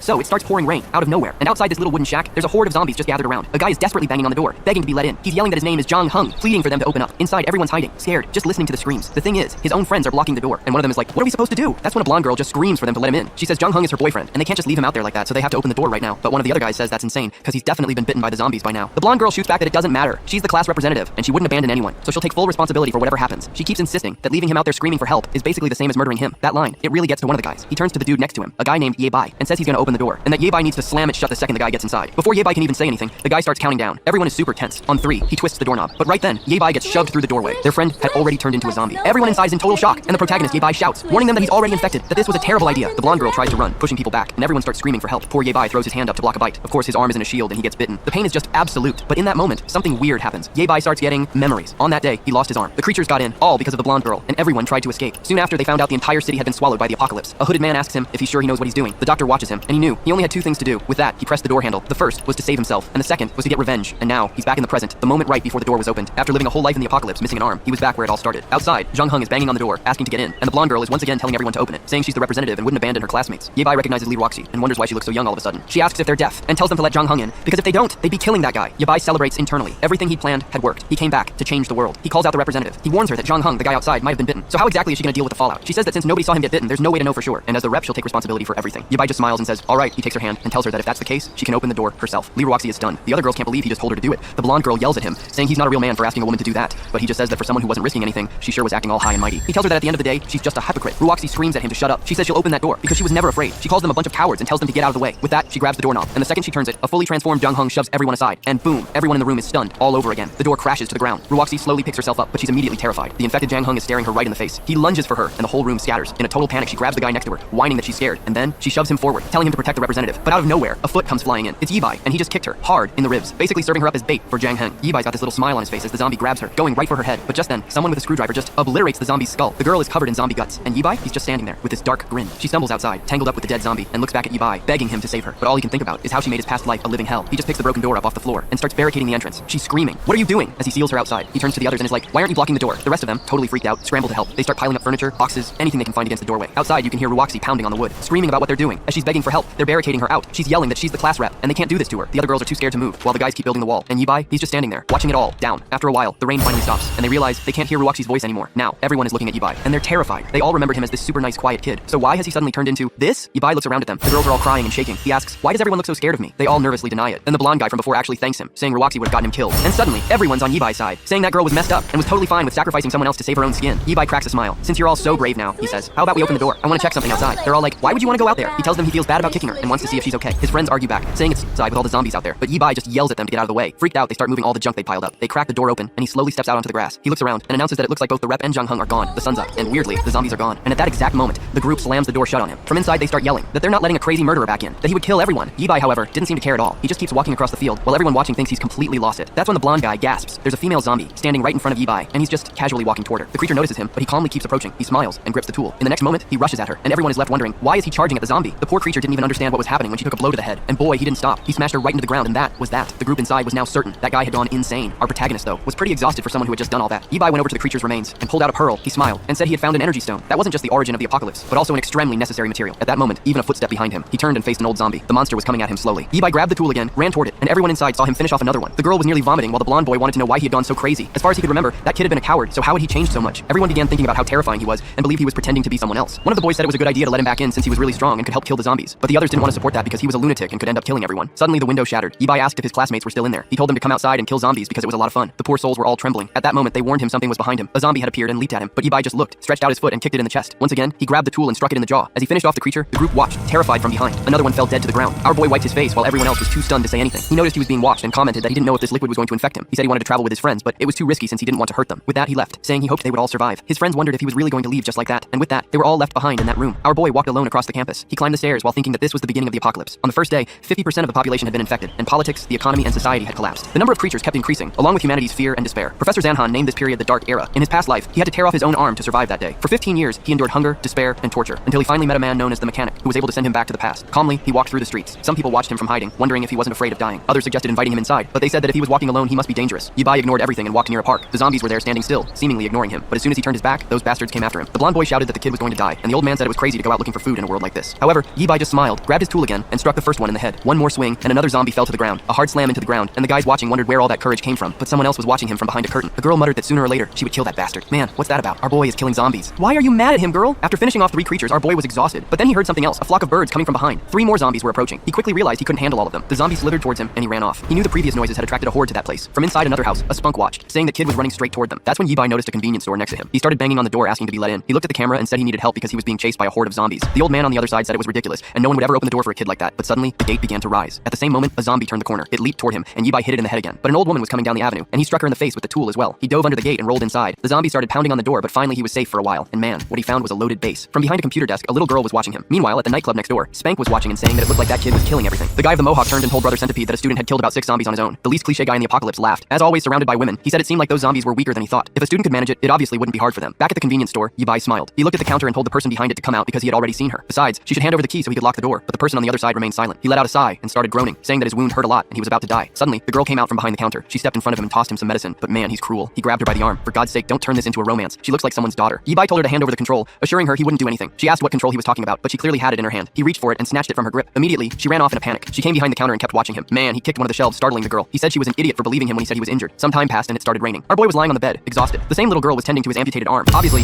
Ibai was in excruciating pain. After a while, she said she was done, and our boy thanked her for saving him. She opened the first aid kit and said that it was really dangerous outside and her father had told her to stay here. He could rest there and later she would bring him some food. With that, she left the room while he thought she was way too kind. She was the only person out of all the doors he knocked on who let him in. If it weren't for her, he would have been eaten by those zombies outside. But after a while, he heard her asking what some guys were doing. That immediately woke Ibai up. Some people were standing in front of the store, and the so-called centipede thanked her for opening the door for his friends. Frightened, the little girl asked if they just wanted some food because they were hungry. He said that's exactly what they wanted, and now all the food in that place belonged to him. She told them her father would be back soon, but the guy said her father had already been used as bait for the zombies, and now that no one was there, they could start playing a game. Ibai stood in the corner listening as they took the girl's life. After stealing the food, they dumped her body on the floor, calling her an idiot. But now, back in the present, he knew this time he had to save her. First, he had to make sure she understood how cruel this apocalyptic world was, even if that meant she would see him as a bad person. She then knocked on the door, and it seemed like he was going to take the role seriously, because he immediately shouted asking why she was bothering him. She apologized, saying she had washed his clothes because they were too dirty. He got even angrier when he saw how kind she was. He told her to throw those clothes away and get out of there. A bit embarrassed, she said that was fine. He then told himself that with such a weak personality, it would be hard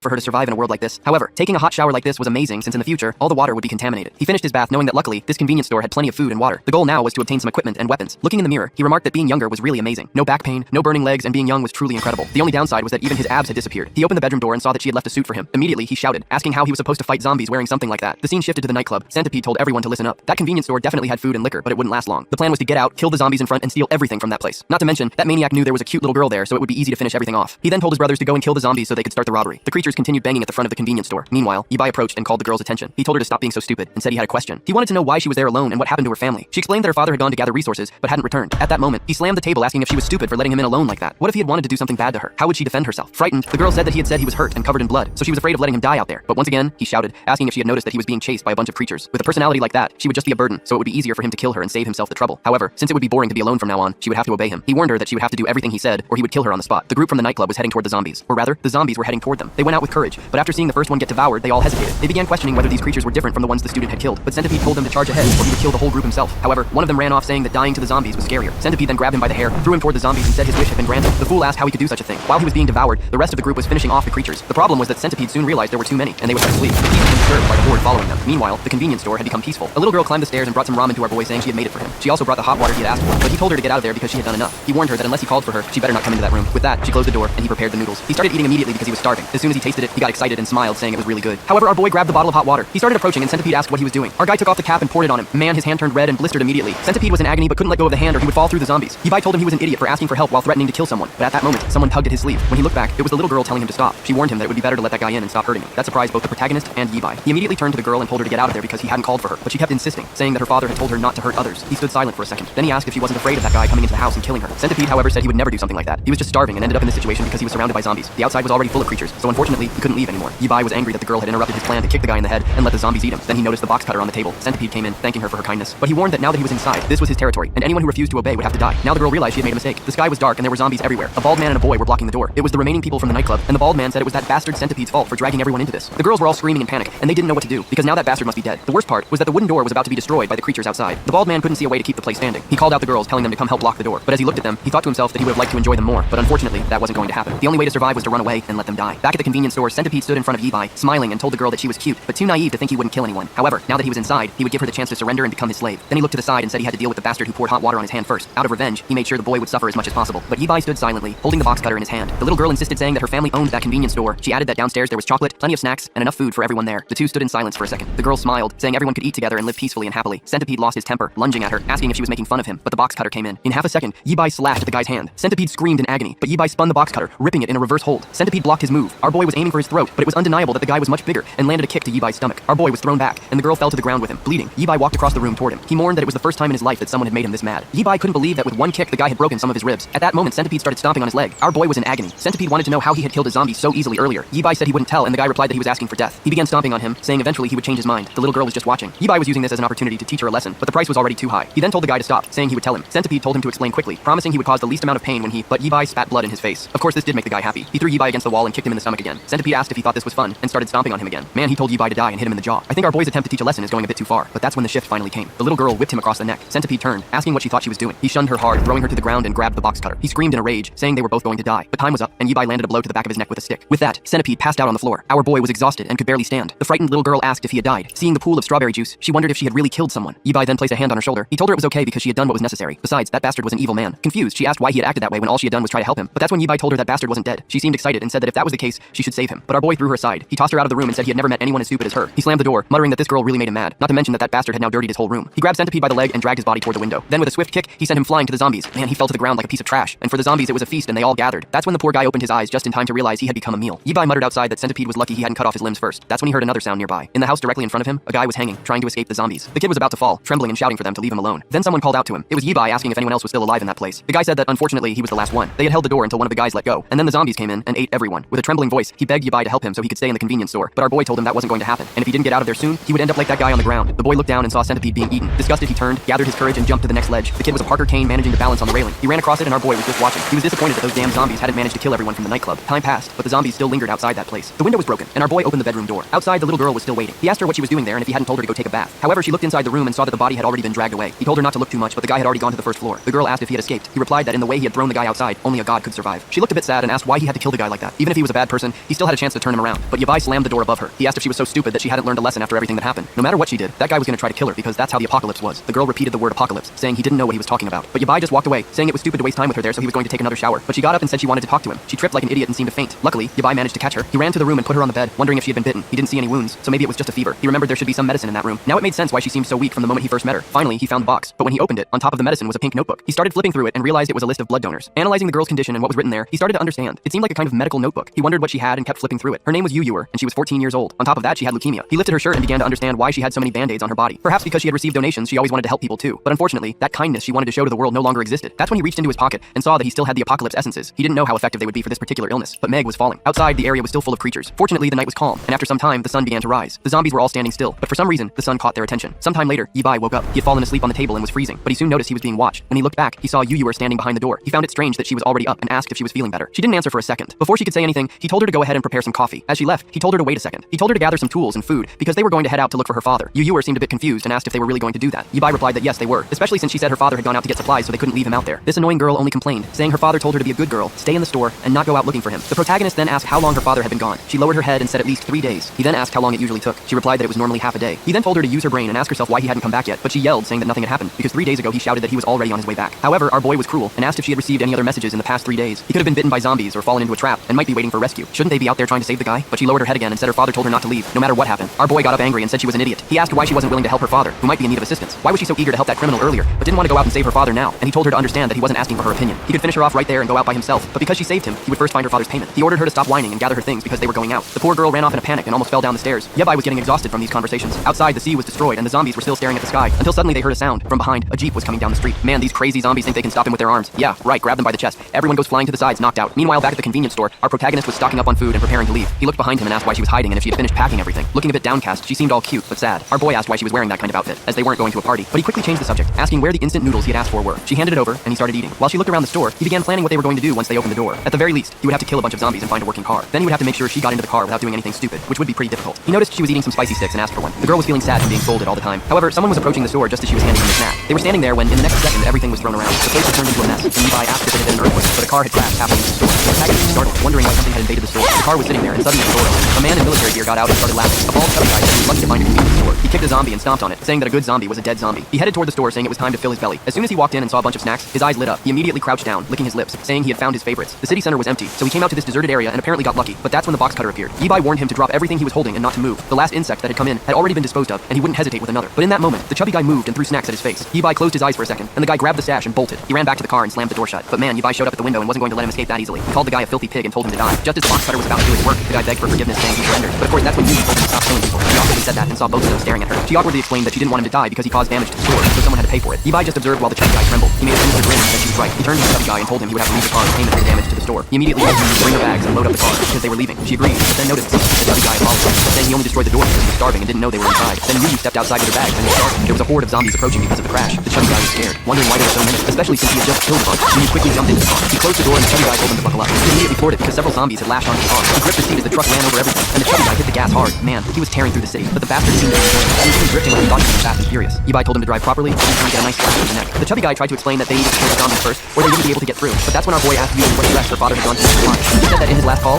he was heading to the food on supermarket. The chubby guy said that place was crazy since it's always packed and must be crawling with zombies. But Levi told him to stop whining and just drive, or he'd be the one to die there. They seemed to escape the horde, and the chubby guy said if things got boring, he would turn on some music. At least on the road, they could calm down a little. The zombie lying on the ground with a branch in its hand grazed its arm. As the car approached, man, the chubby guy had no mercy and ran right over it. As he sang along to the music, he plowed through everyone. Clearly, this bastard was enjoying the whole process, and Levi told him to be quieter because he wanted to rest a bit. But the chubby guy said not to worry as the car was very tough, so there was no problem. Levi, however, raised the box cutter and asked if he wasn't going to listen. At that moment, everything went silent, and he stopped the car. Our protagonist told him that he didn't order him to stop the car just to stop making noise. That's when the chubby guy realized the gas had run out. Yo-Yor and our boy screamed in frustration. He cursed the bastard who apologized, saying he forgot there wasn't a gas station nearby. He started eating frantically, saying that if he was going to die, he might as well die with a full stomach. Yo-Yor, on the other hand, began to hear some noises approaching. A huge zombie appeared right in front of her window. The car had stopped right in front of a park, and a horde of zombies was starting to surround them. The protagonist knew that even if the car wasn't destroyed, they were going to die trapped in there. But that's when a knife behind his seat caught his attention. The zombies were banging on the window. Suddenly, someone kicked the door, sending it flying off. Yabai calmly stepped out, and the zombie came toward him. He pulled out the mash sheet and slashed through another one. Inside, Yo-Yor was terrified, watching everything. But our boy was celebrating, saying the blade was sharp. Another zombie approached, and he remarked that for amateurs like these, this kind of weapon was more than enough. He landed another strike, and two more approached. He glanced to the side, kicked one in the chest, and finished off the other. The chubby guy inside the car was stunned, watching everything. Another large zombie fell to the ground. He couldn't believe that this student was so strong. Even Yo-Yor was impressed. Yabai banged the handle of the knife on the car and told the chubby guy to get out. The chubby guy was terrified, but our boy warned him that if he stayed inside, he'd die sooner or later anyway. There were other cars outside, so maybe they'd be lucky enough to find some gasoline in one of them. While he dealt with the zombies, the chubby guy was supposed to start collecting some gas. He reminded him that he had been singing the whole trip, so he'd better know how to handle a vehicle. Yabai told Yo-Yor to stay in the car and not leave, as it was too dangerous. Yabai then told the chubby guy to come with him. The chubby guy, still not mentally prepared, said they needed more time, but in the next second, Yabai had already killed the first zombie. The poor chubby guy couldn't believe that this boy had no fear at all. Yabai moved on, slashing through another one. He looked back and told the guy to hurry up, but then the chubby guy remembered that there were some gasoline canisters in the truck bed. He realized how useful Yabai was and wanted to make better use of him. Yabai killed another zombie. He looked back and asked what the guy had said. Embarrassed, the chubby guy said he had been in shock and forgot, but if they waited a little, he filled the tank. Yabai told him to wait and do that later. The chubby guy was confused. Our boy said he needed help collecting something. He opened his hand, revealing a green pearl. He explained that they were found in the brains of zombies, and while he killed them, the chubby guy was supposed to collect them. The poor guy, who had never done anything like that before, started sweating, but Yabai said it was easy and showed him how to do it. He quickly demonstrated the process and asked if the chubby guy understood. Obviously, the guy said it was too disgusting and he'd rather stay in the vehicle. Yabai warned him that if he went back to the vehicle, he'd end up as ground meat. The chubby guy then asked how he was supposed to do it without a knife. Our boy told him to use his hands, saying he was going in, and if the guy didn't help, he'd be killed too. With that, Yabai took a step forward and finished off another zombie. The chubby guy, disgusted, approached the first zombie. He ran back to the Jeep, grabbed a tool, and prayed for protection. The protagonist said they didn't have time to waste and told him to start collecting right away, but the chubby guy, hesitant, wondered if the zombie was still alive. He struck it and went to collect the pearl, impressed that it was actually easier than he thought. There really was a little crystal inside. He never imagined that the human head produced something like that. He then asked Yabai if those were worth a lot, but Yabai told him to shut up. The chubby guy began to think that maybe this was why humans had turned into zombies, and wondered if he should keep a few. Meanwhile, Yabai was finishing off another batch. After a while, he said that was enough, and they wouldn't bother with the ones farther away. He thought to himself that getting used to this body without training was quite difficult. He turned and asked the chubby guy how many he had collected. The chubby guy was proud, saying he had gotten several. He said it was fun, and Yabai told him to clean them and store them. Then it was time to fill the tank so they could get moving. Yabai then went to check on Yaoyue. However, her illness seemed to have worsened again. He was startled and grabbed her arm, calling her name. He placed a hand on her forehead and realized the fever was worse than before. He began rummaging through her bag, remembering that they had grabbed some medicine and water. The chubby guy appeared and asked what was wrong with her, but Yabai told him to shut up and fill the gas tank. After some time, she seemed to have stabilized a bit. The chubby guy suggested that maybe it was because she had stayed in the heat of the car for too long and asked if she was feeling better. Yabai, not in the mood for chit-chat, threatened him again. He said they had lost time because the chubby guy pretended they had no gas, and if he hit anything else, the next person to die would be him. The chubby guy immediately apologized, saying he would never hide anything again. Yaoyue seemed to wake up, and the car continued down the road. After a while, the chubby guy complimented our boy's swordsmanship and asked what his name was. Our protagonist replied that it was polite to give your own name before asking someone else's. The chubby guy said his name was Zhao Hang, and he owned a workshop in the city. His friend had left his truck at the shop for repairs and never came back to pick it up because of the apocalypse. Then our boy said his name was Yabai, but suddenly Zhao Hang slammed on the brakes, and our boy had to hold on as he drifted on the road. The protagonist immediately threatened him, asking why he did that. Zhao Hang explained that the entire road ahead was blocked by burning vehicles. The problem was that Yaoyue was still trembling. At least now she had stood up. When she looked out the window, Yabai said it didn't seem like they would be able to get to the side where her father was. Yaoyue just watched silently, with nothing much to say. The chubby guy mentioned that there was another route, but it would take much longer, and he asked if they were still going to do it. Yabai replied yes, but first they would need new weapons and equipment. He asked Zhao Hang if he knew where they could find an electrician or a weapons store. Zhao Hang thought for a second and said he knew. He told them to relax, he would take them there now. He had a friend from his hometown who was a very experienced blacksmith. This talk about a blacksmith caught Yabai's attention. Zhao Hang said there was a good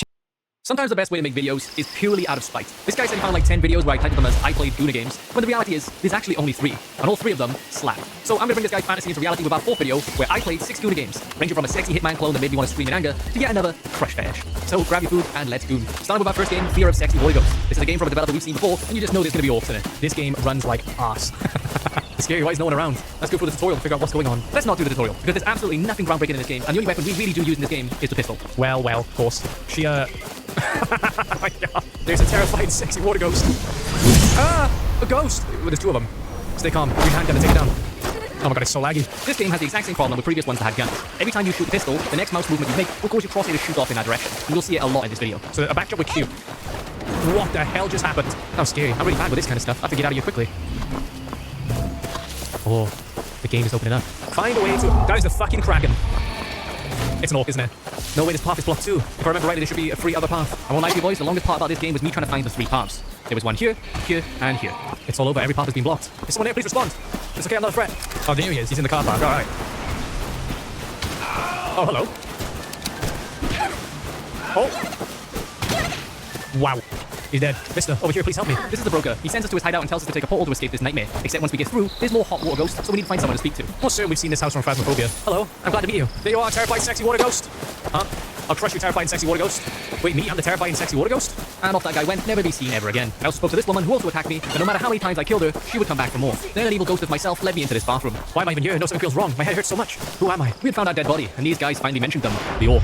So we go speak with the broker once again. Why was that the place? Who am I? I don't know exactly what happened to you, but I do know where the incident took place. It's a secret club run by the target organization, KDD. There's a nice hole in the garage of this house. Use that hole to take you to the secret club. So I went with Paul to the club, and the game taught me a brand new move. Submission. Fuck you! Fuck you!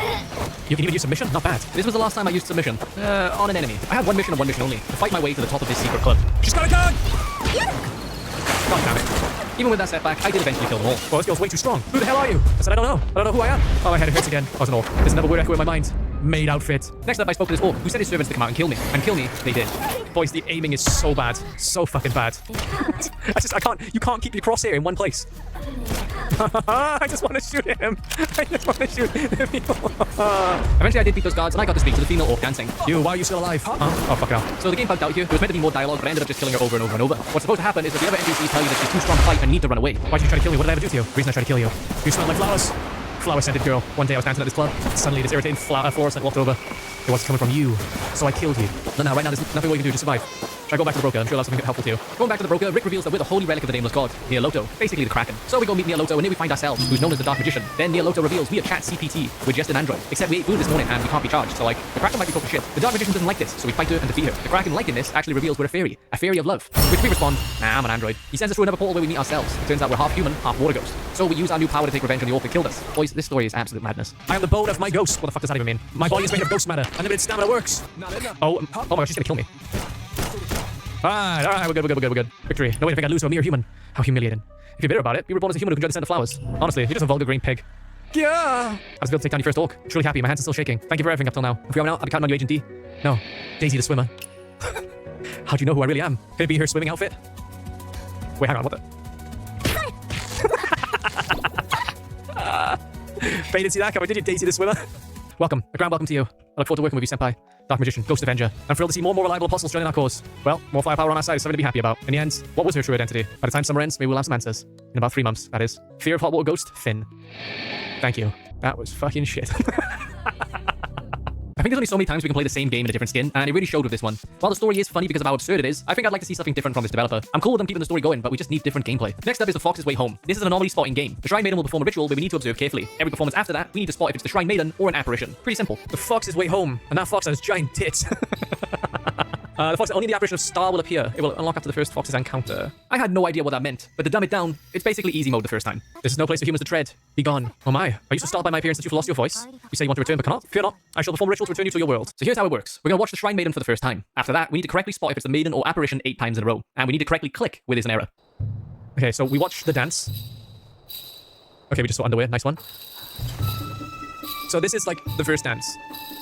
I can see there's 3, 4 things in the background. We're gonna get constant. Yeah, I thought we were. We're gonna get constant fucking upskirts, aren't we, boys? Okay, we have to remember all the little trinkets on her as well. I'm fucked. Very lovely dance. Very lovely dance. Cool. More underwear. Nice. Feet shot. Why not? just throw everything there. Oh! Materializing fans? Now that is fucking fancy. Okay, so that was the dance.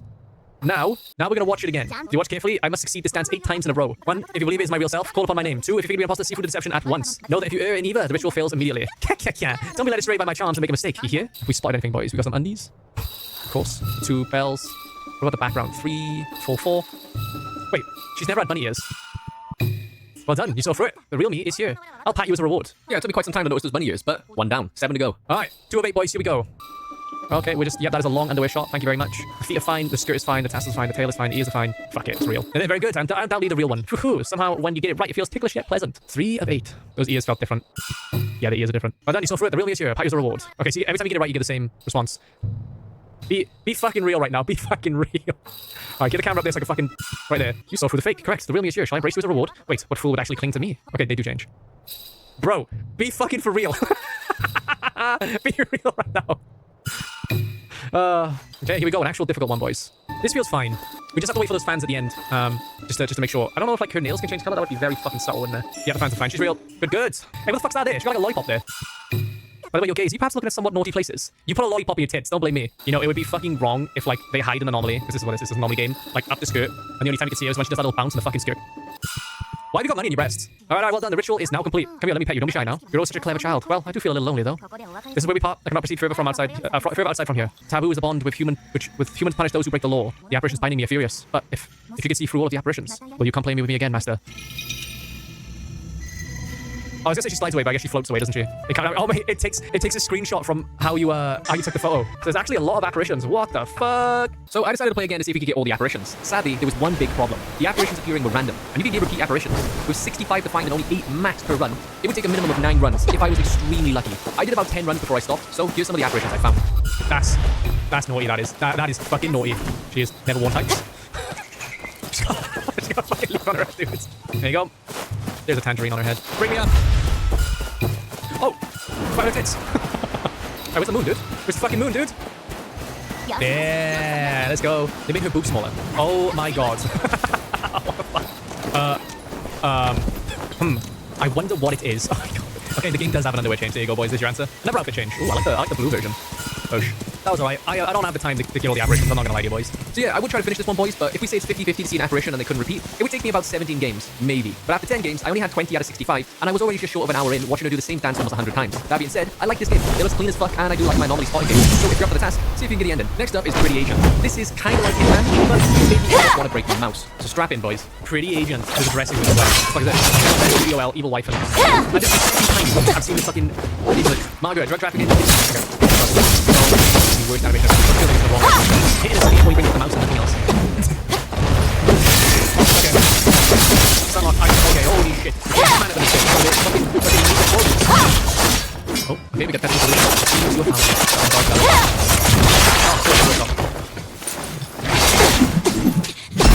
Well, that's, it could be worse.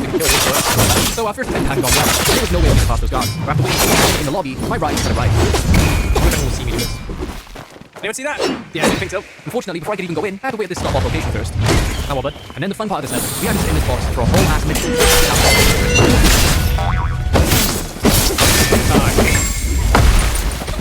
Oh my god, I can't move. Oh my god, I literally can't move.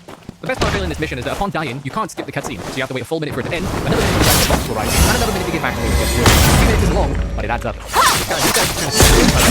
I crouch, I can get all the way up the stairs. Oh my god, I just saw myself in the box. This class, actually. Now, you think crouching behind these guys would be a good idea because they can hear your footsteps, but I'm gonna let you see for yourself why that doesn't work.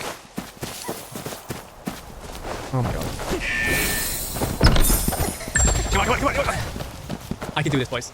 I can complete this mission. I can complete one fucking mission just so you can see this game. Alright, we're gonna do it. The only thing that pisses me off so much is just how long it takes for me to get to that hallway alone. So this begs the question, if the guards can hear you run, but they can't hear you crouching, but crouching isn't fast enough to get up there, then the obvious answer is a normal walk, right? I got him. I killed somebody, boys. So my next attempt, right, I'm gonna get out of the box and I'm gonna try just walking up the stairs. Here we go, boys, I'm gonna try walking. If this didn't work, I did not know how I was gonna defeat this bit. But just like that, boys, the guards didn't hear me. All I had to do was tie up the maid, which I'm assuming is what the tape was for. Come on, let me restrain you. So yeah, it wasn't the tape. I had to use the baton. But I reliably knew how to get there, which meant that this trial and error was getting easier. Fuck off. Fuck. You.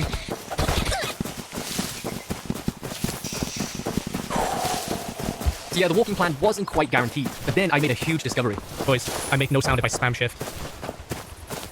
Alright, we got it. By pure miracle, this dev had made a huge oversight. By animation cancelling my sprint, I no longer made any sound. This gave me plenty of time to wait for the maid at the top of the stairs. All I had to do was just not fuck it up.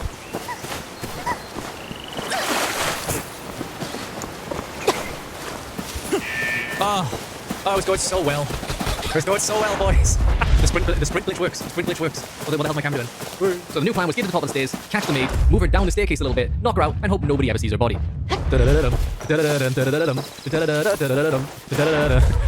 we knocked her out, took her clothing, and just like that, boys, we were in. Hi, sir. So yeah, even though I'm disguised, my footsteps will still trigger the guards. Fortunately, they won't do anything about it. I don't know how far we'll be able to get with this outfit. Oh, there she is. Okay, so I just need to follow the sounds of the footsteps. Eventually, I realized that wasn't working, so all I had to do was kill her just out of sight of the door. No! No! Come here, fucking die! Come here! I got her! I'm dead. I can do this. I can do this. So yeah, the only person I can blame there is me. I wasn't aware that the weapons entered your hand while you scrolled through the weapon wheel. Like a lot of games, I expected it to enter my hand the moment I released the button. I expected too much. Fucking die. Hello, sir. Bye. Hello, Shaggers, you saw me earlier? See ya. Finally, boys, after 45 minutes, I've completed the level. Assassinated her twice, by the way. Evaluate transvestite hider. There's no cutscene if you win. Against my better judgment, I decided to take on the second level. Little Asia, sheriff assistant, use position to divulge intelligence. Okay. Wicked. What the hell's going on in here? Oh, it's just me hogtied. Thank you for the upskirt. What was the feet? It's the feet again. As it turned out, this level was actually a lot better. But once again, it only had one solution. First, we make our way through this office where the ladies don't seem to care. In the locker room, we wait for the two guards to make their way up the corridor, and thanks to the sprint cancelling, the timing was very easy. Then when the boss goes for a drink, the guards turn around, allowing me to hide in her office. Then we can murder her. Target dead, mission failed. Wait a second. Oh my god, she's not wearing underwear. So on closer inspection, she is wearing underwear. It just unfortunately looks like a pubic hair. And for that reason, we're just going to keep it censored. Now, while I did say this mission was easier, it unfortunately takes a minute and a half to get to her office. And because we can't kill her, and we actually have to extract with her, it was going to take a lot longer to get back. Okay, so I have my target. Now I need to figure out how to restrain her. Okay, so she's restrained. And now I have to somehow, what? Get out with her. And what, have I got to, like, deliver her to the exit? It took me a full 3 minutes to get her back, and a single mistake would have cost the whole thing. Boys, I don't know what I would have done if I had failed along the way. This was such a mind-numbingly long walk. Nice. Evaluate. Ghost. Fucking hell, that was a nightmare. Evil wife. This level was a bit of a pain in the ass. First, we had to break the fence and dodge the guy patrolling at the front. We then had to wait for the guard to enter the back door and follow him. He would then head into the basement, and we could knock out the maid to easily get into the target's room. Sadly, we needed to deliver the target to the exit again. Oh. Well, that's awkward. Oh, so she goes back to her routine. Found. Okay, wicked. Okay, so people come in the room. How do I get her out of there? There's no way. I'm just gonna kill her. I'm gonna kill her. Apprehended sucks. I'm murdering her. Oh, and once again, this scene was a foot fetish where she takes off her tights and shoves them in our mouth. So here's what we need to do. We first enter the ensuite to avoid the guard entering the room. When he goes to the other side of the house, we can go to the next bathroom. Then, when he goes back to the target's room and doesn't give a fuck that she's missing, we can go downstairs where we can hide in yet another bathroom. Oh, fucking hell. No. Fucking... Nah, I'm done. I'm fucking done. I'm so done. That took so long. That took so long. From the moment I kidnapped the target, it took me 6 minutes to get to that point. I was not doing that again. This was such torture to play, boys. I can't believe I actually stuck around for almost 90 minutes. I showed you as much as I can handle. Forgive me. Next up, we have Waifu Impact 2, which totally isn't a reference to anything. Weirdly, this dev never released a Waifu Impact 1. So, oh my god, we got a dash. Select island. We're still on Water Island. So this is our waifu. This is a, something. There's 250 of them on this island. Ooh, level 1 slime. Have a slime? Yeah, so I have a gun. Okay, no, I was not expecting that. So the first thing I noticed is, unlike that other game that we won't name, there's no climbing in this. More slimes, and I will shoot them with my gun. I would say so far this game is a little bit linear. And then we get a nice little overlook of the island that we'll be exploring, and a possible waifu for us to collect. A new waifu with undies. 15 crystals to unlock new characters. Alright. Strength seems to be infinite, which is nice. Oh, level 2 slime. I'm not level 2. Come on, motherfucker. Level up! So when I press E, I get to shoot these guys like a little electrical ball, but it's got really slow travel time, so it just misses. Can I swim? Let's find out. Oh, wow, we can. Fuck it, no. I'm actually surprised by that. There's glowing down here. What is that? That is an outfit, isn't it? Obtain fragments to unlock costumes. Select them on the main menu. So I have Stella, and then there's 4 others to get. Stella! How are you? Okay, so when that electric ball hits pretty hard. Hey, level up. After about 10 minutes of playing, I realized something. The one thing that is missing in it right now is sort of like a desire to keep going. And I think that lack of desire to keep going is probably tied to the fact that this world feels so empty to me. Like, there's no characters to talk to, there's no story. My only drive to keep going is to just collect these crystals so we can unlock more waifus. So, I guess if you're into that, then yeah, sure. Waypoint discovered. So this is the map, and it shows us some of the activities we can do. Some of them are simply just to kill waves of enemies, and some are to chase down a ghost. Ultimately, the final objective of the map is to find the teleporter to the next area. I'm hoping that as I level up, I gain even more abilities. I'm assuming that's the case. Oi, how many crystals do you need to open up, Ben? I didn't notice the text at the bottom, but I needed 100 crystals. Because I didn't see this, I set out to collect all 250. Alright, let's get our level 2 level up, shall we? She was fucking strong. Level up. So I've gained crit chance from leveling up. Sadly, my gun does 1 damage, and every time it crit, it did 1 damage. I had this puzzle where I needed to light 4 pillars. The stones indicated the order in which to do it, and it was pretty straightforward. Complete a light puzzle, thank you. I can see that I'm critting, but the crits is also coming up as 1. Oh, boosh, at that. Ultimate unlocked. Let's go find out what my ultimate does. Oh, cool. I just shoot super fucking hard. And then eventually I unlock the final waypoint. And, oh, this takes us to a new island. Incredible. This one seems roughly about the same size. I thought I needed all 250 crystals to unlock the next island, so it made me go back and check on the waifu. Alright, unlock it now? Hell yeah, I'm the water princess. Unlock Lucio. Wait, why am I collecting these fucking crystals then? Because I was unable to see the small text. But now with this new character, we had a shotgun. Hello, bud. Nice tits. So I got a protective shield with my E. While swimming in the water, I noticed that we could see our arse cheeks. So, you know me boys, I had to check. No way. I don't know why I'm surprised. Yeah, her outfit has a crease on it with the badges. Why am I not surprised? Okay, I think that's about as much as I'm going to do of Waifu Impact. Cute game. The gameplay is sort of fun, but what the hell is that animation? Yeah, I have no drive to keep playing it. Outfit. So she has the swimsuit outfit. That is... Okay. There's a gallery as well. We need more hearts to unlock more. Okay. Then there's Ushio. We do not have the other outfits. Let's have a look at the gallery. Okay, that's about it. Jesus, Ushio has giant tits, dude. So yeah, this game's alright. If you want an hour or two of fun, it'll fill the void. The guns are actually decent, which I found surprising. The art style of the world is appealing, and the waifus, well, they're waifus. They're straight under the table, and this is, without a doubt, a game about a crush fetish. Strap in. It's wild. We work at a company called Move and Adjust. We've worked it for 3 years and have no idea what the company actually does. All we know is that floor 2 of the building is off limit, and our manager is strict and selfish. The only upside is our friend Aylin, who makes the days better and suspects there's something illegal happening on floor 2. She snuck down there once and saw lots of rat cages, but no rats, before she was escorted out. We do a little bit of flirting with her before being asked to go to the manager's office. On our way to the office, we pass Daniela, who waves us in, and there we meet her, our crazy manager Eva, holding a weird-ass gun. She's like a seductive school teacher, even if she gets off this life deliberately. You were late again this morning, 4th time this month. Do you even have an explanation? I get 4 options here, but it doesn't really matter because either way, I'm fucked. Then you know how special our work really is. You of all people have been chosen to help me prove it. This is, of course, entirely off the books. Came to me in a moment of wonderful inspiration. I could fire you, or I could finally put you. And then she shoots me. She shrunk you. You have a real-life shrink ray and she's used to reduce you to the size of a mouse. Using my immensely swelling gigabrain, I run under her legs towards the desk. But just as she's about to catch me, my hero Daniela steps in. Because this is off the books, Eva can't risk drawing attention to me. So I leap onto Daniela's shoes. Now out of Eva's office and under Daniela's desk, I'm left with a few options. I can run for the corridor, try to get Daniela's attention, or start climbing Daniela's chair. I decided to call for Daniela, but that turned out to be a massive mistake. As the shadow falls over you at the same time, Daniela's moving foot. It descends quickly and you shout, Daniela, no! You're squashed, unseen, beneath her. So instead we decide to climb the chair. Once again, Eva busts out of her office, Daniela gets up, but gives us a moment to climb onto the seat. Now I can either leap for the desk or try to get her attention as she comes back. I decided to get her attention. Surprise, I really hope she won't freak out. You're taking a brief ready to shout. Her giant form sweeps to the side and one of her hands thrusts the chair back. The sharp movement sweeps off your feet. As she tries to recover, you look up and see Daniela stepping into the space between the desk and the chair. Her back's turned to you, so all you see is the vast wall of her skirt, meaning she never saw you. Daniela! Her massive body stands towards you, a banner of skirt bum the size of a building. Daniela! Her rear eclipses everything else. Your pin and smothered. Don't touch that right. You twitch there, gasping out the last of your ear as a weight settles onto you. Your face pressed hard into her skirt, your body squished against her bum. You gag and choke and run out of here. You've been crushed. Okay, so this time we leap into the drawer. We land in a bowl of cereal and notice Daniela is eating from the drawer. I'm again left with two choices. I can take cover or call her attention. Since calling her failed 2 times, I jumped out of the way. But that was an intentional trap from the game because Daniela grabbed me. I'm thrown into Daniela's mouth and into her stomach, and once again, I died. My only possible choice is to call to get her attention, and this time, it works. Daniela, shocked, asks if she's dreaming. We try to keep her calm, but before we can, Eva busts into the room for a second time and snatches us. Now, as it turns out, this entire segment of the game is a dead end. It's a scenario where Daniela tries to help us, so Eva shrinks her and then eats her. We can fight Eva, and she eats us, or stop fighting and we meet the CEO. But he will tell Eva to dispose of us, or if we appeal to his nice side, he takes us home and keeps us as a pet. However, if Daniela wins the fight, she will shrink Eva, but since Eva's holding us, we shrink again. Daniela squishes Eva, and no matter what happens from here on out, we always die. So, we're gonna go all the way back to when we first escaped Eva's office and run for the hallway. Oh, I actually made it in this time, baby. I'm in the vent. So now we exit the vent into the women's bathroom. I know, boys. I know. One of our colleagues, Haley, turns up. We get 3 options. Continue waiting for Aylin, get Haley's attention, or take advantage of the situation. You know what we need to do, boys. That's right. I call Haley. What the fuck were you expecting? Don't tell the others, but we'll get back to it. Eva shrunk me. Oh my god, Kai, it's really you? Yeah, and Eva's out to get me. I need your help. Before I can finish my sentence, she grabbed me. Oh my god, this is amazing. You're adorable. Have fun. We asked Haley to get Aylin, but this makes Haley insecure about the size of her tits. So she throws us into her cleavage. She has a little bitch about how close me and Aylin are and how we think we're better than everyone, and then she uses me as a dildo. I'm not joking, boys. This bitch sexually assaults me. Sonorous eyes watches you as she purrs. Was that good for you too? I think you broke my leg. She laughs. Don't be so sensitive. Look, just enjoy the ride. I need to figure out what to do with you, okay? You need to recover. What the hell is that? Because Haley goes about her day, we decide to fall asleep, but we're woken up again.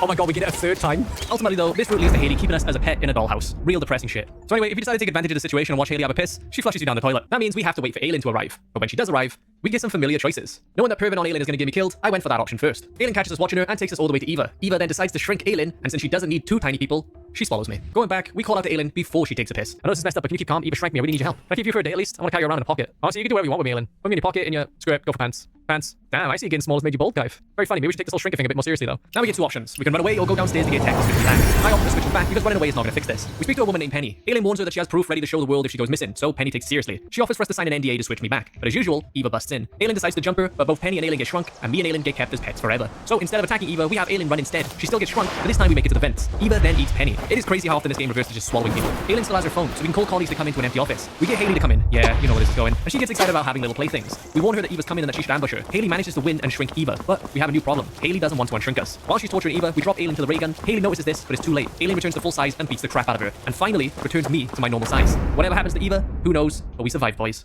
This was one of the weirder games I've played, but it was kind of entertaining. I usually don't do visual novels for videos because I often lose my voice reading for these extended periods of time. But this one was well worth it. Haley is a psycho though, man. When I returned to the office, I'm going to HR. I saw some shit. Now for our last game, Girl Abducted. I saved the best game for last. This one's an absolute roller coaster, and every time you think it's going to end, it's just getting started. We're Riley and we're on our way to see our sister Tina, but our car breaks down, so we take the back alley to get to her house. There's a long ass maze puzzle just to even get there, so we're skipping that shit. Outside the apartment is some dudes creeping on us, but we ignore them and go to our sister's apartment.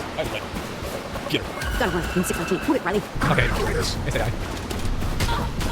Oh fuck, are we getting stun locked? Motherfucker. Okay, that's over there, innit? Yeah. Now, this house segment is a full 30 minutes long. We find Tina sad, her abusive boyfriend is spam texting her and calling her, and is freaking her out. So while she's in the living room, we use her phone to break up with him and call him for what he is. They reminisce about their late mother and plan to go out drinking for the evening, but that's where things go to shit. Oh my fucking god. Oh, you guys don't even need to go out. I think you're happy enough in your apartment. Just before we go out, Riley takes a shower and we get, well, a shower scene because this game obviously needed it, and then this. I'm okay. Tina, are you okay? Door's been smashed and I can't leave Tina. Yeah, but where's Tina? Door's off like you must have struggled inside and knows the key in the kitchen. Aha. Wait, there's a key to unlock it from the outside. Oh my god, we're tied up. Now at this point, boys, I'm an hour into the game, but I would consider this the true start of the game. We can hear the kidnappers talking, and they mention that Tina is the one they're actually looking for. Our character, Riley, just happened to be in the wrong place at the wrong time. Oh, fucking hell. That's those guys. I like that there's no animations. They just move, like, every time they're not on screen, or in this case, the screen goes black. We're free, baby! According to this note, they refer to the women as genetic stock, whatever the fuck that means. The puzzles in this game are a bit simplistic. For example, in this room, we need 3 weights to put on a scale. There's no puzzle to it, I just need to find 3 weights. There's a key inside the desk, baby. What the fuck was that? Down this hallway, we just need to get the power running again. To do that, all I have to do is flip the switch in this morgue room, which allowed us to get a key to go in the command room armory. Grabbing the fuse off the table, I can now restore power to this area. Oh, what the hell? Oh, I'm in. I jumped the gun a bit here. Now that the power was back on, this monster was patrolling the hallway, and I had to work around him. Going back into the armory, I was able to pick up the lever and a pistol, and now we can blast this fuck ass. Here's a big man.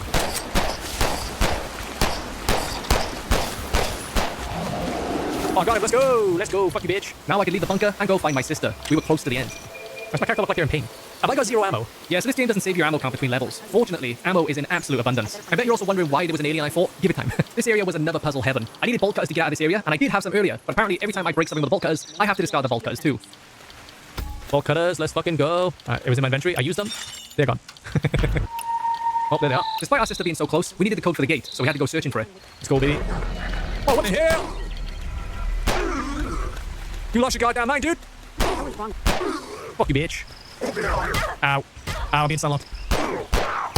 Stunlocked. I got stunlocked. Weirdly, when you die and click load last checkpoint, the game doesn't actually reset. You just teleport back to the last checkpoint location, which means that every enemy I killed stayed dead, and every enemy I damaged was still low health. Returned to where I was, I found a bus with a dead body inside blocking a door. Inside was a dead guy called Tom. He had the gate code and mentioned that he hoped the guy called Charlie survives. So we headed back towards the gate. Man, so many of these people in this facility are just unarmed. It's kind of banging. Need to find the key cards. Who's talking to me? We had now met Charlie, and he had a proposition for us. I need this fine let's get a USB on their server. We agreed to the deal, and he tells us that major governments have been selling humans for alien technology. The reason the aliens want humans is because they can't reproduce by themselves. Yeah, they need women, and not just any women, genetically gifted women. Guess Riley kind of got lucky there. But just as we go to pop a USB into the server, this happens. What? I dropped it. It's so dark in here. It's so wet and slippery. Oh yeah. It's really deep in there.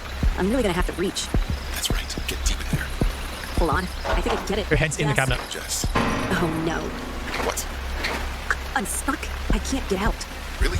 Yeah, I can't move and maybe I could twist. Twist harder. Maybe I could just wiggle. Oh my god. Wiggle. This is so stupid. And then move back and forth. Don't stop. And yes, I'm free. Yes. So am I. Hang tight for a So while we wait for the data transfer, Charlie tells us about himself. He's disabled and has worked here under the threat that his family would be hurt if he tried to leave. Now that an outsider is broken free, he sees an opportunity to escape. He then asks us to come to the barracks to get him out of here on the way. Kill the traitor. Charlie? Oh no, Charlie! He was so close to freedom. Does that paper generally say Laura Ipsum? Thanks to Charlie, we had an updated keycard, which meant that we could get out of here and go find our sister. Get your ass away from me. This sister's saving time, baby. Sadly though, when we arrived at the building, we couldn't use the front door and had to break into the basement. Oh, now I got no ammo. Oh yeah, here we go. See you soon. Abraham's on his way to pick up Tina. I think we have half an hour before anybody else shows up. I'm going to look the other way. You are. Dana, you look prettier than this. So when you say first, you have some fun? Yeah? You too? Okay.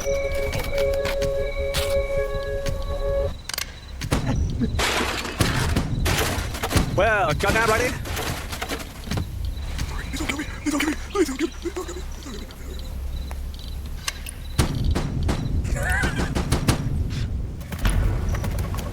Follow Tina as both of you escape. Well, I thought the game was over. What the fuck? Your sister is safe with you. Do not leave her. Stay next to her unless she tells you to explore. So as it turns out, you can ignore this message. Nothing in the game progresses until Tina arrives to the objective. Can I go down here? Yeah, go down the side road, baby. Right it is. That's Tina's underwear. Lovely. I won't lie to you boys. I hate escort quests in games, and this one is exceptionally long. Riley and Tina keep going down side roads until we finally arrive at a cornfield. I got you, Tina. You know, we could have just held hands. That would have been the fucking smart thing to do, wouldn't it? Slow down. I can't see you. Oh, she disappeared. Despite the fact that I saw Tina blip out of existence, she had actually been captured by this dude. This is Abraham, and he's the modified human that runs this operation. So, we need to kill him. Motherfucker's got a gun. It took me exactly 5 seconds to find a cheese spot where I could shoot Abraham, and he couldn't shoot me. I got a cheese spot. Oh, I killed him. Yeah. Oh, no, I didn't. Oh! You dare disobey me. Now I'm going to punish you. Oh my god! I'm going to beat you unconscious and deliver you notice. Let's go, Tina. To think I shot him all those times and you took him out with a knife. Just breathe. It's over. I don't know if it is. His tentacles are still moving. And that was the end of the game. No, just kidding, boys. It keeps going. We once again run through a cornfield until we're stopped by a motherfucking UFO. Oh my god, are you serious? Nah, it's fucking over, dude. It's fucking over. Actually, what do you think about that? That's quite a small UFO. She's not naked, right? Oh, she is. Oh, closed, okay. Every time I think this fucking game is over. I've been playing this game for 2 hours, and boys, we're not even close. And an even bigger surprise, Charlie is not dead. Charlie had been put in a regeneration tube for some reason, but he's also wired into the ship, meaning he can see through all the systems, and for some reason, can control the ship. I do not know why they would do that for him. Oh my god, I can't believe we're in an alien fucking spaceship, boys.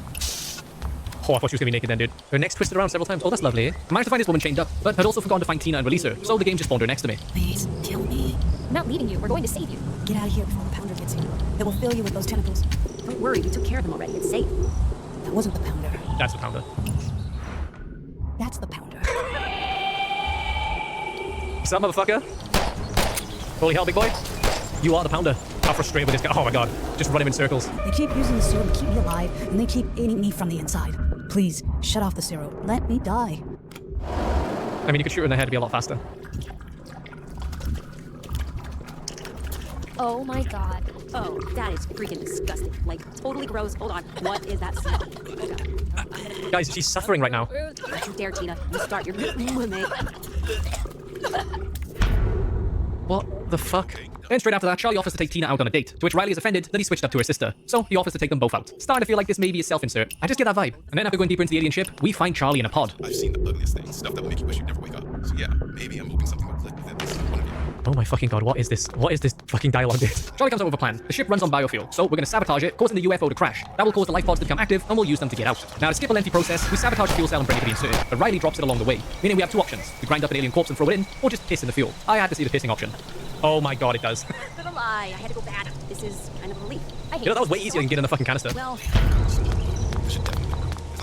Ew. Then, for some reason, Riley tells Tina that she broke up with her boyfriend for her, causing Tina to give her the silent treatment. Great timing. Then, the ship starts exploding from the inside, so we need to get to the life pods. Sadly, the life pods were one of the first things to explode when the ship started going down. So, we're fucked. Contemplating that they're about to die, Riley apologizes to Tina and they make up. And then, the ship crashes. Oh my god, it's not over. Oh my god, it keeps going. It just keeps going. Can we move her away from the fire? Oh my god! So we went through all of that just for her to get piked by fucking steel beams. I know Mom's happy you're home. I'll be there soon. Oh my god. Don't even know what to say about that one, boys. There we have it, boys. That's the end credits of the game. It's over. Except it's not. What the fuck? Oh my god, it just keeps going. What the fuck is that? It's the beast. Run away. Well, they're not happy I took on this ship. Dude, I can't believe Tina's dead. That's fucking ridiculous. Yo, hang on. I need ammo. It's the pounder! Fucking hell, he took a lot of shots then. That was ridiculous. Just let it end, dude. Just let the fucking game end, dude. Oh my god. Shoot the fucking gate. Shoot the gate.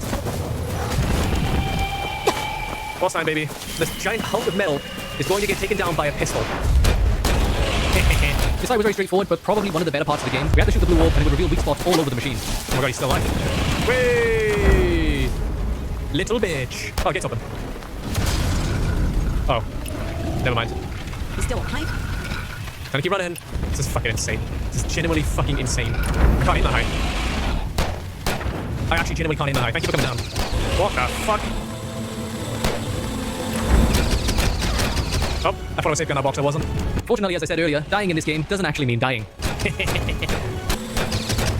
Oh my god. There we go. He's dead. Giant, futuristic alien tech taken down by a pistol. And a woman who's probably never used a gun in her life. Oh, come on. Come on, dudes. There's no killing the beast. The only thing I do is to escape. That was it. Oh my god. We're dead. It's taking the piss. This is genuinely taking the piss. What good is that tech if it can't kill one puny little human? Oh my god. Guess I'll just hide behind this rock. Get fucked.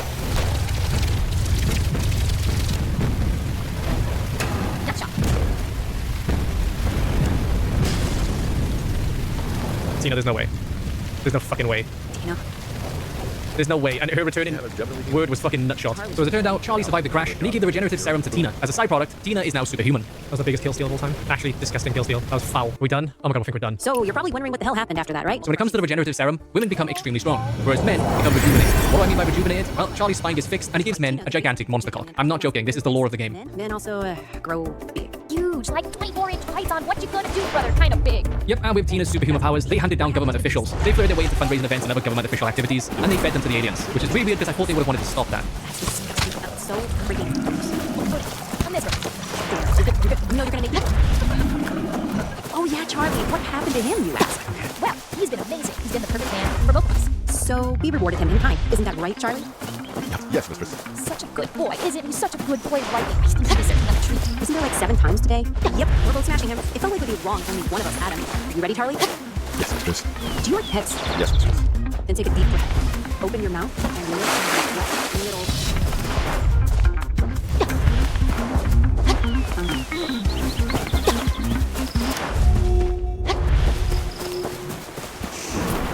Boys, I'm gonna give this game a good review for one reason. It's like The Room. It's so bad that it actually ended up being good. But fuck me, this game had me cringing from start to finish. It took me 3 hours, and I cut a lot out of it. I can't tell you how happy I was to finally be at the end, but that's all the games. Let me know which game you loved or hated, and I'll see you next time.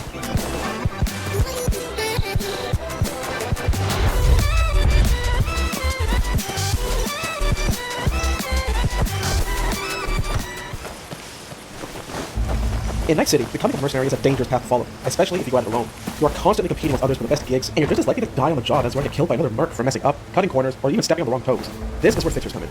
In the world of Cyberpunk, fixers are the middlemen of Night City's underworld, acting as a go-between for mercs and clients who need jobs done, whether it's sabotaging a rival, infiltrating someone's residence and stealing data, smuggling, or straight-up contract killings. Each district has its own fixer, and their influence and reputation often defines the kind of work available in that area. From espionage to rescues in the streets of Westbrook to resolving gang conflicts in the rougher parts of Watson, they maintain a vast network of contacts and information, using mercs like yourself to execute high-risk gigs while keeping their own hands clean. Fixers embody the city's relentless hustle. They are pragmatic, profit-driven, and politically savvy, balancing deals between corps, gangs, and freelancers. In many ways, they are the pulse of Night City's gig economy, dictating who rises, who falls, and who gets paid. However, not all fixers are cut from the same cloth. Some have noble intentions, while others lean into more questionable methods and motives.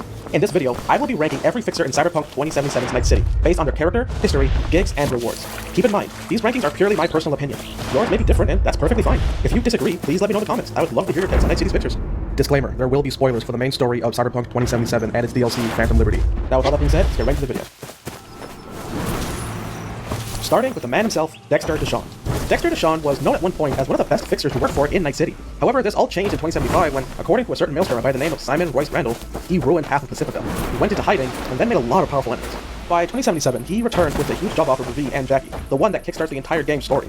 Dex always trusted his intuition over logic, which sometimes worked, but often made him seem like a naive fool.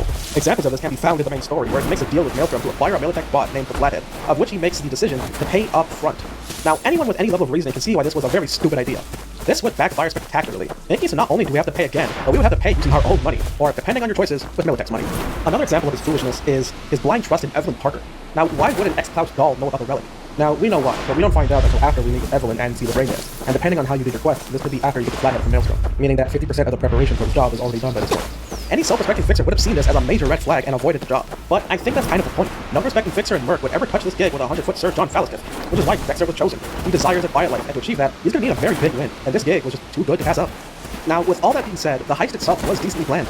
T-Bug was reliable, the equipment was solid, and Excelsior package from Delamain literally saved V's life. If not for Saburo Arasaka's sudden arrival, it might have worked, which you can't really blame Dex for. Now, Dexter doesn't offer us any gigs in the main game, because he quickly dies after the first one. So let's you and me figure, which is the heist. Dexter Deshawn is someone who put all his points into cool. A charismatic dumbass. The reward for finishing his gig is a bullet to the head and a dead homie. D tier. Next up, we have Regina Jones. Regina is an ex-media that did work for various news stations and would later work for FTF Radio.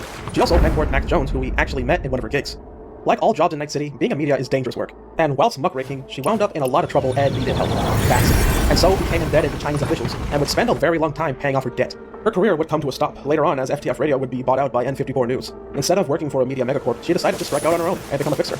Using her extensive list of contacts, she very quickly made a name for herself within the Watson district. Regina has the most gigs out of any of the fixers on this list, numbering in at a staggering 23 gigs. Now, most of her gigs involve stealthy infiltration, such as breaking into gang hideouts and corporate facilities to steal data, sabotage equipment, or assassinating prominent members like the infamous Rotaro Sholo. All of these gigs can be completed within the first act of the game, before you even talk to Jackie downstairs. Make it so you can not only pay Vic for the new upgrades, but also enter Kentucky Plus and hit it out in new cyberware and gear.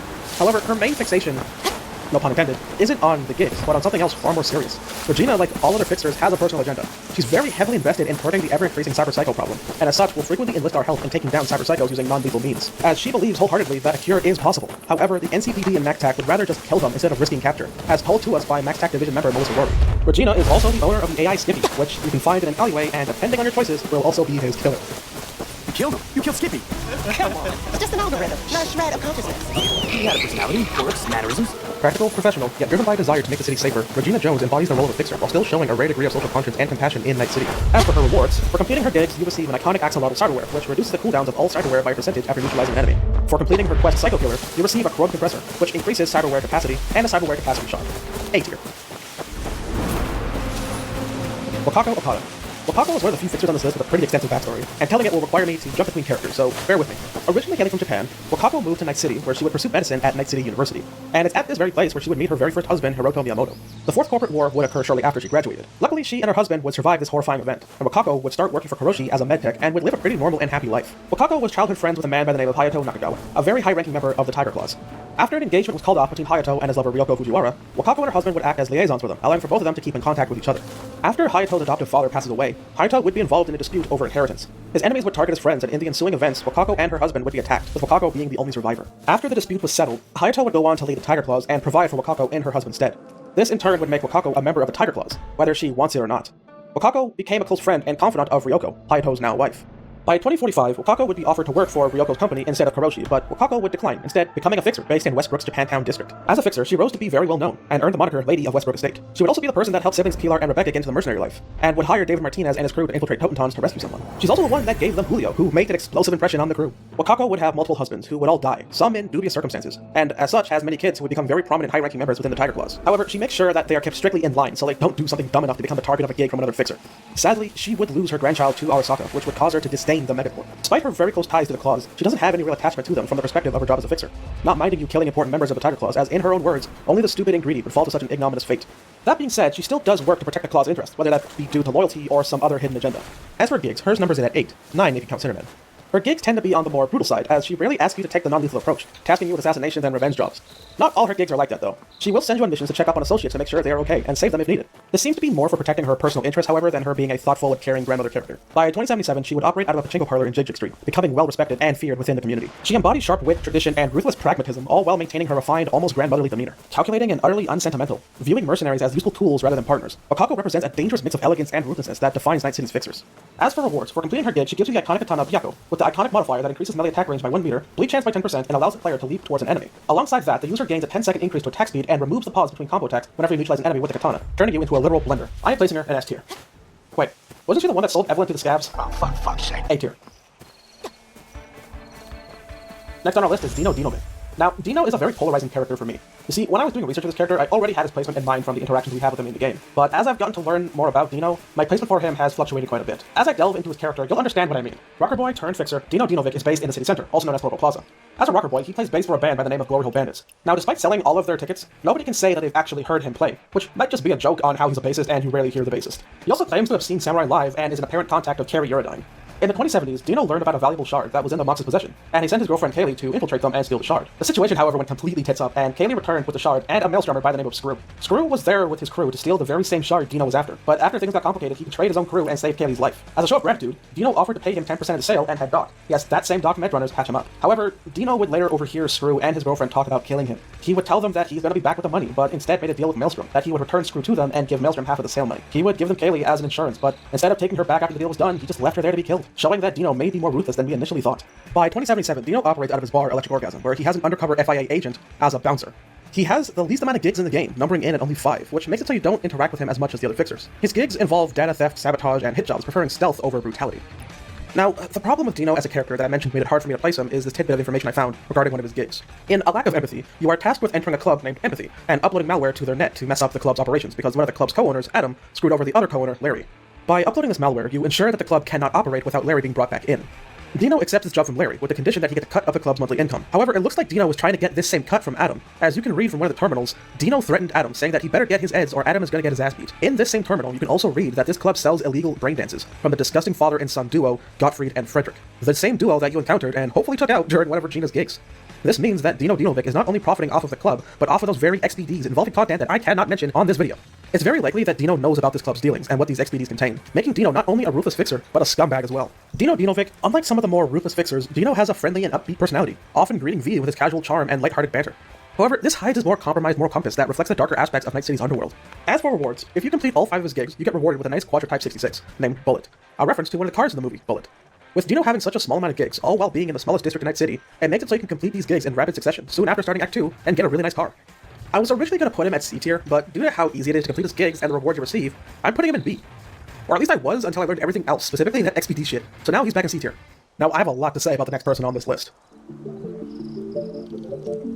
Sebastian Ibarra, also known as Padre, or Father, is one of the more well-connected and respected fixers in Night City, depending on who you ask. Operating primarily in Haywood, he is a deeply religious man with strong ties to his community, and some also say to the Juarez cartel. He was a member of the Valentinos and their priest. That was until he found himself involved in a massacre at Motocielo, of which he was one of the few survivors. After this ordeal, he decided to become a fixer, seeing it as a more noble calling. Padre is a highly respected and feared man within the Valentinos, and as a fixer, mainly lined up jobs exclusively for them and the people of Haywood, but later would expand his dealings to others, even to 6th Street, which may bring up a question of his loyalties, or if he's simply gone soft. Padre seems to do things according to his own personal code of honor and ethics. He does not openly support any of the known gangs or factions. All he's interested in is maintaining the balance of power within Night City, or so it seems. As for gigs, they number in at 11. And are some of the more interesting ones you can do, as they sometimes shed a light onto some of the more shadier parts of Night City's dealings. As in the gig On a Tight Leash, you enter just trying to find information on why the NCPD dropped an investigation on a Valentino by the name of Jose Luis, and by the end, end up discovering a plot that Arasaka plans to have Jose attack an Arasaka facility dressed as Militech to spark a conflict between the two corps. Padre also seems to know more than he lets on about this, as with a high enough reflex that you can call him out on it. It's intrigue like this that, in my opinion, put his gigs above the others. It's also through one of these gigs, mainly the gig Psycho Fan, that you unlock Johnny's pants. Where the interest in Padre lies is not just in his gigs, but his character. As I said before, he is an ex-Valentino member and their priest, but on closer inspection, it appears that he isn't as loyal to them as you might expect, and a lot more sketchy. Like Quacaco having ties to her gang, Padre has ties to his, the Valentinos, and is rooted within the community. But as you can see from his gigs, they often involve screwing over the Valentinos more so than helping them and protecting their interests, a stark contrast to Quacaco's gigs. It's due to this fact that I believe the Valentinos are starting to become frustrated with him, although they won't openly admit this. Padre has on occasion mentioned his dislike for the newer generation of Valentinos, saying they lack respect and loyalty, which usually would come off as grumpy old man yells at cloud. However, if you take in the context of the gig Bring Me the Head of Gustavo Orta, it seems that this dislike stretches beyond just simple grumpy grumblings. In Bring Me the Head of Gustavo Orta, you are tasked with killing high-ranking Valentino member Gustavo Orta, a relative of the Valentino leader Campo Orta, who is responsible for the hospitalization of Martha Frakes, the daughter of a 6th Street leader. Now, before I continue with this gig, if you took part in Jackie's Ofrenda, you will actually meet these two people and you'll find this encounter quite interesting, as Martha is not going by Martha Frakes, but instead Martha Young. And she and Gustavo seem to be together, as in a relationship. Now, wait a minute, aren't they sworn enemies and rivals, being one is a Valentino and the other 6th Street? It's a classic Romeo and Juliet tale. Two members of rival families fall in love and try to hide their relationship because if it went public, it would cause a shitstorm. And this is exactly what happens. Kind of.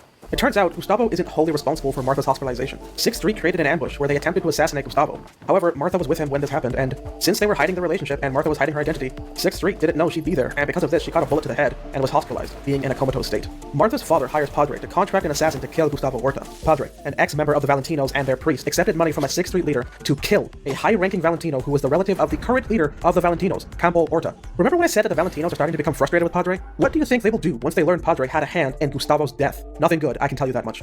Now, what does this all have to do with Padre's disdain for the younger Valentinos, as I mentioned earlier? Well, this is more along the lines of a theory than fact, but hear me out. Gustavo is pretty young, considering. He's actually around the same age as Jackie, late 20s to early 30s, and is in a relationship with a 6th Street member, which Padre most likely knows about since he was at Jackie's Ofrenda as well, keeping an eye on them from the upper floor. This gig goes beyond a simple contract killing. I personally believe Padre has beef with Gustavo Orta, seeing him as a thorn in his side and lacking loyalty to the Valentinos. As hypocritical that may be, Padre is trying to hold on to what power he has, and seeing as the newer generation Valentinos don't respect him, that power may be slipping, and this seems to be a sloppy attempt at maintaining it, by taking out a potential enemy. Hell, Mama Wells seems to hold more respect in the newer gen Valentinos than he does. Then again, it is Mama Wells, and everybody loves Mama Wells, if not for her homemade chilaquiles. Sebastian Ibarra is a fascinating character, a paranoid yet dangerous man who works not only to maintain balance or to protect the community, but to maintain his seat of power. To many in Haywood, he's a father figure, someone who looks out for the locals and keeps order in a city where chaos is the norm. Yet beneath that image lies a man shaped by years of dealing with gangs, corpos, and mercs, always balancing his piety with the harsh realities of Night City's underworld. As for rewards, for completing his gigs, you receive a pretty baller Liberty pistol named Seraph. Its unique modifier causes the gun to fire explosive rounds that do not ricochet. Each time you hit an enemy, it grants a 10% chance to apply a unique burn effect, which lasts for 5 seconds and can stack up to 10 times. This burn effect does not deal damage, but instead increases the damage you do through subsequent hits by 25%. S tier. Alright, next up on our list, Muammar El Capitan Reyes. Muammar Reyes, also known on the streets as El Capitan, is a fixer operating out of Santo Domingo. Before Muammar became a fixer, he was actually a corpo, interestingly enough. The specific corp he worked for is currently unknown. He would go on to leave the corporate life behind and instead become a fixer, due to him wanting to be the one that sets the rules instead. And just like Padre, I have quite a lot to say about this fixer. How exactly Muammar got his moniker El Capitan is debated. According to him, he earned it by helping people and received the title out of admiration. However, seeing how he operates, the name most likely was given to him in reference to how he tends to take a more leading role in comparison to other fixers, like running crews and organizing repo jobs. Being in the leading role isn't the only place where El Capitan differs from other fixers. Like Regina, Muammar's goals lean more on the altruistic side, with some caveats. Him choosing to operate out of Santo Domingo isn't just because he can make a lot of money here, although that is a factor. Muammar admires the people of Santo Domingo and their perseverance, despite being utterly neglected by the rest of Night City and its ruling elites. One of his goals is to give power back to the people, especially at the expense of corps that have wronged them, like Arasaka and Petrochem. To Muammar, the people of Santo Domingo are persistent, refusing to be deceived by gangs and corpos alike, which is why those gangs and corpos have not been able to take over the district. And yes, I'm aware that 6th Street technically runs the place, however, it's a lot more nuanced than that, and I'm not going to get into it because it'd add another hour to this already long video. In his own words, the people of Santo Domingo are real, and are the blood and guts of Night City. Muammar counts himself amongst these people. Like I mentioned earlier, there are some caveats with his altruism. As a fixer, his goals are first and foremost profit-oriented. If he chooses to help someone out, it's mainly because he sees an opportunity in it to boost himself, whether that be financially or morally in the eyes of others. A tactic that he uses quite often to create the image of someone who truly cares about the people. He tends to speak about his clients as if they are close friends. Whether or not it's a personality trait or him just playing around is hard to tell. Despite his dislike of megacorps and the NCPD, he isn't above taking them as clients if it suits his interests, or if the pay is simply too good to ignore. Muammar also seems to have a vengeful side, as whenever another gang tries to claim Santo Domingo, he is very quick to stamp them out, as they'll come between him and his business. Muammar is also one of the very few people who is still in contact with David Martinez's old crew, or what's left of them, namely Falco, as you can ask Muammar about them and he'll put you in contact with him. As for gigs, his number's in at 11. The types of gigs he offers range from stealing data from gangs and corps to helping out people in need, whether it be saving an NCPD officer who learned too much or getting someone severance pay. The reward for finishing his gigs is the Bloody Maria shotgun, an iconic variant of the M2038 Tactician. The iconic effect gives the weapon a 600% increased dismemberment chance, bleed chance by 20%, and increases the knockdown chance by 10%. And upon dismembering an enemy, crit chance is increased by 10%, with reload time being reduced by 6% for 10 seconds stacking up to 5 times. That's a lot. Yeah, the name Bloody Maria is accurate. Now, despite everything I've said about him so far, where El Capitan really shines is really within the Phantom Liberty expansion, as he takes on a more important role for V and Santo Domingo. After Phantom Liberty dropped, Muammar became the de facto car salesman for V through his auto fixer business where you can buy a multitude of vehicles. Before the expansion, you had to buy vehicles through various fixers and had to manually travel to their location in order to purchase them. However, now you can do so in one convenient place. Thanks, Muammar. In Dogtown, you may notice a green steering wheel icon. This is one of Muammar's repo targets, where you steal the vehicle and deliver it to a location in exchange for money, crafting specs, and a discount for the auto fixer. Upon the first completion, you will meet Muammar, and he will explain his little side business to you. During this, you get introduced to Muammar's partner, an NCPD officer named Aiden Daniels. Daniels comes off as a major asshole, and, well, he is. However, like Muammar, he works hard to make life for the people in Santo Domingo more bearable. An interesting mix their partnership is, isn't it? A fixer and a cop. Anyways, once you complete enough repos, you will be included in Muammar and Daniel's great plan. You see, Arasaka has been dumping toxic waste into the Santo Domingo water supply, making it so if you don't have a working filter, you will get incredibly sick, and many children have died due to this. Muammar and Daniel's plan is to steal a massive truck full of medical equipment from Arasaka so that it can be used to help treat the people who have fallen ill. This is not a gig, mind you, that Muammar is taking on behalf of a client. Like Regina with the Cyber Psychos, this is a personal matter. Muammar is paying you out of his own pockets due to his genuine care for the people of Santo Domingo. Now, while this mission is technically not a gig, it is an extension of the repo jobs you do, which can be classified as gig-like, just like Regina's Cyber Psycho takedowns. The reward for finishing the Gig-esque questline is a custom-made Black Herrera outlaw named Wheeler, with built-in guns. Muammar El Capitan Reyes is a charismatic guy, who, despite being a fixer, works for the interests of the common people. A man with a warm yet steeled heart. S tier.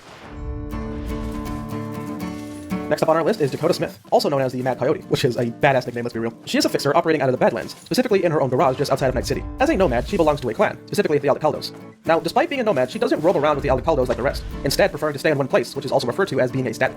Now, her reasons for being a static I will go into a little bit later, but for now, know that her being a static is actually to her benefit, as when you are working as a fixer, constantly moving around in a place as vast as the Badlands can be really hard for business, as clients will have difficulty getting a hold of you. Dakota also refers to statics as necessary, as they take care of those who come and go, which is understandable, as the Badlands are very dangerous to those unfamiliar with the landscape and what dwells within it. Dakota is the eldest daughter of the Pomo tribe, a Native American tribe within California. This would make sense, as after the Unification War, she seems to have gotten more in touch with her spiritual side, although not quite like the monks we see around Night City. However, evidence for this comes from Dakota herself, so we will just have to take her at her word. Dakota comes off as the more honorable type, compared to all the fixers available in Night City, as according to her database entry, she has never gone behind anyone's back and is sure to wreak havoc on those that betray her, also treating those who choose to abandon a nomad clan with disdain, as seen with how she talks about those who do within the gig she offers. If you pay close attention to her design, you will notice that she has an oxygen mask attached to a tank, and if you look at her bottom left side, you'll notice that she has a tattoo with the words, "Already sold my kidney," with a scar on the other side. This may actually partly explain why she is a static in the first place, as she might not be able to travel long distances at all without it impacting her health. So her being a static is less of a noble choice to help others, and is more of a requirement for her physical health. This, however, is just speculation. Along with being honorable, she's also quite stubborn, as she is trying to get a techie by the name of Iris Tanner to work with her, despite Tanner on multiple occasions telling Dakota to eat shit, because she just hates working with fixers. Dakota is a very pragmatic, no-nonsense person who prefers to keep her dealings as professional as possible, but beneath that stoic exterior lies a fixer who understands the value of loyalty and resourcefulness, in a world where having friends is important and survival is never guaranteed. As for gigs, Dakota's numbers in at 9. However, due to the vastness of the Badlands, they are spread pretty far apart. They vary from rescue extractions and retrieving what was lost, whether that be people or vehicles. The reward for completing her gigs is the fuck-ass truck Thornton Mackinac Saguaro. High C tier.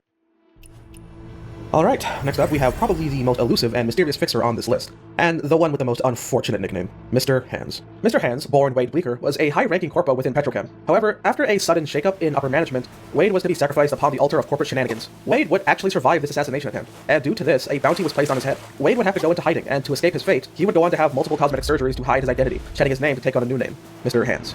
Mr. Hands would operate as a fixer within the district of Pacifica, which, thanks to ex-mayor Lucius Ryan, is now an independent district. This, alongside the existence of scavengers, voodoo boys, and Barghest, made Pacifica a place to be avoided if you valued your life, ironically, making it a perfect place for Hands to hide and drum up some business. Mr. Hands is the only fixer to operate within Pacifica, undoubtedly due to the volatile nature of the district warding off competition. This is also where Hands' secretive nature comes in handy, as Hands wants to have as little interaction with the people he does business with, preferring to interact through calls and text instead of meeting in person. This is actually where Mr. Hands gets his namesake, as when you call him on the display, the only thing you can see is his hands, and the rest of his body is enveloped in shadow. As a matter of fact, this is the only way a merc can get in contact with him. This is a survival tactic that has helped him maintain his position within Pacifica. Mr. Hands' goals seem to be more politically motivated than other fixers, wanting to have a hand in the politics surrounding Pacifica. Mainly Dogtown, as when you complete all his gigs and finish Phantom Liberty, Hands wants to install a puppet within the ruling government in Dogtown. His specific reasoning for this is unknown, however, due to his past as a high-ranking corpo and his general disposition, I wouldn't say it's anything good. This is also confounded by the fact that he is within the good graces of Kurt Hansen, showing up at the Black Sapphire, which is invite only. This would make sense as he is the only fixer in Dogtown and is well-renowned and respected at that. There isn't much else to go on in terms of backstory for Mr. Hands. I mean, I could go on about the Unum Club. As for gigs, they number in at 1. Unless you have the Phantom Liberty expansion, where they now number in at 10. They range from espionage to hit jobs to rescues. Unlike Padre or Wakako, who operate from positions of stability, Mr. Hands thrives in instability, and his gigs show it. They're about navigating an environment where the NCPD, Corps, and most gangs have all pulled back, leaving a power vacuum that only someone like him can exploit. As for rewards, Mr. Hands gives V the Quadra-Sport R7 Sterling, a car you will undoubtedly crash trying to exit Dogtown. A tier. Next up, we have the legend herself, Rogue. Oh boy, this is gonna take a while, so grab your snacks and get comfortable.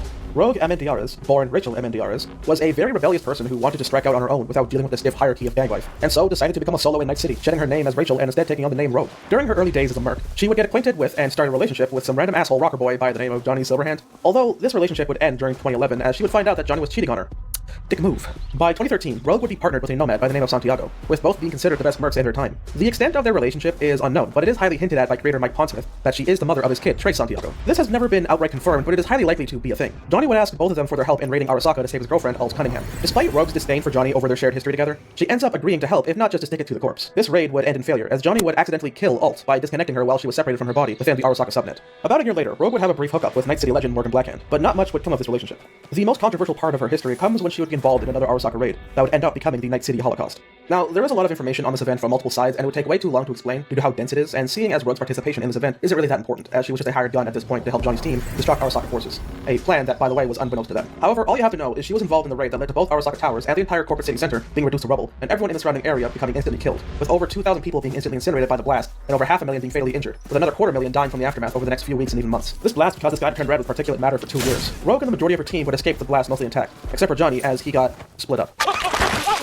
At some point before 2045, Rogue would end up in a car crash that would severely injure her to the point where surgeons and rippers wouldn't be able to fix all the internal damage, even with cyberware, causing Rogue to retire from merc work and instead become a fixer. Rogue would also purchase the bar known as the Afterlife, but would end up relocating the bar to Watson. Over the next few decades, Rogue's reputation as a top-tier solo and fixer would go on to inspire others into becoming mercs and fixers. And by 2077, she earned the moniker Queen of the Afterlife, and would be regarded as the best fixer in Night City, even surrounding herself with the best of the best. Nyx would be hired as the Afterlife's top netrunner, while Andrew Whalen's son, Crispin Whalen, would be chosen as Rogue's top solo and bodyguard that would accompany her during big gigs. In 2077, Rogue takes a major role within the story, being the one to get us information on Anders Hellman and getting us in touch with Nomad Pan Am Palmer. She's very important to Johnny, as if we do his questline, she becomes one of the primary characters within the side story, as well as helping us raid Arasaka one last time to reach Mikoshi to split Johnny and V, which will actually be the second time Johnny got split at Arasaka. Okay, I'll stop. Now, with all this being said, there is one small problem with Rogue. As a fixer, she offers gigs like all the others, but 3 are only available by completing all the gigs from other fixers, specifically Wakako, Padre, and El Capitan, with the 4th one being added as DLC, meaning she only has 4 gigs, landing her at the bottom in terms of gigs available even under Dino. The worst part is that you don't get a reward for completing all of the gigs outside of the normal cash and XP. As a character, Rogue is really cool and fascinating. However, as a fixer, she sucks. There's no real reason to do her gigs outside of being a completionist.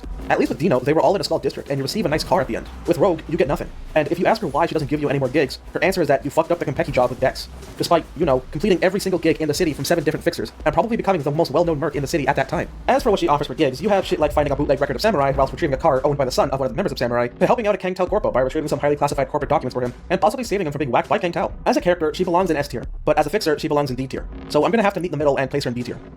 Oh, before we move on to the next fixer, I have one last fun fact for you guys that I found out while looking up Rogue. Rogue canonically dated Mike Pondsmith.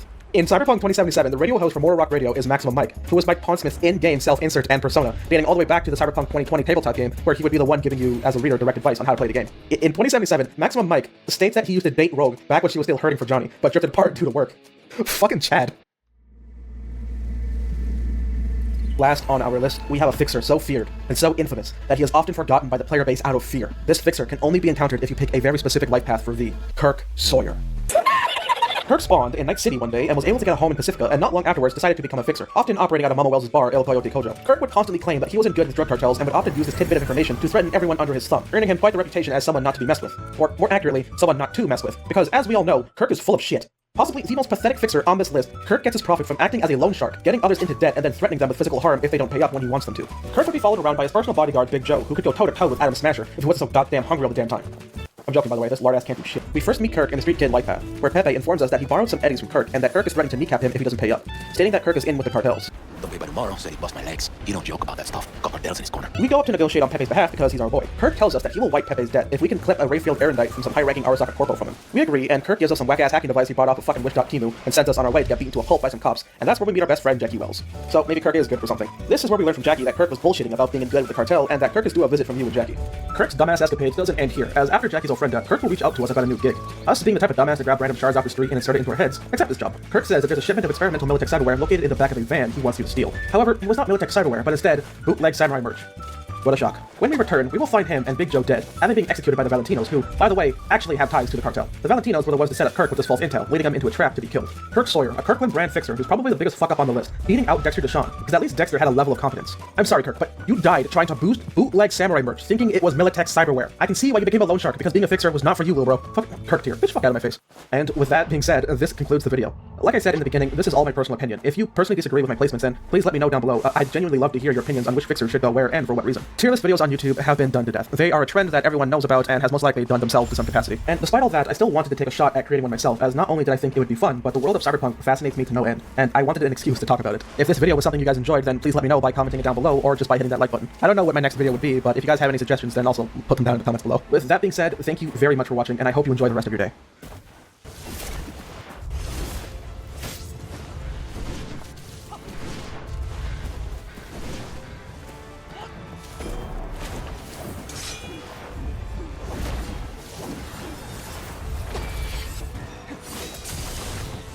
I don't know what I'm supposed to do there, man. I mean, I guess it's just a timing thing. Yeah, I'm probably dead here. Oh my gosh. I guess it's just a timing thing. Am I gonna die? I think I'm gonna die. I'm just gonna die just off rip from bleeding, aren't I?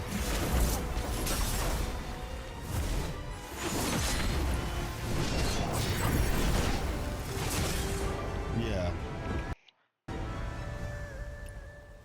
Bro. Graffiti all over the wall. Somebody illegally dumped their household trash here. This has been here for weeks. There's even graffiti on the abandoned house. This isn't London. It's not New York. This is actually Tokyo, Japan. Never would I have imagined that a small video about graffiti would cause such a firestorm.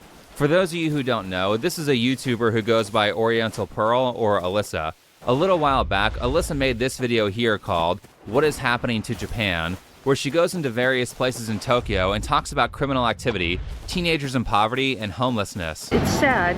There's a lot of elderly, homeless people in Japan and an alarming number of young homeless, which was not very common in the past. In response, Chris Broad, who probably has the biggest foreigner in Japan YouTube channel based on monthly views, went onto Facebook, Twitter, Reddit, the YouTube community tab, and Alyssa's comment section to show his disgust at her video, calling her a grifter who produces sensationalist content designed to make Japan look bad in exchange for views and money, instead of, a person who's trying to look after her community and reflect the interests of the local Japanese people.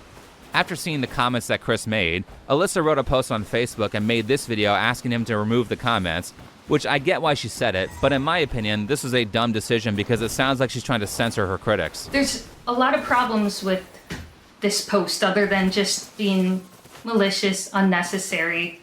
I asked him to take it down, it's still up. Yeah, this was a bad move. Chris was accusing her of some pretty harsh and untrue things, but I don't think she should have said that.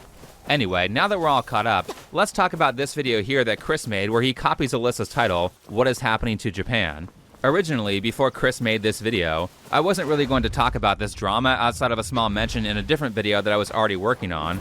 However, Chris's video was so dishonest and manipulative that I'm surprised that it wasn't made by Hassan Piker. And the worst part is that you can't tell he's being manipulative unless you know a lot about his channel, have insider information on the subject, and can interpret statistics. So of course everyone took Chris aside because his following is much bigger, and it requires at least 10 seconds of research to prove some of his points as false. Well, this video didn't help either, but the lack of fact-checking of Chris's video, particularly from other YouTubers, was disgusting. Now, full disclosure, I've been friends with Alyssa for about a year. She helped out a lot with my Japan trip, so I do have a bias. However, I've been a fan of Chris's channel for probably close to 10 years, so I think that cancels out the friend bias. I'm not taking Alyssa's side because we're friends. I'm taking her side because I think Chris is wrong on this subject and was highly manipulative. And also because in order to make his point, Chris essentially rubber stamps vandalism, which particularly pisses me off because as an American, I'm tired of people constantly defending criminal behavior. It's not a violent riot where people are setting buildings on fire. It's a mostly peaceful protest. Oh, come on, the graffiti's not that bad. There's always been graffiti in Japan. Look, here's some graffiti from the 90s. Therefore, it's okay. That doesn't matter, Chris. Unless the property owner consented to it being there, it's a crime, and it's not wrong for Alyssa to be upset about that. Clearly, Japanese people don't think it should be there because there are anti-graffiti signs everywhere in Japan.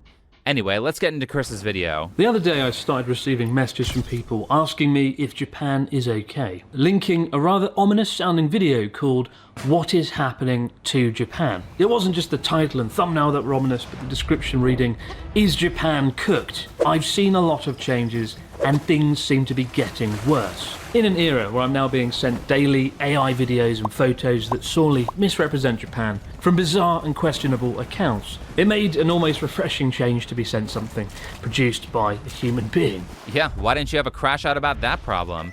I mean, those AI videos constantly spread false information about Japanese culture.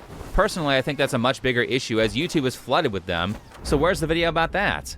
Anyway, let's talk about Tokyo, more specifically a part of Tokyo called Kabukicho. For half of the runtime of the video, the creator in question walks through Kabukicho in Shinjuku. Sorry about the instant pause, but you might notice that throughout the video, Chris continuously blurs Alyssa's face and her channel name, and calls her the creator in question instead of by her name or by her YouTube channel. Why is he blurring her face? Why is he blurring her face out? And no reference to the channel?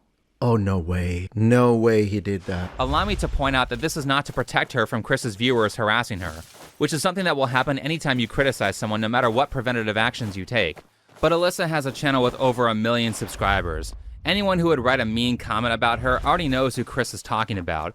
So this is not an altruistic protective move. What's actually going on here is that he's using an old Twitch streamer technique of purposefully not mentioning people by name, because big creators know that the easier they make it to find the person they're criticizing, the more followers they will bleed to their opposition, because it allows followers to fact check their favorite creator and sympathize with the person that they're criticizing. This is a strategy that Hassan Piker and friends love using, so that less people will find out that actually the creator in question is not as bad as you made them out to be. Hassan calls out the haters and sloptubers. Oh my god. All the fucking haters don't like it suck my dick too. Oh my god. All the fucking sloptubers. Obviously talking about me here, but he's never gonna mention my name. Just in case one person from his audience checks out my channel and realizes that Hassan is a complete fraud and everything. Chris blurring Alyssa's face is him basically saying, I'm afraid of losing followers, so I'm going to intentionally make it harder to fact check what I'm saying. I mention this because Chris very clearly tells his audience to not watch Alyssa's content or do any critical thinking for themselves. I don't care how bad you think the content is, outwardly discouraging your followers from watching the source material for themselves so they can come to their own conclusions is immoral. But you know, I wonder why he would say that. Maybe people would find out that he's lying about some things. Maybe he's avoiding important arguments. Maybe he edited things out of context or said she said things that she didn't say. Well, why don't we get into that? For half of the runtime of the video, the creator in question walks through Kabukicho in Shinjuku, Japan's biggest nightlife district, with a reputation for being dirty and gritty, filming bin bags, litter, and homeless people. And it's at this point I need to reiterate, if you don't know Japan, Kabukicho or Shinjuku can be a bit of a shock. And in recent years, it's been gentrified more than perhaps anywhere in Tokyo. It used to be genuinely quite dangerous. In the short form content, the same videos show the litter being intercut at times with foreign tourists, who are queuing unremarkably to take a photo of the Toho Godzilla statue. I mean, I don't know who edited this, but this shot looks like a bunch of Japanese people loitering, not tourists. So a real good example of your points. The next shot has tourists in it, which I guess Chris is using to suggest that Alyssa is a racist trying to make people hate foreigners. But also note that Kabukicho is a massive tourist spot, so it's really hard to take B-roll footage without showing tourists. More importantly, Chris avoids Alyssa's main point about Kabukicho, which is not about trash on the street, but about prostitution being made worse by COVID lockdowns. Right after the pandemic, a lot of runaways from all across the country, even really young kids, middle school and high school age, came and gathered here at Toyoko Hiroba. So there were the Toyoko kids, the runaways from Japan, all across the country that came to Shinjuku. They'd stay in the manga cafes, they'd work, you know, not legal jobs during the daytime. But you don't see them so much anymore because it became so famous in Japan that the police had to get involved and put a stop to it. And I had never seen anything like this in Japan before. Not only the professional ladies of the night standing out here, but also the amateurs. The narrative from when she was in Kabukicho was not primarily about trash or rats. It was about minors fleeing from their homes because school shutdowns from COVID lockdowns were forcing them to be around their abusive parents a lot more.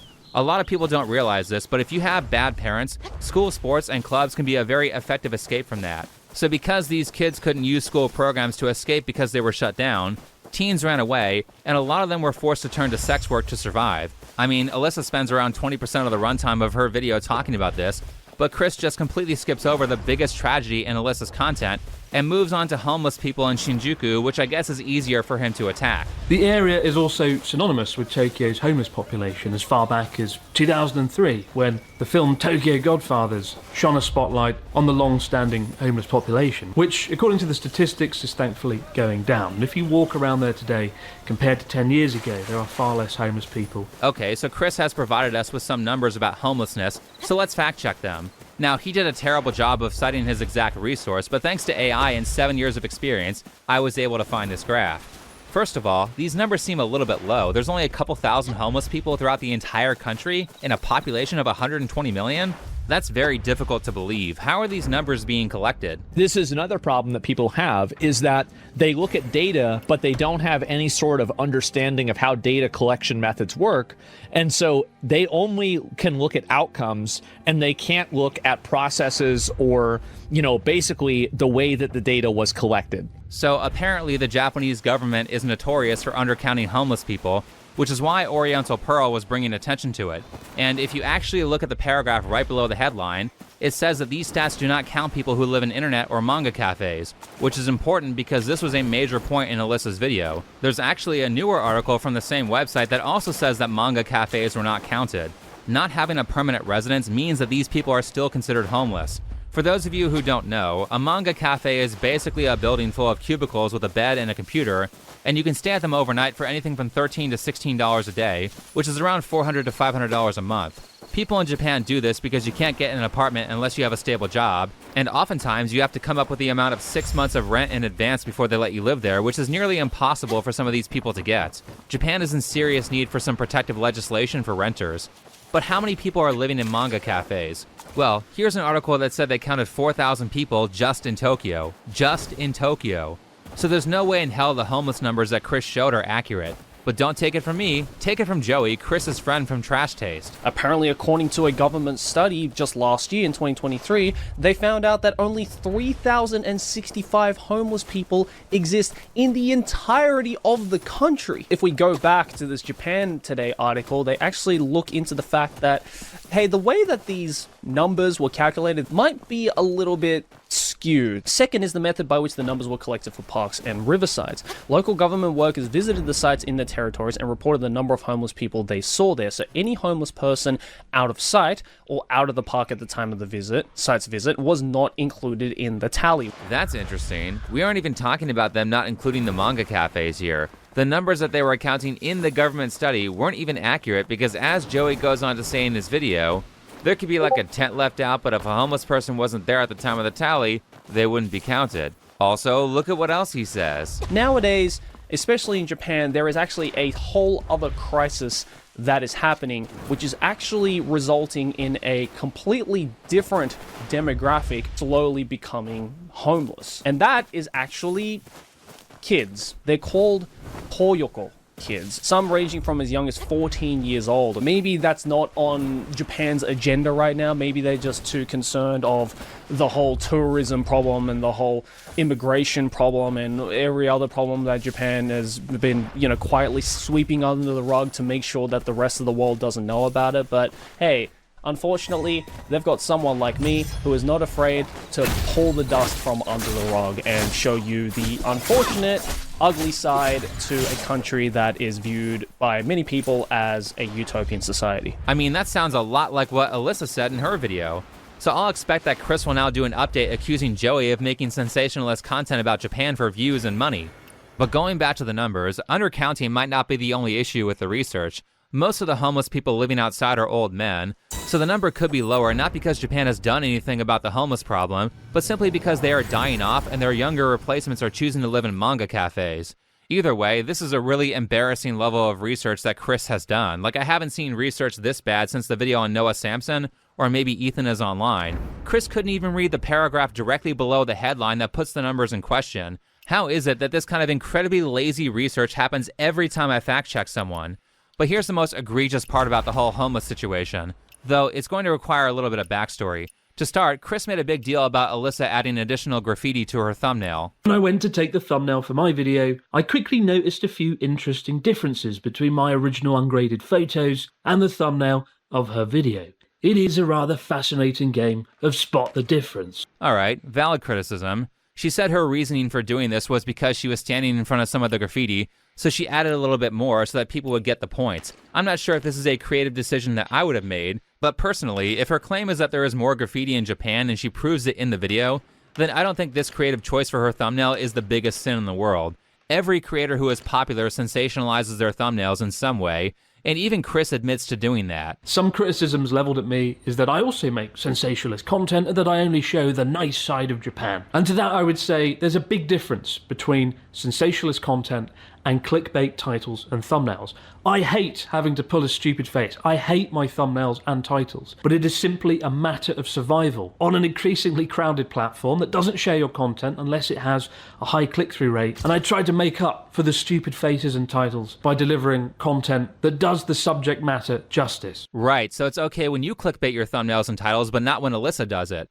It's sensationalizing when other people do it, but when you do it, it's not sensationalizing because you said you don't like doing it. Great cop-out. Day in my life living in Tokyo was a mistake. Do you actually mean it was a mistake? So like, are you planning on moving out? Because I mean, otherwise this is clickbait. Hey, look, in my most humiliating moment in Japan in 10 years, it's pretty awful. Oh, is it awful? Oh my gosh, what happened to him? He never uses or adopts any form of sensationalistic title in order to get how many? 1 million views. 1 million views. You literally pointed the finger at a person you blurred out, telling us how awful she was because of her sensationalistic and clickbaity titles in order to get the views, and you do worse. Though here's the funny thing. It's only been a couple of weeks and now there's like twice as much graffiti on that building that Alyssa used for her thumbnail.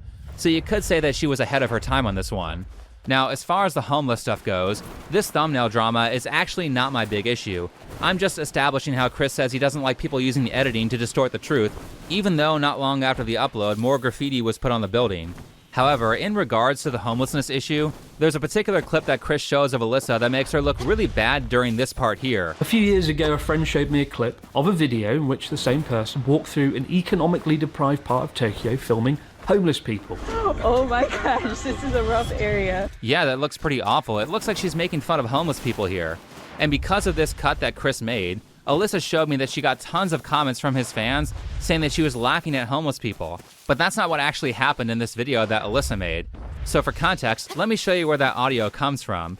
In this situation while she's filming, a homeless guy calls her over to talk to her. They talk for a bit, and this is how the conversation ends. どういう意味ですか？どういう意味？だから夜やるんか、セックスオンリー。2万円。2万円って。2万円やらせろ、俺に一発今日。何買うんですか？お前よ、バカ野郎やらせろ一発。No. Oh my gosh, this is a rough area. Oh yeah. Yeah. ちょっとやばい話です。おい、こら。Yeah, 大丈夫です。 So the audio that Chris used comes from her talking to a homeless person, and the clip of her laughing is actually her laughing uncomfortably because she was being sexually harassed. Chris decided to cut that up and put it with different B-roll to make it look like she was laughing at homeless people. I mean, that kind of sounds like defamation, buddy. And I know he's aware that what he did was wrong because he cut it out of the video. This is what the video looks like now. A few years ago, a friend showed me a clip of a video in which the same person walked through an economically deprived part of Tokyo filming homeless people under the guise of showing the real Japan. It was in the video and now it's not.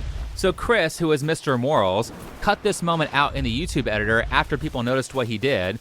And you know, maybe this was a mistake, so you would expect an apology or some sort of public acknowledgement of the clip and an explanation for why it was cut. But nope, he tried to memory hole something that millions of people saw before it was removed, which again, sounds a lot like defamation. Alright, let's talk about graffiti. The other half of the runtime in these videos was dedicated to Nakameguro, a trendy district that's historically one of Tokyo's most artistic neighborhoods. Wait, Chris, that's not true. The second half is not just about Nakameguro. There's a pretty large section of that video dedicated to graffiti in Shibuya. Here we are in Shibuya now, and of course you're very familiar with the Shibuya crosswalk. which is right ahead of us. But what you're less familiar with is what I want to check out today. Graffiti, again, next to Louis Vuitton. Check this out.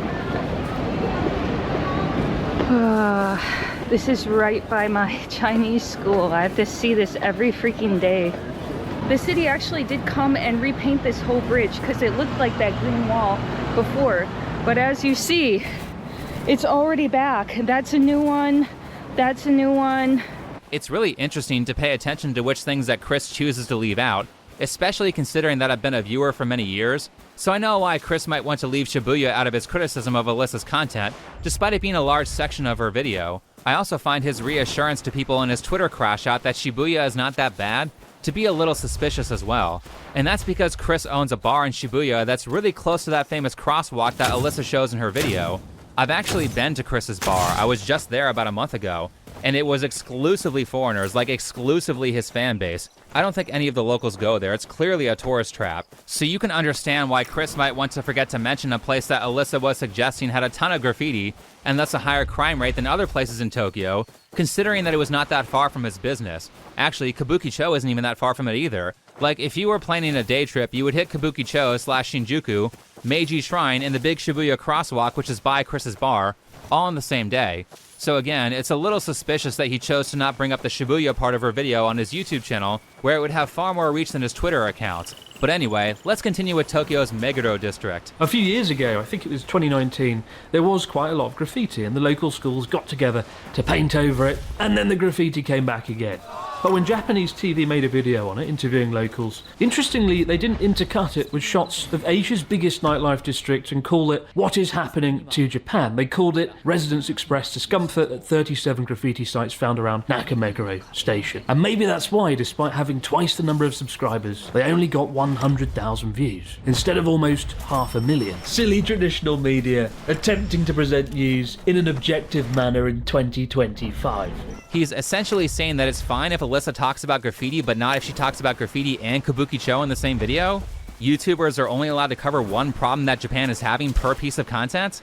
Outside of that, after hearing that last point from Chris, I have fully started to believe that he is either retarded or highly manipulative, because anyone who is big on this website would know that Alyssa and this Japanese news channel are appealing to different audiences, and thus they will get different outcomes. The English market on YouTube is far bigger than the Japanese market because more people speak English, so naturally, just by putting your video out in English, you are more likely to get views. But this is also an example that's in Japanese, and so you can't really compare that to an English video. Actually, speaking of, most of the reason that I have an issue with Chris's stance on crime in Japan is because he's saying it in English, meaning that it's not really going to affect the ideas of Japanese people.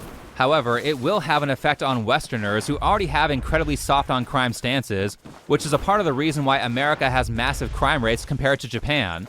After watching that girl get stabbed on a train by a crazy violent felon who was let off when he should have been in prison, of course I'm going to get mad when somebody with a big audience on YouTube says in English, "Come on guys, graffiti isn't that bad. Actually, sometimes it looks kind of cool, so it doesn't matter if the property owners don't want it there." Anyway, this comparison between Japanese media and Alyssa's channel is retarded for numerous reasons that have nothing to do with Alyssa being an evil profiteer who is sensationalizing Japan for money. What's actually happening is that this Japanese channel is, one, in a different language and therefore in a different market. Two, it's one of those news channels that uploads like 1 million videos a day, so none of their videos do particularly well despite their high subscriber count. I scrolled down through 2 weeks of content and 0 videos hit 500,000 views. Most of their well-performing videos were about the new Prime Minister, actually. And last, they do their content in the style of old media, which young people find boring these days. Also, the title the news company gave the video is really bad and not formatted for YouTube success. But Chris, how are you not able to see this as a channel with 3 million subscribers? Again, he's either retarded or he's being super dishonest here to make Alyssa look bad, and he can get away with it because normies don't understand this stuff about media. And on a final note on the graffiti part, outside of his bar being in one of the areas that Alyssa was talking about, I'm not even sure what Chris's issue was, because all the Japanese people I see commenting on this in videos are essentially agreeing with Alyssa about the graffiti. So in this case, I don't think Oriental Pearl is exaggerating or sensationalist. Seeing that much graffiti in Japan, it's not usual. So that corner is actually here. It's actually getting worse 2023 versus now. So if her point is like, oh yeah, Japan's getting more graffitis everywhere and trash everywhere, yeah, I didn't know about this myself. It seems like she's actually true. There are also multiple news reports of Japanese people saying they don't want the graffiti there. So why are you defending criminals by saying it's not that bad, Chris? It is bad. 90% of the graffiti looks like shit, and it's expensive to remove. Living here for all these years with my Japanese husband, I've never seen the vandalism this bad. It's obvious. We can see it every day. It makes me very sad too, because this is a provable news story going on across Japan. Like this recent story from Kobe, where two guys graffitied the wall in the middle of the night, causing thousands of dollars in property damage. In Niigata, the same thing happened, and it cost $40,000 almost to clean this up. It's no surprise that some cities can't afford to clean this up, even though Japanese really do hate graffiti, and there's a theory that this will cause more crime in the area. Allow me to add a fact-checking note to say that the headline said it costs 4 million yen to remove, which is about $26,000, not $40,000. Before it would have been around $40,000, but the yen has gotten much weaker. Well, either way, it's still expensive to remove, but that won't stop Chris from minimizing criminal behavior. So at this point you might be thinking, okay, right, so what's happened to Japan? What happened next? Now lean in. Come closer. Come over. That was it. That was literally it. In a country of 120 million people, they were all cooked because of some bin bags in a red light district and some spray paint on a wall down 6 or 7 streets in the capital city. Again, he's avoiding the issue of child homelessness that was brought up in the video. That was the primary reason that she was in Kabukicho.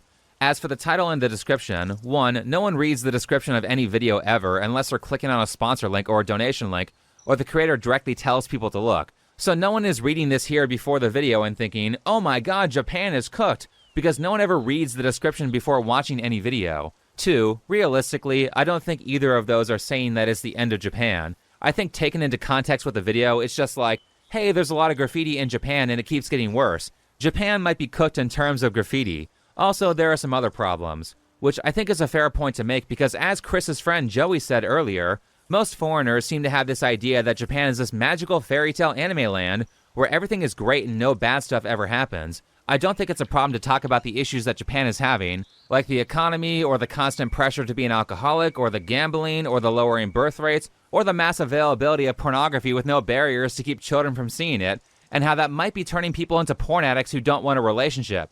There are plenty of things to talk about, and just because you, Chris, don't think graffiti is a big deal, doesn't mean Alyssa can't feel that way. Clearly, Japanese people think it's a problem, and they also have the perception that if they allow for crimes like vandalism to grow rampant, then it will invite in more serious crime. Now, statistically, I don't know if this is true, but I'm inclined to believe in whatever crime-preventing ideology that Japan has, because there is so much less crime there compared to America. Okay, but let's take a pause here, because I think Chris would say that that's not his core issue with Alyssa's content. Chris had a problem with Alyssa's video because it's a part of a growing trend of sensationalist content creators who are making content at the expense of Japan and talking about its downfall. Well, for one, does this content even have an effect on Japan? It's all in English, so Japanese people probably aren't watching it. 2, if this is such a massive trend, then why is Alyssa the only person that you bring up in the video? Surely you have at least one other example. Now, Chris brings up Johnny Somali, but that's not the same type of content. And the suggestion that talking about homeless people in Shinjuku is going to inspire 1 million Johnny Somalis to come to Japan is retarded. Plus, I think that maybe Johnny Somali and Vitaly going to prison forever for nuisance streaming is probably a pretty big deterrent from that kind of behavior. This might be a shock to Chris as he has done nothing but run positive PR for petty crimes, but the answer on how to stop those nuisance streamers is just to enforce the law and put them in prison or revoke their ability to come to Japan. I know it's shocking for a Westerner to hear this, but if you want to stop criminals, then put them in jail. Alright, speaking of other stuff that pissed me off about Chris's video, there's a reason why I related Chris to Hassan Piker multiple times. A part of that is because Chris is in the same social circle as Hassan, so it's not ridiculous to believe that they've talked before. But also, he keeps using fan-favorite disinformation tactics that Hassan and his stupid fan club love to use. For example, if you can't find someone saying something bad, then go to the most radical comments on their videos and use that to accuse them of saying what the comments say. If you look at the comment sections, particularly on those shorts, you will see the most vile, hateful, angry comments that you can find. I'm sorry, that one was actually funny. I mean, if you think that someone saying, looks like Japan is enjoying the benefits of diversity, is as vile as the internet can get, then allow me to point you in the direction of all the people who cheered on Charlie Kirk getting murdered. Or the people who said that Irina Zarutska deserved to be stabbed on a train because white people deserve things like that. I mean, you're really reaching on this, Chris. This is probably the most polite, mean comment section that I've ever seen. Were these really the worst comments that you could find? But I see what you did there. You couldn't find Alyssa saying these things that you know your audience would find offensive, so you had to go into the comment section and use what other people said to make everybody think that Alyssa believes what the commenters are saying. For longtime fans of this channel, you might remember Noah Samson using this technique of, let's look at the worst comments I found, to get people to think that I hate Jews during the Illymation drama, which is just so ironic considering that just a few months later, he would start uploading nonstop Jew hatred content. And obviously I don't hate people for being born Jewish. But as for Chris, he's trying to convey that Alyssa doesn't like foreigners, and she's trying to make other people hate foreigners for money. Which obviously is not the case. She obviously disagrees with these comments, considering that Alyssa, at multiple points in her video, tries to lower the temperature on the anti-foreigner sentiment. Here's an example from the video that Chris is reacting to, where she directly addresses these types of comments and says, hey, we don't know who's doing the vandalism. When I did a short video the other day about the changes I've seen in Japan, the comment section was wild, and I did.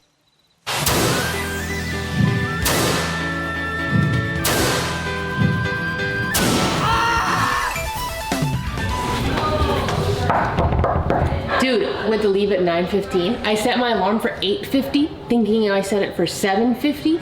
So I woke up and was like, wow, I feel so well rested. Today's gonna be a good day.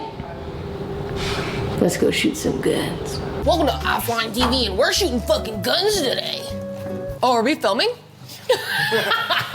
Wait, John, I thought I grabbed my keys. Don't worry about it. I can go grab them. It's in my closet. What? On the left, I think, when you walk in, maybe in the purse. I know I should sleep, but the voices in my head go. Got it. Carol, how's it going? Yeah. But like shooting guns and...